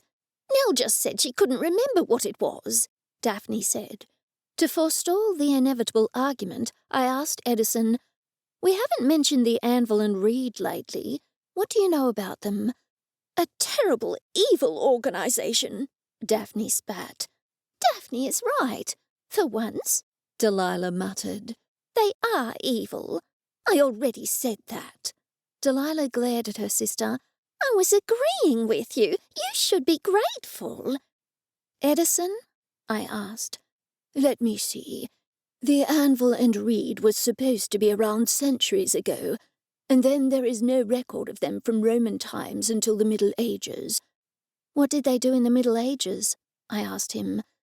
"I don't know of anything specific, given that they are such a clandestine and secretive group, but they caused havoc. They wanted to take over the world, that sort of thing." Daphne nodded solemnly. "Yes, the old world domination thing. People try it every few centuries or so." "And they used old magic then?" Edison looked shocked. "Certainly not. There was no old magic used in the Middle Ages. No, old magic hasn't happened since ancient Irish times." Now I was thoroughly confused. "But wasn't old magic used to kill Emerson? And didn't you say there was a small burst of old magic after that?" Edison waved one hand in the air. "Yes, of course. Let me explain. Old magic hasn't been used from ancient Irish times until now. But nobody has translated that spell book, I protested. Not that one, but there must be others, Edison said. Maybe not as detailed. Then let's get down to the nitty-gritties. I stared at each one in turn. I don't think we've been thinking this through clearly. If the murderer killed Emerson with old magic, then clearly somebody had to translate that spell. Edison stood up and waved his arms. Of course. What is it? Daphne asked. Have you figured something out? Edison sat down and his face fell. No, but what Nell said will lead us somewhere. I was in touch with my contacts in Wales and Ireland after Emerson's death, after I sensed the old magic, and they were shocked to hear about it. Did they have any information? Delilah asked him. Hush, Delilah, Daphne said. Edison would have told us if they had told him anything. Edison looked shamefaced. Actually, they did say something, but I couldn't see how it was relevant, so I didn't bother to mention it. What was it? I prompted him. Just that there are rumours that they are amassing a register of every Seelie worldwide and every Seelie's power. But that seems impossible, Daphne said, or at least a huge undertaking that would take many years. Edison readily agreed with her. That's what I thought, so I didn't mention it.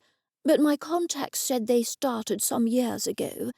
He tapped himself on the side of the head. I've been so foolish. Clearly they found somebody who could translate a little bit of old magic. And that must be how they found out about Caspian too, I said. He must have been on their register. But how did they find out about him? Obviously, somebody is infiltrating Seelie, Edison said. And Dingo Mountain has the biggest Seelie population of any town in Australia. Dingo Mountain? I asked him. I thought you said Wild Lime Mountain had. Again, he tapped himself on the side of the head. Silly me. It was called Dingo Mountain until just before you arrived in town, Nell. The government decided to change the name to Wild Lime Mountain because it's a tourist town, and they didn't want tourists to think wild dingoes were roaming around the area. I nodded. That makes sense. Okay, let's get back to basics. Somebody, the murderer, is helping compile the register of Seelie in Wild Lime Mountain. That person kidnapped Caspian and is trying to make him translate the book. Edison nodded. That's right. I pushed on. And whoever it is was able to kidnap Caspian without anybody seeing. The murderer also arrived at Emerson's house and left without anybody seeing. That has to be a big clue. It does, indeed, Delilah said. But I just don't know what that clue could be. Something occurred to me. You were all surprised when you found out that Caspian and Harriet were polyglots. The three of them exchanged glances. You could have knocked me down with a feather, Edison admitted. I really didn't think there had been any for centuries. What other sorts of rare Seelies are there? Edison scratched his head. I don't know. If you mentioned one, I could tell you whether it was a rare type or not. But I don't know any, I protested. Do you have any textbooks on different types of Seelie? I do, in the secret room. Then hurry along, Daphne said. I think Nell might be onto something. Harriet awoke and rubbed her eyes. Could you all keep it down? Some people are trying to sleep. We think we're getting close to solving the case, I told her. Why? What's happened? It's a long story, which I won't bore you with, but we're going to look through books about the different types of Seelies to find ones that nobody thought existed anymore. Like me and my uncle, Harriet said proudly. I nodded. Exactly. I'll help. I'll help too, JenniFur said. But you can't read. JenniFur appeared offended. Of course I can read. I just can't turn pages, that's all. I don't have opposable thumbs, if you hadn't noticed. What's JenniFur saying? Harriet asked me. She wants to help. At that moment Edison returned and set a pile of books on the table. These are all similar books, and they should all have similar content," he said. He handed each one of us a book. JenniFur insisted he place a book in front of her and open it. I passed on her wishes. "What are we looking for, exactly?" Edison asked me. "I know you said there isn't a Seelie power of invisibility, and even if there was, that they couldn't have made Caspian invisible too. But there must be something similar." We're looking for a Seelie who can make things around them, like, what, turn invisible? Harriet asked. I nodded. "That's exactly what I'm looking for." I've never heard of such a Seelie, Delilah said. "Well, if there is one, we will find it in these books." Edison opened his book, and the rest of us followed suit. I was beginning to think we were on a wild goose chase. The book I was reading was particularly boring and taking a long time to get to the point. I shut it and reached for another book. It was far better. It had the name of the type of Seelie at the top of each page, followed by a description. It was a thick book, and I had been reading for 15 minutes when I let out a shriek. "I've got it!" "You woke me up," JenniFur complained. She had fallen asleep on her book. "It's a concealer." Everybody looked at me. "I've never heard of that," Delilah said. "A concealer? What does it do?" Edison asked. I consulted the book. "It says a concealer is an ancient Seelie power that was thought to have died out in ancient Irish times, but there have been reports of 1 or 2 concealers since the 17th century, according to the book," I told them. "What exactly does a concealer do?" Edison asked me. "What is the specific power of a concealer?" I was excited. "Pretty much what the name says. The book says that a concealer can make things look different." "I'm not sure I get your meaning," Delilah admitted. "The book gives some examples," I said. "The first example is somebody stealing a loaf of bread from a table. The concealer can hide the fact that they are going to the table, and they can also conceal the bread so that nobody sees the bread or the concealer stealing it." Edison nodded slowly. "I see. So it's sort of like having the power of invisibility, only more far-reaching." "It is indeed more far-reaching," I continued. "Another example is that somebody could make a room look different." "Do you mean making a room look not shabby, but luxurious?" Delilah asked me. "No, not that," I told her, although that would be possible too. "Kind of the opposite. Somebody could be sitting in a room with lots of jewels around and hide the jewels from other people in the room." "That makes sense," Delilah said. I went cold all over. The solution that had been hiding in the recesses of my mind suddenly struck me. "I know who the murderer is." Chapter 22. "Who?" Everybody screamed in unison. "It's Nora Beckett." They all spoke at once, so I held up a hand for silence. "When I was at her house, I tripped over a metal chair and it skidded along the floor. I was horrified because I knew it would leave scratch marks on her floorboards, but when I looked around, there wasn't so much as a scratch." "I'm not sure I understand," Delilah said. "There would have been a scratch on the floor, only I couldn't see it," I explained. Edison nodded slowly. "I see.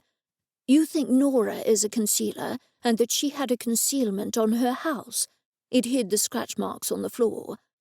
"That's exactly right," I said. "It's been bothering me ever since it happened. There was a terrible squeaking sound, and the air seemed to shimmer somewhat. I became a little dizzy. At first, I thought it was a migraine coming on, and then I thought I had eye strain because I've been reading so much lately.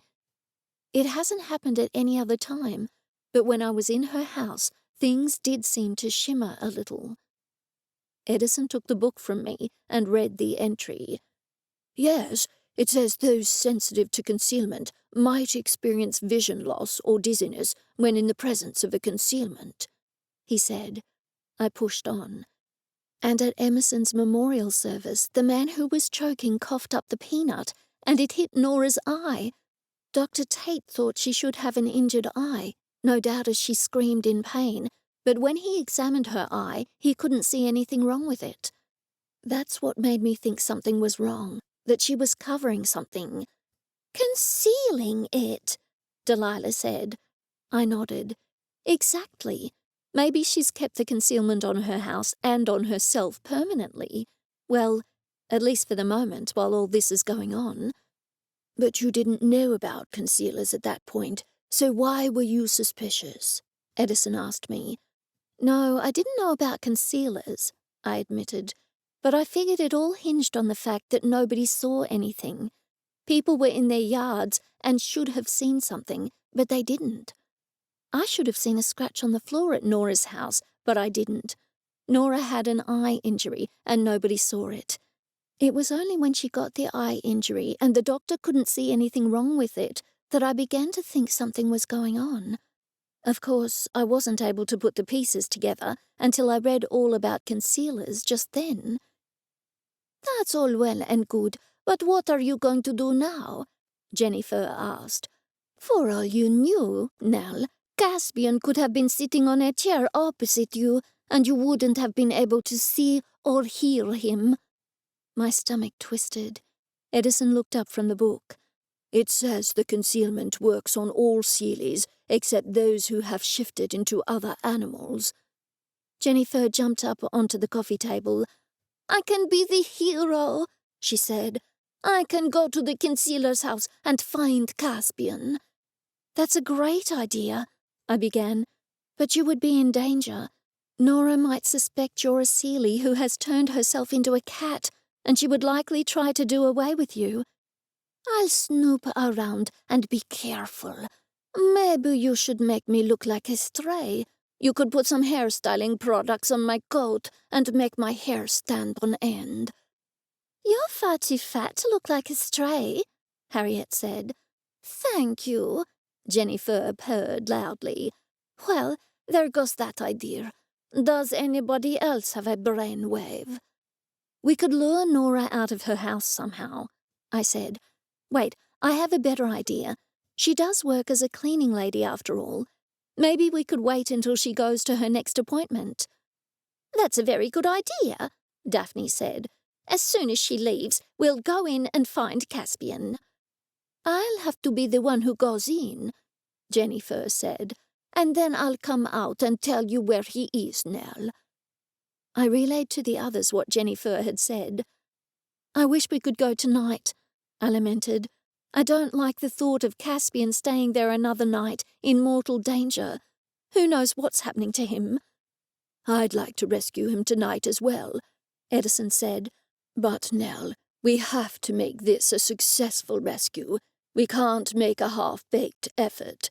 If we go tomorrow, when Nora is away from her house, we have a very good chance of rescuing him. If we go tonight, she could use old magic on us. It could all end very badly. I know you're right, I said with a sigh. I was at my wit's end. Let's make our plan now, Edison said. Then tomorrow we'll be all ready to go. Daphne tapped her chin. We should wait down the road in a car. But she will see us when she drives past, Delilah protested. Obviously, we will park down a side street near another car, so she won't see us, Daphne said. As soon as she drives past, we can go to her house. We'll let JenniFur out to find Caspian and see what's going on. As soon as JenniFur reports back to Nell, we'll all go in. Wait, I said. They all turned to look at me. There must be a way to break the concealment. Otherwise, will Caspian stay invisible forever? Edison looked as though he were trying not to laugh.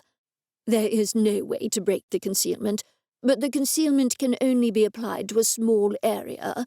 Once Caspian is out of the house, everybody will be able to see him. Hopefully, he will know where the book is as well. I want to help, Harriet said. Daphne shook her head. No, it's too dangerous. But I want to help. Why don't I order pizza? I said. We'll all think better with pizza. My ruse did not work. I want to help, Harriet said again. This time she seemed far more distressed. I thought of a way you can help, I said. We'll take 2 cars. Edison, you take your car and park on the main road to town. I'll take Daphne and Delilah in my car and then collect you after you park your car. Harriet, you stay in Edison's car, and if you see Nora Beckett's car coming back, call us at once and warn us. Oh, yes, that would be most necessary, Delilah said. We will need an early warning system, that's for sure. Harriet looked quite pleased, but then said, But I don't know what this Nora person looks like, and I don't know what her car looks like either. We'll take a photo of her car when she goes past, Delilah said. Daphne disagreed. That's a silly idea. We won't have much time to take a photo, and what if it's a bad one? I saw her car in her driveway when I went to question her, I said. It's a bright yellow Audi. She must have had it specially spray painted because they don't come naturally in that colour. Not as far as I know, anyway, I added as an afterthought. I pulled up a photo on my phone of the same model Audi and showed Harriet. Oh, yes, I know what those cars are. I've seen that car around town, but I didn't know who owned it, Edison said.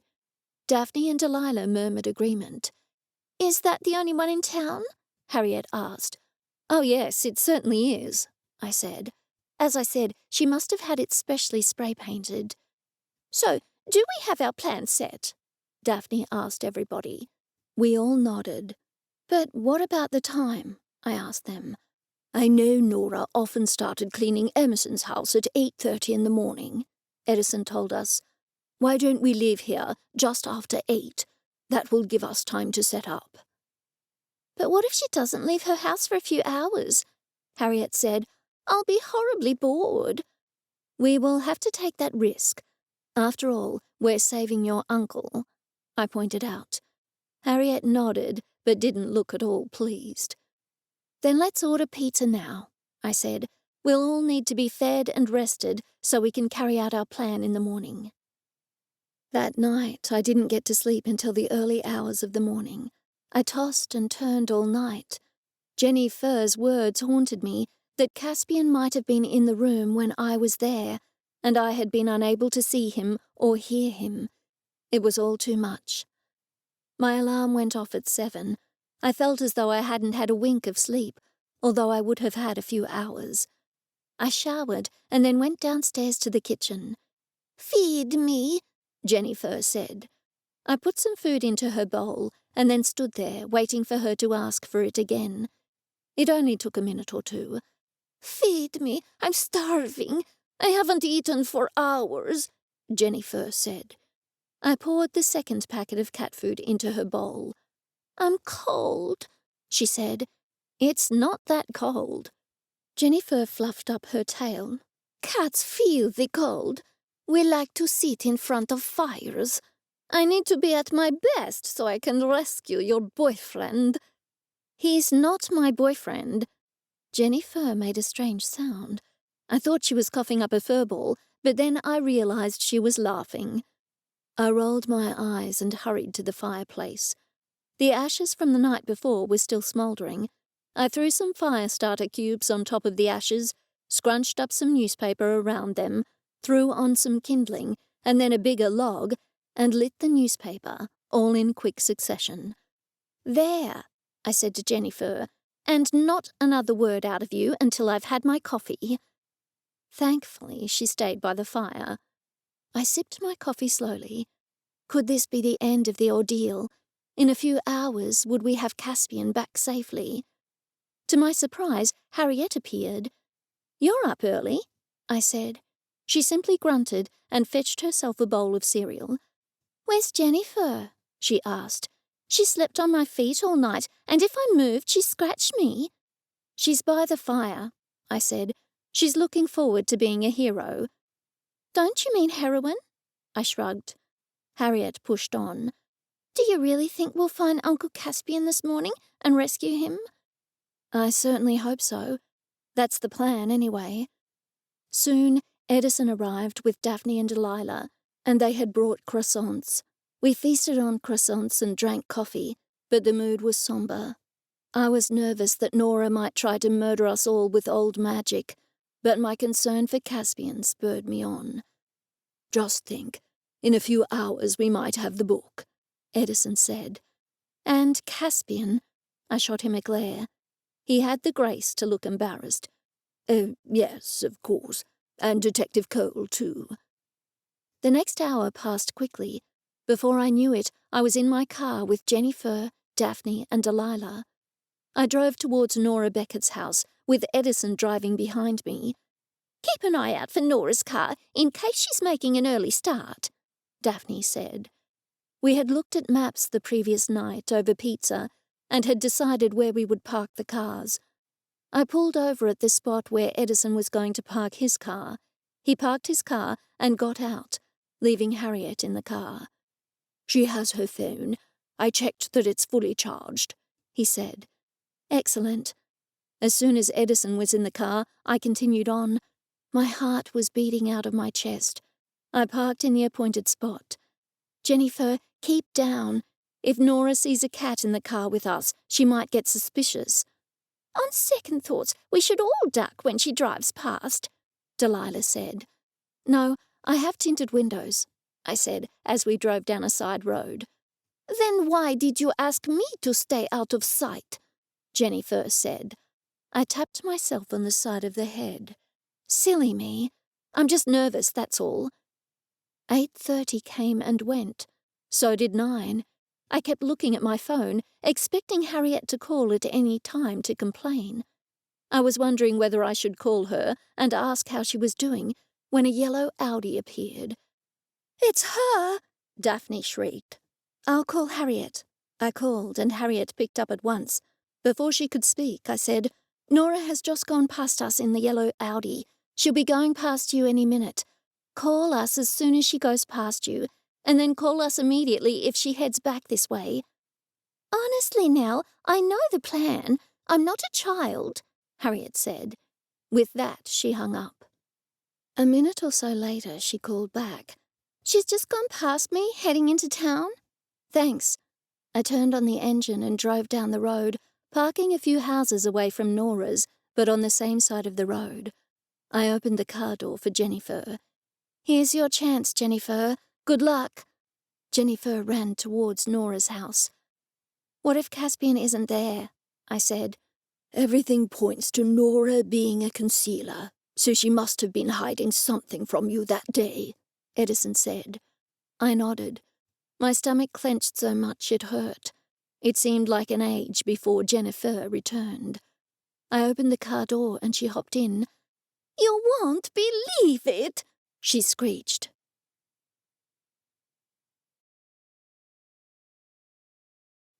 Chapter 23. "What is it?" I asked urgently. "It's Caspian," JenniFur said. "He's all right. She's got him chained in a bedroom." "I brought bolt cutters just in case," Edison said. JenniFur pushed on.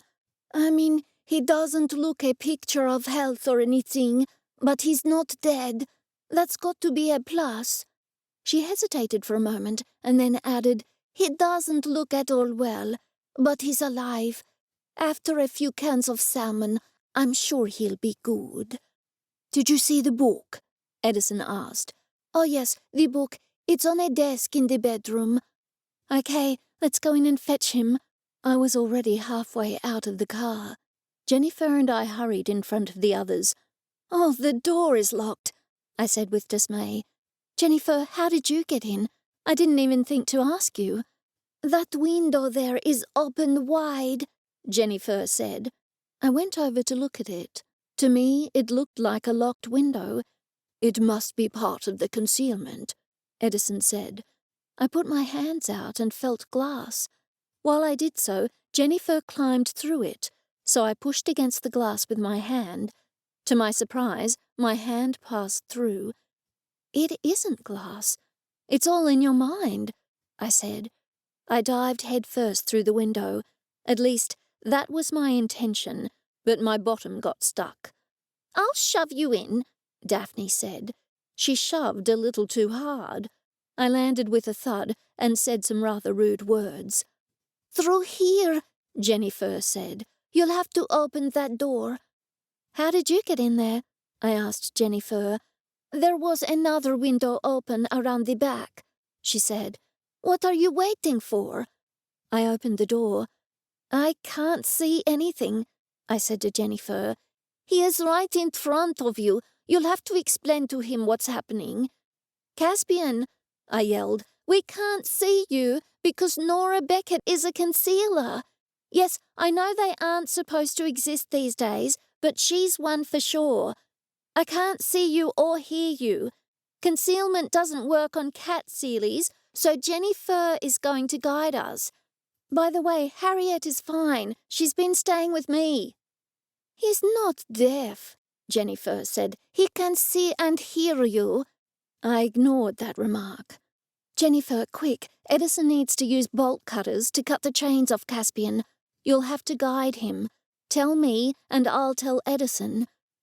Caspian is 5 paces ahead of you, JenniFur said. Edison, JenniFur says Caspian is 5 paces ahead of you. Edison let out a yell. Ouch! I might have misjudged the number of paces, JenniFur said. Still, it's good that Edison knows where Caspian is. I can feel him, Edison said with excitement. JenniFur, is it safe to cut here? I relayed his question to JenniFur. And make sure it's perfectly safe before you answer, I said. We don't want him cutting off any fingers. Yes, that's just a bit of chain. You'll have to cut it in 2 places. Caspian's hands are chained together, and then there's a very heavy chain linking him to the wall, JenniFur said. Edison is close to the chain between Caspian's hands, but the chain to the wall is much thicker. Once more I relayed JenniFur's words. Soon JenniFur told us that Caspian was free. I'll grab him and we'll get out of here, Edison said. We charged out of the room. We were halfway to the front door when I realized that Daphne and Delilah weren't there. Whatever happened to Daphne and Delilah? I said to Edison as I flung open the door. Standing there on the front porch were Daphne and Delilah. Nora Beckett was standing behind them, holding a gun. I wondered why Harriet hadn't alerted us, but then I looked past Nora and saw a different car in the driveway. Emblazoned on the side of the car were the words, Wildlime Mountain Mechanics Courtesy Car. Of all things, Nora had clearly taken her car for a service and was driving the courtesy car. Nora shoved Daphne and Delilah into the room and stepped inside, locking the door behind her. All at once I could see Caspian. In fact, I could see everything. It wasn't an old, tired living room after all. The furniture was luxurious, and a Hermes handbag was sitting on the coffee table. The concealment takes energy, Nora said. I'm glad you're all here and have revealed yourself as his friends. And here I was, thinking the detective didn't have any friends. Now I can torture you all to make him translate the book. She waved the gun at us and added, You didn't think this through, did you? What do you mean? Edison asked her. Even if you had managed to rescue your friend here, how did you expect to apprehend me? Nobody can catch a concealer. We're untouchable. She laughed, a nasty, gloating laugh. Quick, Nell, do something, JenniFur said from under the sofa. You're not in her register. I don't understand, I said. Nora stared at me, clearly thinking I was addressing her. Are you an idiot? She said. How did you know Detective Cole was a polyglot? Edison asked. We're compiling a register of Sealy powers. I moved to Wildlime Mountain ages ago and took a job as a cleaning lady so I could snoop. Nobody can catch a concealer, and I'm a concealer. How did you expect to apprehend me? I felt a hot flash coming on. Lately, I had discovered that hot flashes were, in fact, power surges. I shut my eyes and focused my energy. Like this, I said. You obviously didn't get too far with your register. I'm a bookmarker. Nora's mouth opened in shock. The next thing I knew, she uttered an ungodly scream. The room shimmered, and all at once Nora was in the book, the ancient book of old magic. "I hope she can't use old magic to escape from that book," JenniFur said. "Edison, is Nora safely stuck in that book?" I asked him. I think he answered in the affirmative, but I wasn't listening any longer. Caspian pulled me to him. I wrapped my arms around his neck, half laughing, half crying. After a moment I stepped back, gazing up into Caspian's eyes. He had a bruised nose, which was sort of charming in a rugged way, and a graze across his forehead. "You need to go to the hospital," I said. Caspian shushed me with a wave of his hand. "I'm fine." Panic rose within me. What if he had some sort of head injury? Head injuries were not the sort of trauma that should be taken lightly. I took a deep breath. "I can call an ambulance," I said, "or I can drive you to the hospital." Caspian exhaled deeply. "Nell, I'm not going to a doctor. I'm fine." "At least let me take you to the nurse's office. We can go to the local school." "What am I?" Caspian said. 13? "Come on, Caspian. You could be seriously hurt." "I need to call Sam Stevens and report Nora." I was perplexed. "But what will you say to him? And where will you say she is?" Caspian shrugged. "I have to say something, Nell. Something to explain my absence. I'll say that she abducted me and chained me up. I'll tell him I don't know why." Delilah pushed me out of the way.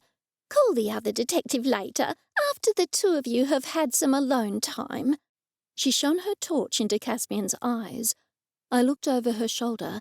His pupils dilated, which I figured was a good sign. "Let's test your reflexes," Delilah continued. She punched Caspian in the knee. "Ouch." "You seem fine," she said, "just a little sassy." Caspian sighed. "Can we go now?"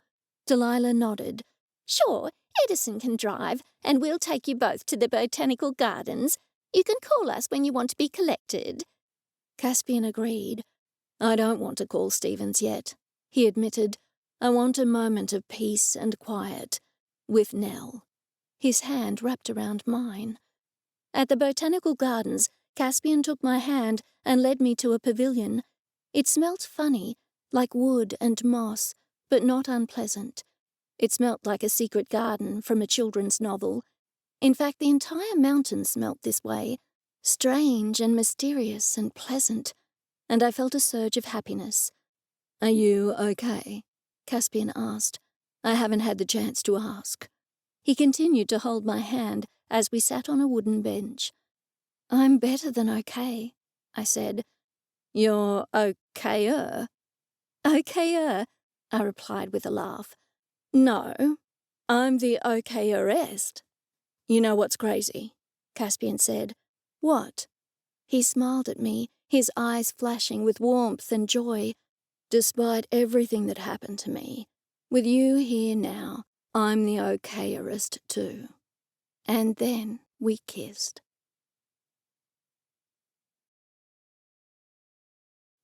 Chapter 24. I didn't know how to play tennis. I'd wanted to learn because everyone I knew loved tennis and because I loved tennis dresses. But my ex-husband had told me I looked like mutton dressed as lamb. Besides, he said, I didn't have the talent needed for such a sport. One night he set his racket and his gym bag on the table, and he told me that he would be giving lessons to our friend Giselle, and that I wasn't to complain. "Can't you give me tennis lessons?" I'd asked, confused. "Don't be stupid," he had replied, and then he had left. "You look adorable," Detective Caspian Cole said as he gently patted his tennis racket on my back. "Earth to Nell, are you ready to play?" I exhaled sharply. I felt my face burn with shame. Harriet had talked me into buying a tennis dress, the kind of tennis dress that made mutton look like lamb, and everyone could see me. Daphne, Delilah, Edison, Harriet, and Caspian. Even JenniFur, who was perched on the umpire's chair, looked down at me with confusion. Or so I thought. "I need to go home," I sputtered. The racket felt slippery in my hand. "But I'm teaching you tennis," Harriet protested. For some reason I didn't quite understand, Harriet needed to practice her tennis so the girls at school would think she was amazing. "You promised." "You don't know how to play tennis," I said. I sensed anxiety rising in my throat. "None of us know how to play tennis." "I'm very good at tennis," Caspian said defensively.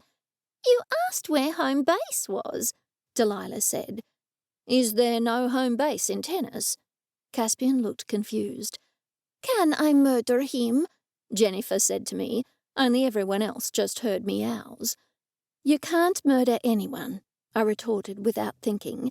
Delilah looked at me as though I was crazy. "I don't want to murder Detective Cole." I wiped my brow with the back of my hand. "Can't we just go on a picnic? I love picnics. We can have lemonade and read each other passages from our favourite books. Doesn't a picnic sound nice?" The tennis court belonged to a grand old estate on Wildlime Mountain. People could rent the court from the owners, as there were no public courts in the town. "No one is allowed in the house," Carla Pembroke, the owner, had said when we arrived. I soon discovered she was a thoroughly mean woman. "We don't have a servant's entrance anymore, and I don't like your sort entering from the front. The Pendragons might see and think we're entertaining a certain sort of guest." "What sort of guest would that be, ma'am?" Caspian had asked innocently. She jabbed a finger at him. "You know exactly what sort." Harriet jutted out her chin. "It's rude to treat people like that." "I'm not treating you people like anything," Carla sneered. "Maybe you are imagining things." With that, she stormed off. "I'm glad she's gone," Harriet said. "I used Uncle Caspian's credit card and hired us a tennis coach." Before Caspian could ask Harriet what she meant, the tennis coach ran in our direction, carrying a large tennis bag. He was a short, stout man who wore a red tracksuit and a matching red sweatband across his forehead. He would have run past us if Harriet hadn't caught him by the elbow.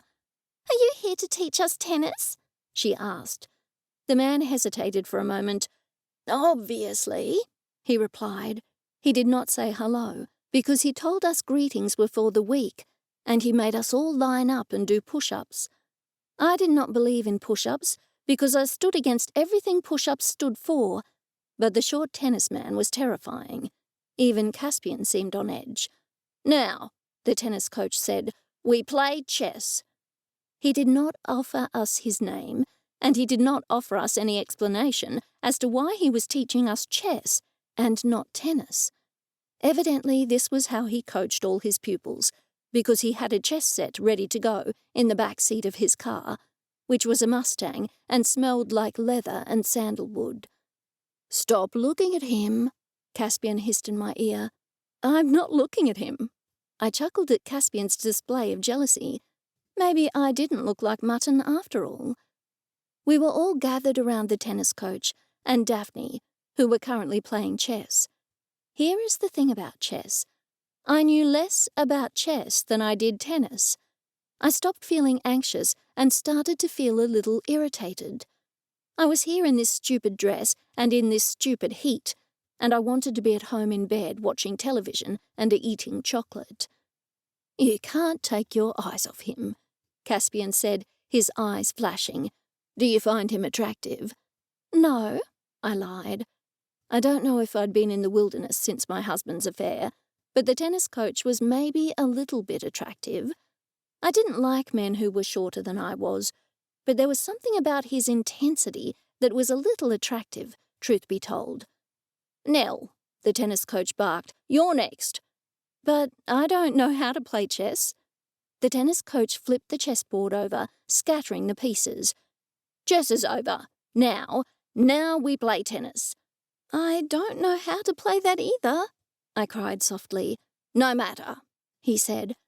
I watched with amazement as the tennis coach did all the things with a tennis racket I could not do, like hold it correctly, for one. Then I listened with amazement as the tennis coach patiently talked to me about tennis. This was no ex-husband having an affair with Giselle. And this was no ex-husband who found me ridiculous. In fact, he seemed to find me quite cute. Of course, I only had eyes for Caspian, but I couldn't deny I was enjoying the attention. "Do we play now?" I asked after half an hour. "No, oh no," the tennis coach replied. "First, we must become one with the tennis." Becoming one with the tennis seemed to mean sitting cross-legged on the court as we all closed our eyes and hummed. I didn't know the first thing about tennis, but I didn't think learning how to play involved chess and meditation. "And we are done for today," the tennis coach said. "Nell, carry my chess set to the car." We were all too stunned to speak. It took us about 10 minutes to find the chess pieces, which were scattered all around the court. JenniFur had nibbled on one of the pawns, and it was all chipped with teeth marks. I carried the set to the Mustang and helped the coach put it in his car. "You are excellent at tennis for a beginner with no natural ability," he told me. Thank you," I stammered. It was a strange day. "I will never forget you," he said, and he jumped into the Mustang, rolling down his window. The tennis coach reached through the window and kissed me, just once, just briefly, on the back of my hand. "I would tell you my name, but a man is entitled to his secrets," he said, and with that he drove away in his Mustang, never to be seen again. Caspian appeared at my elbow, frowning. "You are such a flirt," he muttered. "I didn't flirt once," I replied, blushing. Caspian drew me to him and kissed the top of my head. We returned to the court, Caspian with his arm around my shoulders. Everyone was lying in the sun, overheated but happy. "I like that coach," Harriet said. "He was intense, but in a super cool way." I nodded. Daphne and Delilah left and returned 10 minutes later with the picnic. Pink lemonade, cucumber sandwiches, cheese and biscuits. We ate happily, and we ate in silence, and we ate knowing that, at least for now, we were all safe. "Is Harriet here?" A man entered the tennis court. "My name's Jim. Sorry I'm late. Car trouble." "Jim?" Harriet said. "The tennis coach. You hired me to teach your Uncle Caspian and a couple more people tennis." "But if you're the tennis coach," I said, "then who was that man?" Edison started to laugh. Then Harriet joined him. Soon we were all cracking up, and even JenniFur purred loudly. Who was that strange man, if not the tennis coach? "Thief!" the woman of the manor shrieked. She ran out of the estate. "A thief broke in and tied me up with the straps of my Chanel handbags. It took me ages to get free without damaging them. He stole all my jewelry. He even stole my husband's red tracksuit and matching red sweatband. Did anyone see which way he went?" "Nope," I said, and everyone backed me up. We were all lying, naturally, but Carla Pembroke had been awful to us, whereas the fake tennis coach, but real thief, had taught us chess and meditation, and even tennis. We were on his side. "Maybe you are imagining things," I added. I stretched back on the court, grinning, with Caspian beside me. Maybe I was mutton dressed as lamb after all. Maybe that's what I liked. The end.